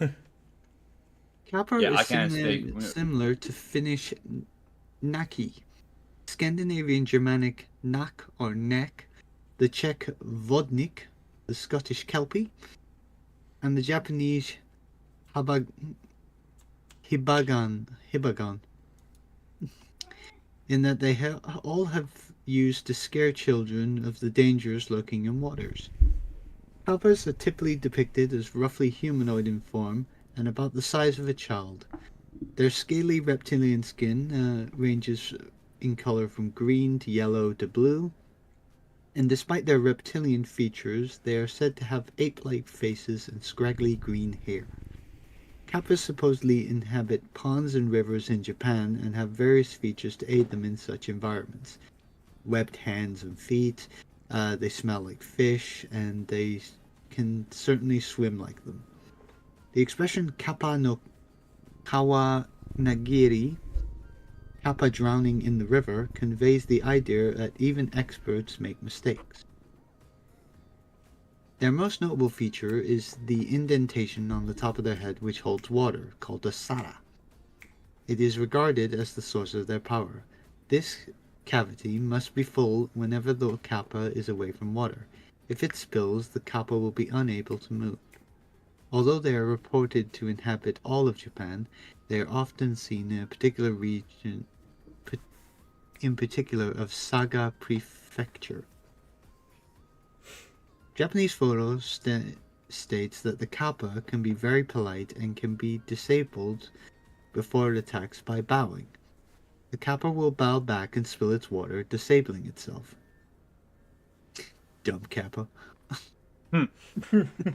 Kappa are usually seen as mischievous troublemakers, their pranks ranging from the relatively innocent, such as loudly passing gas or looking up women's kimonos. Little pervert. Fucking nonsense. To the malevolent, such as drowning people, animals, kidnapping children, yada yada. Jesus. When Kappas attack people, they often pull the person's intestines out through their anus. Fatality. Oh yeah, that's right. These little fuckers are the ones that go up your butt. Yeah. In order to get the mythical organ called the Shiriko Kadama, which is said to contain the human soul. It is also said they love cucumbers, and people can sometimes escape from an aggressive Kappa by throwing a cucumber in its direction, and run away while it eats the cucumber. If it is necessary to bathe in water where a Kappa lives, it is possible to throw a cucumber into the water before entering, after which the Kappa will allow you to use its water without attacking you. If somebody defeats a Kappa, it may surrender, after which it will help farming and share medical knowledge. It is also possible to befriend a Kappa by bringing a cucumber, which will also cause it in those ways. The technique of bone setting was thought to have originally been taught to by a friendly Kappa. Kappa are frequently challenging humans to sumo wrestling, which sounds right up Mima's alley. Which is almost guaranteed. It's almost guaranteed to win unless the human gets them to spill the water in their head. after which the kappa is forced to retreat. It is also it also has a type of sushi that contains cucumbers named after it, the kapimaki. You guys want to take over, or should I read the... I'll take on the sightings. Mm-hmm. Sighting. Despite the fact that kappa are creatures of folklore, reports of sightings do exist. In 1801, a kappa was caught in a fish net in what is now Mito City, Ibaraki Prefecture. The kappa was 1 meter tall and weighed 8 kilograms. On June 26, 1840, a long-necked winged kappa was captured in what is now the city of Tsuruka in Yamagata Prefecture. It attacked 2 children, so neighbors drained the swamp to capture it. In 1877, a fisherman saw a kappa off the coast of present-day Kamogawa City, Chiba Prefecture. It had hair on its head, was quadrupedal, and had a shell. In April 1974, a kappa-like creature was spotted in a river in Tsukimoshi Town, Tono City, Iwata Prefecture. It was 60 centimeters tall and had hair. Interestingly, the city of Tono, where this sighting took place, has many stories of kappa and folklore. In August 1985, a man in Tsushima, Nagasaki Prefecture, saw a kappa-like creature and found a triangle of footprints, 20 centimeters long and 10 centimeters wide at the site. New footprints were discovered that day.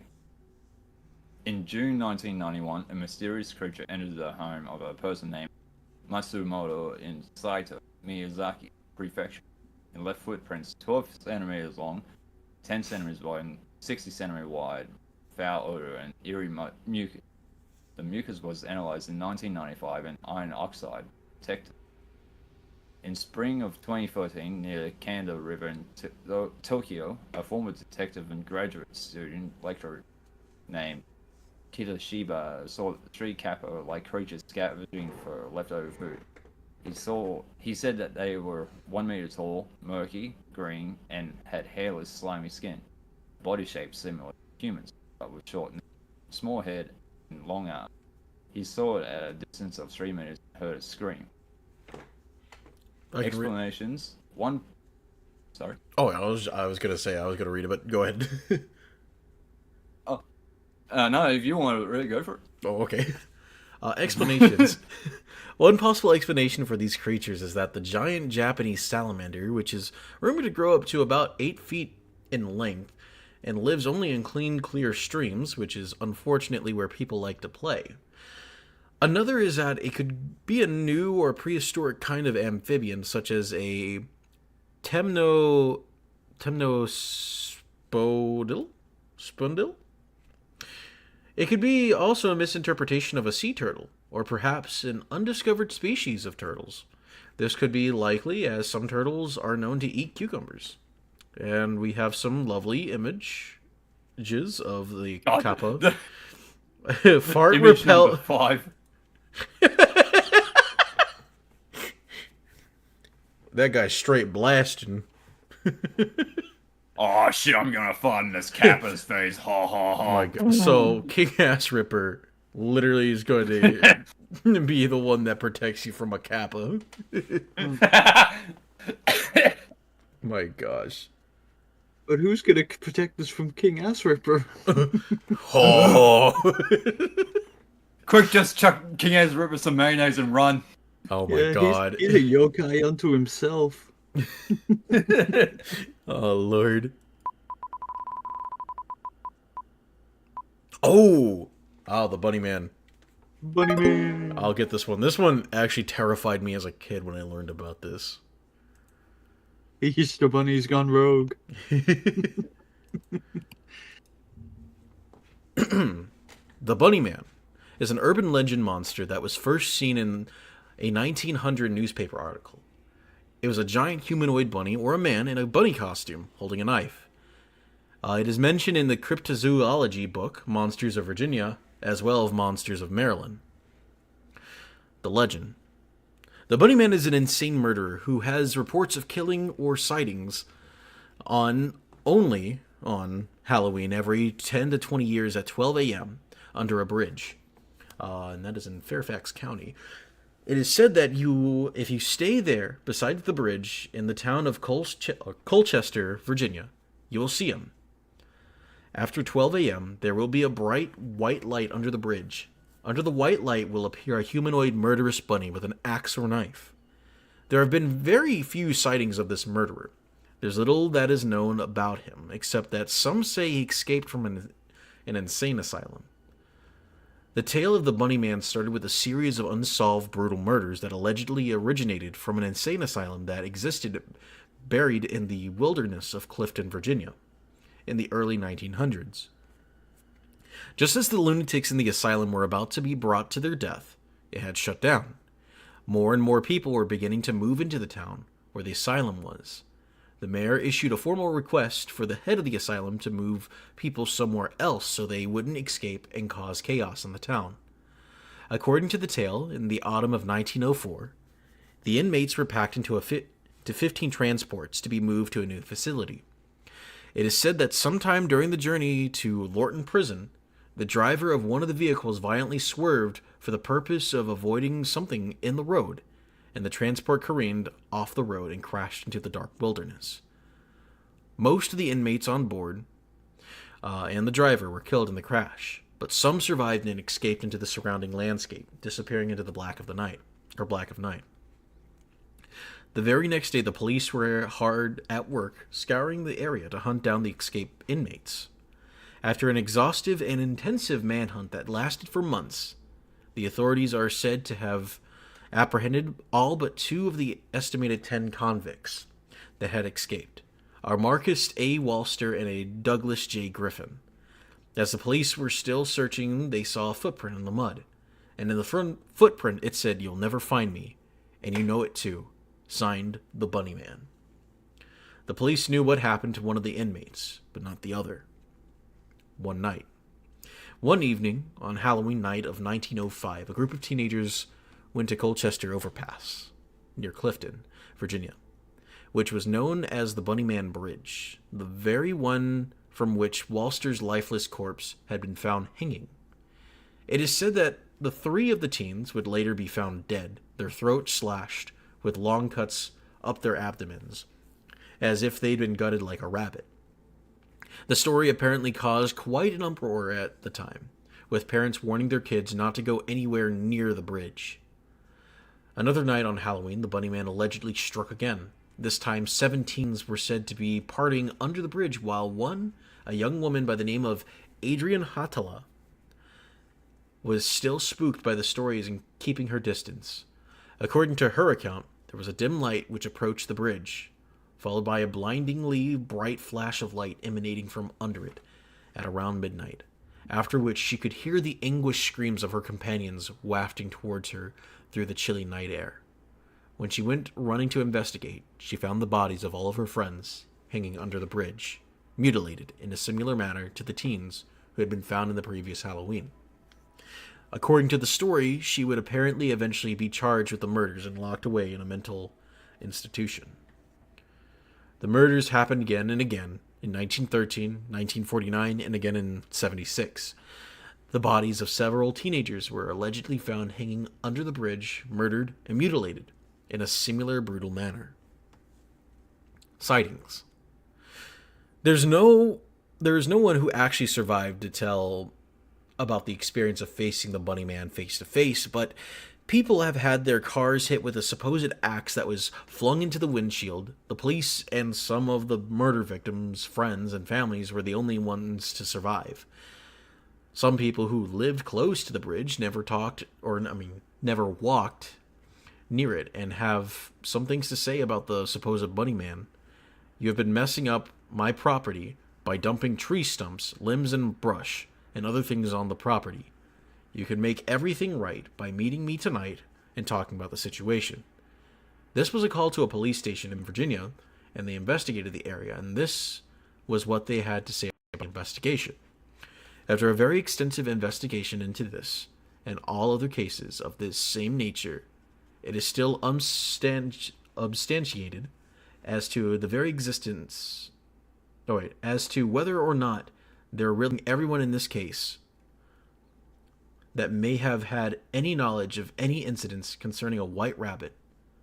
There has been no significant information uncovered that would lead to the identity of the person or persons that were posing as a white rabbit. This case will be marked as inactive. Fact or myth? The tally. 14 different geographic locations are mentioned. 4 tell of attacks on cars. 9 claim he attacked a couple parked in a car. 5 accuse him of vandalism on homes and buildings. 10 mention of murder. There are no police records of the 10 mentioned murders, and there's no way of contacting the girl who was accused of the murder of her friends and ended up in a mental hospital. This legend will be passed on for generations in Virginia because it was a serious time in the 1900s and people never went out on Halloween because they truly believed the Bunny Man was going to get them. And here's the actual bridge that's actually in that part of Virginia. I gotta say, this flippin' mental hospital that's nearby has some really shitty security. People keep escaping.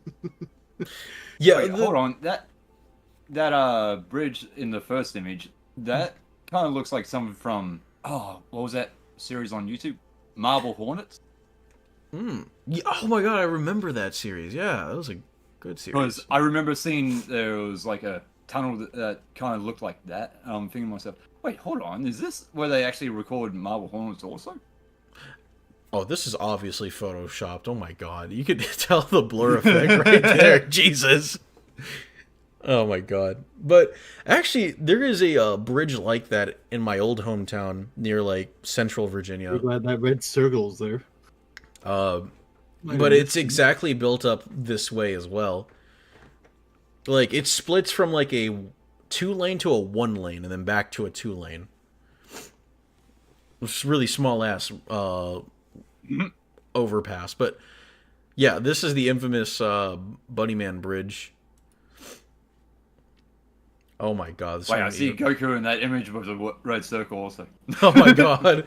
Hey, I heard you're pretty strong. Oh my god. Hey, it's me, Goku.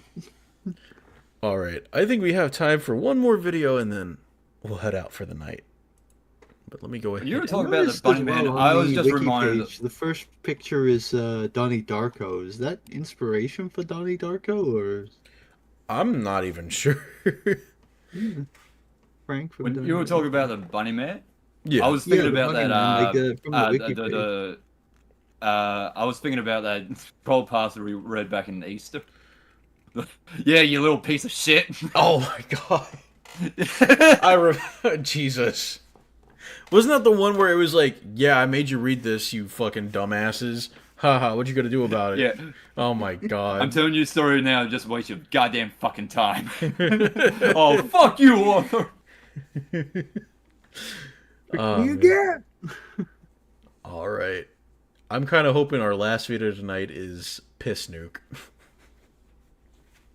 Piss Nuke? What a way to go. Nuke. The Piss Nuke. Oh. Hey! The Pingus! Pingus! Fingers! Alright, well, we got the Pingus machine as our last one. Alright. This was supposed to be a couple of months ago when it was the 31st anniversary of Pingus. We kind of missed it. Yeah, I apologize. As soon as I saw that Pingus, Dr. Robotnik, I knew you'd want to know about it. Indeed. If I had the Pingus, I could terrorize all of Mobius. I guess this means I'm finally getting my promotion, huh? Promotion? What for? You should Let me have guess. swiped the Pingus and brought it to me, you pushy. Pingus! I'm demoting you to Pingus Monkey 3rd class. Now go and mop up the Oh.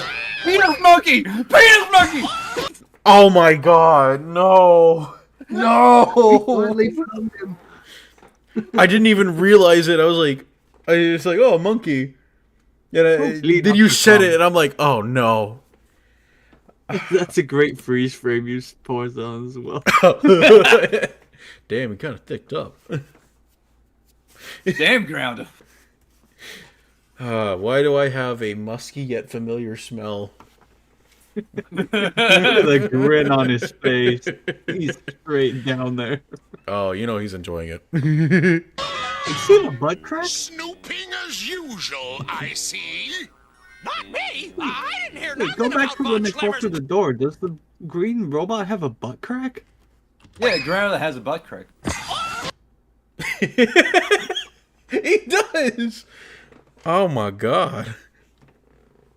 No wonder he's Grounder's got. He doesn't have a cake. He's got a whole bakery behind there. He's got the whole loaf. Why did Robotnik build this? Man, why did he give me an ass? Well, I can tell you right now, there's a few frames of Robotnik showing the butt crack also through his suit. Oh my. No, but why does the robot have one? As usual, I see. Hey man, you know, he gets lonely at times, you know? He's gotta have someone there, right? Grounder's face. Grounder? No, that's Scratch. Oh, Scratch did. Not me! I Not didn't hear me. nothing about Von Schlemmer's Pingers. Me neither. Especially I didn't hear the part about the Nuts. Stop jabbering, What? you penises. I'm formulating a plan to take advantage of this unexpected turn of events. Pinkus. Aha! I have just come up with a magnificent scheme. Lick my fingers. Oh boy! Dinner. Unless you want to suffer Oh boy, consequences, dinner. you'll convert your dream machine into a fingers machine. I refuse! Nothing you can do will make me change my mind. Everyone has his price. What if I gave you these priceless penises? Okie dokie. What am I saying? I look terrible in penises. Never! My genius is not for sale! We got killed him! Hey boys! Look who I nabbed! Don't bother me, pushy. Can't you see I'm busy violating the good doctor's Is he a pussy or is he a pingus You guys monkey? aren't gonna get away with this! Oh, looky what we have here. Sonic's pingers. Don't worry, Professor. I'll handle Robotnik. I'll clean his clocks, I'll chew him up, and spit him out. Pingers. Whoa! Throw him in the pushy. Oh. Now you're Pingers, pingers, pingers. What the Get to work, or Tails will suffer the consequences. Okay, you win. I'll need tools. Get me a spectrograph analyzer and a bobby pin. Okay. There! I thought it was finished. okay. You're miserable. I'm not gonna lie. I thought that 60 seconds later was actually going to take about 60 seconds. I was about to say this would be on par with a YTP. Von few Schlemmer's moments machine. later. Now, will you keep your promise and let us go? Me? There we go. Promise? We just had a bit of a That's rich. Robotnik butt crack. Oh, hold up. Go? There. Oh yeah, you're right. The Hold on, let me just miserable back it up. Machine. Now. Damn. He's got the whole bakery right there. Yeah, I see where Tamer's got it from. Yeah, well, he got his ideas primarily more from Sonic Underground. But yeah, I guess this would be. But he got the style from Sonic Sete. Yeah. Apparently, Tamers did an interview recently. I'll need to check it out later, though. Will you keep your promise and let us go? Me? Keep a promise? Ha! That's rich. Pingers, penis. Oh, you could? Yes, you're right. Penis and penis. Throw What a Von lovely Schlemmer name. in the Ooh. They're going into the jar, guys. Now to set Going into the loose jar. Hideous, horrible pingers that would let me take over the whole planet. I knew you'd It's save Van us in Damme. the nick of time. Oh my god. Pingers. Damn. Sounds like I got some more saving to do. Pingers.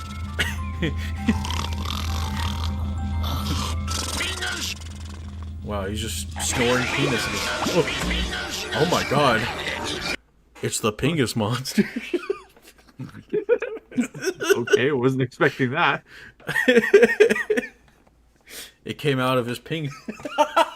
Oh my god, it's his subconscious! Ah! Oh my This is god. Fingers! How gorgeously gross! Fingers! How fantastically frightful! Now all of Mobius will be under my power. Oh, come on. That would have been a perfect time for using, now all of Mobius will be under my pingus. Damn, Robotnik suits right up there. Oh my god. I paused it at the right time. Damn. Oh god, is that gold bit like right up there? Yeah, it's like riding up his butt. It's riding up there. Damn. Someone's gonna clip all this and they're gonna be like, times that Sock has paused it on Robotnik's butt. Do it. I ain't doing it. I have anything to say about it. Now hear this, Boogie. Pingers, you are mine. Pingers, you will do as I command. Pingers, destroy. Pingers, hedgehog. Pingus the Hedgehog. What the This'll stop you.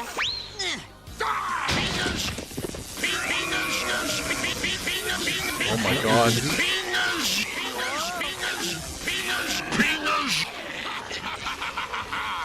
Now my worst pingers is your worst pingers. Pingers, pingers, pingers. I got you, hedgehog. Pingers, I got you at last.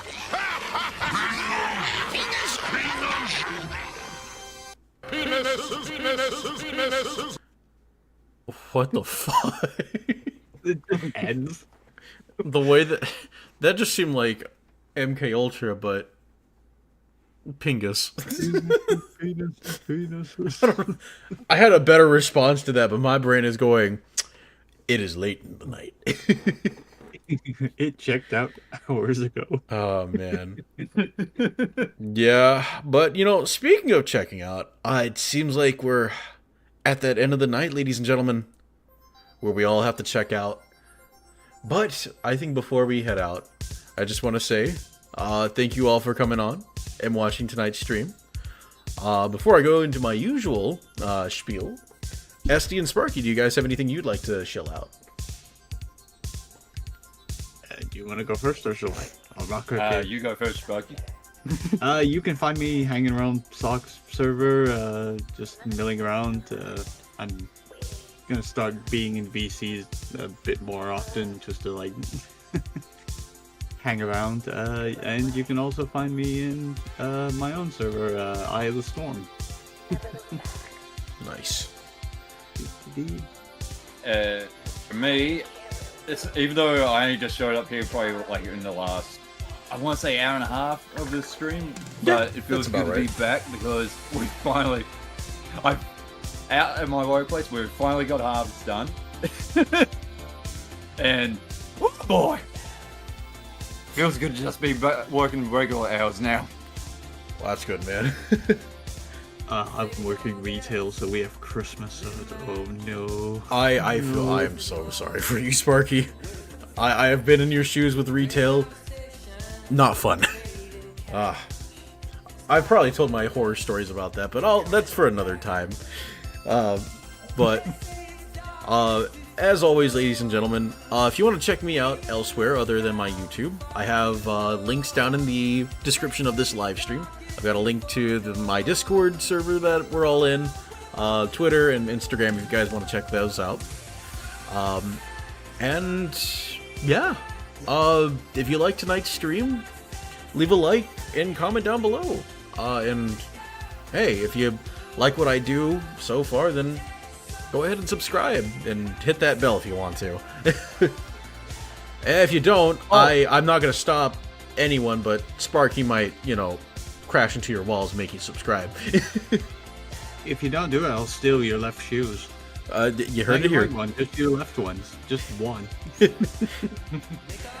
But I forgot to mention, hopefully I'll have this, like the last month's green text readings edited done soon, and then I will get on to work doing the green text for this stream also.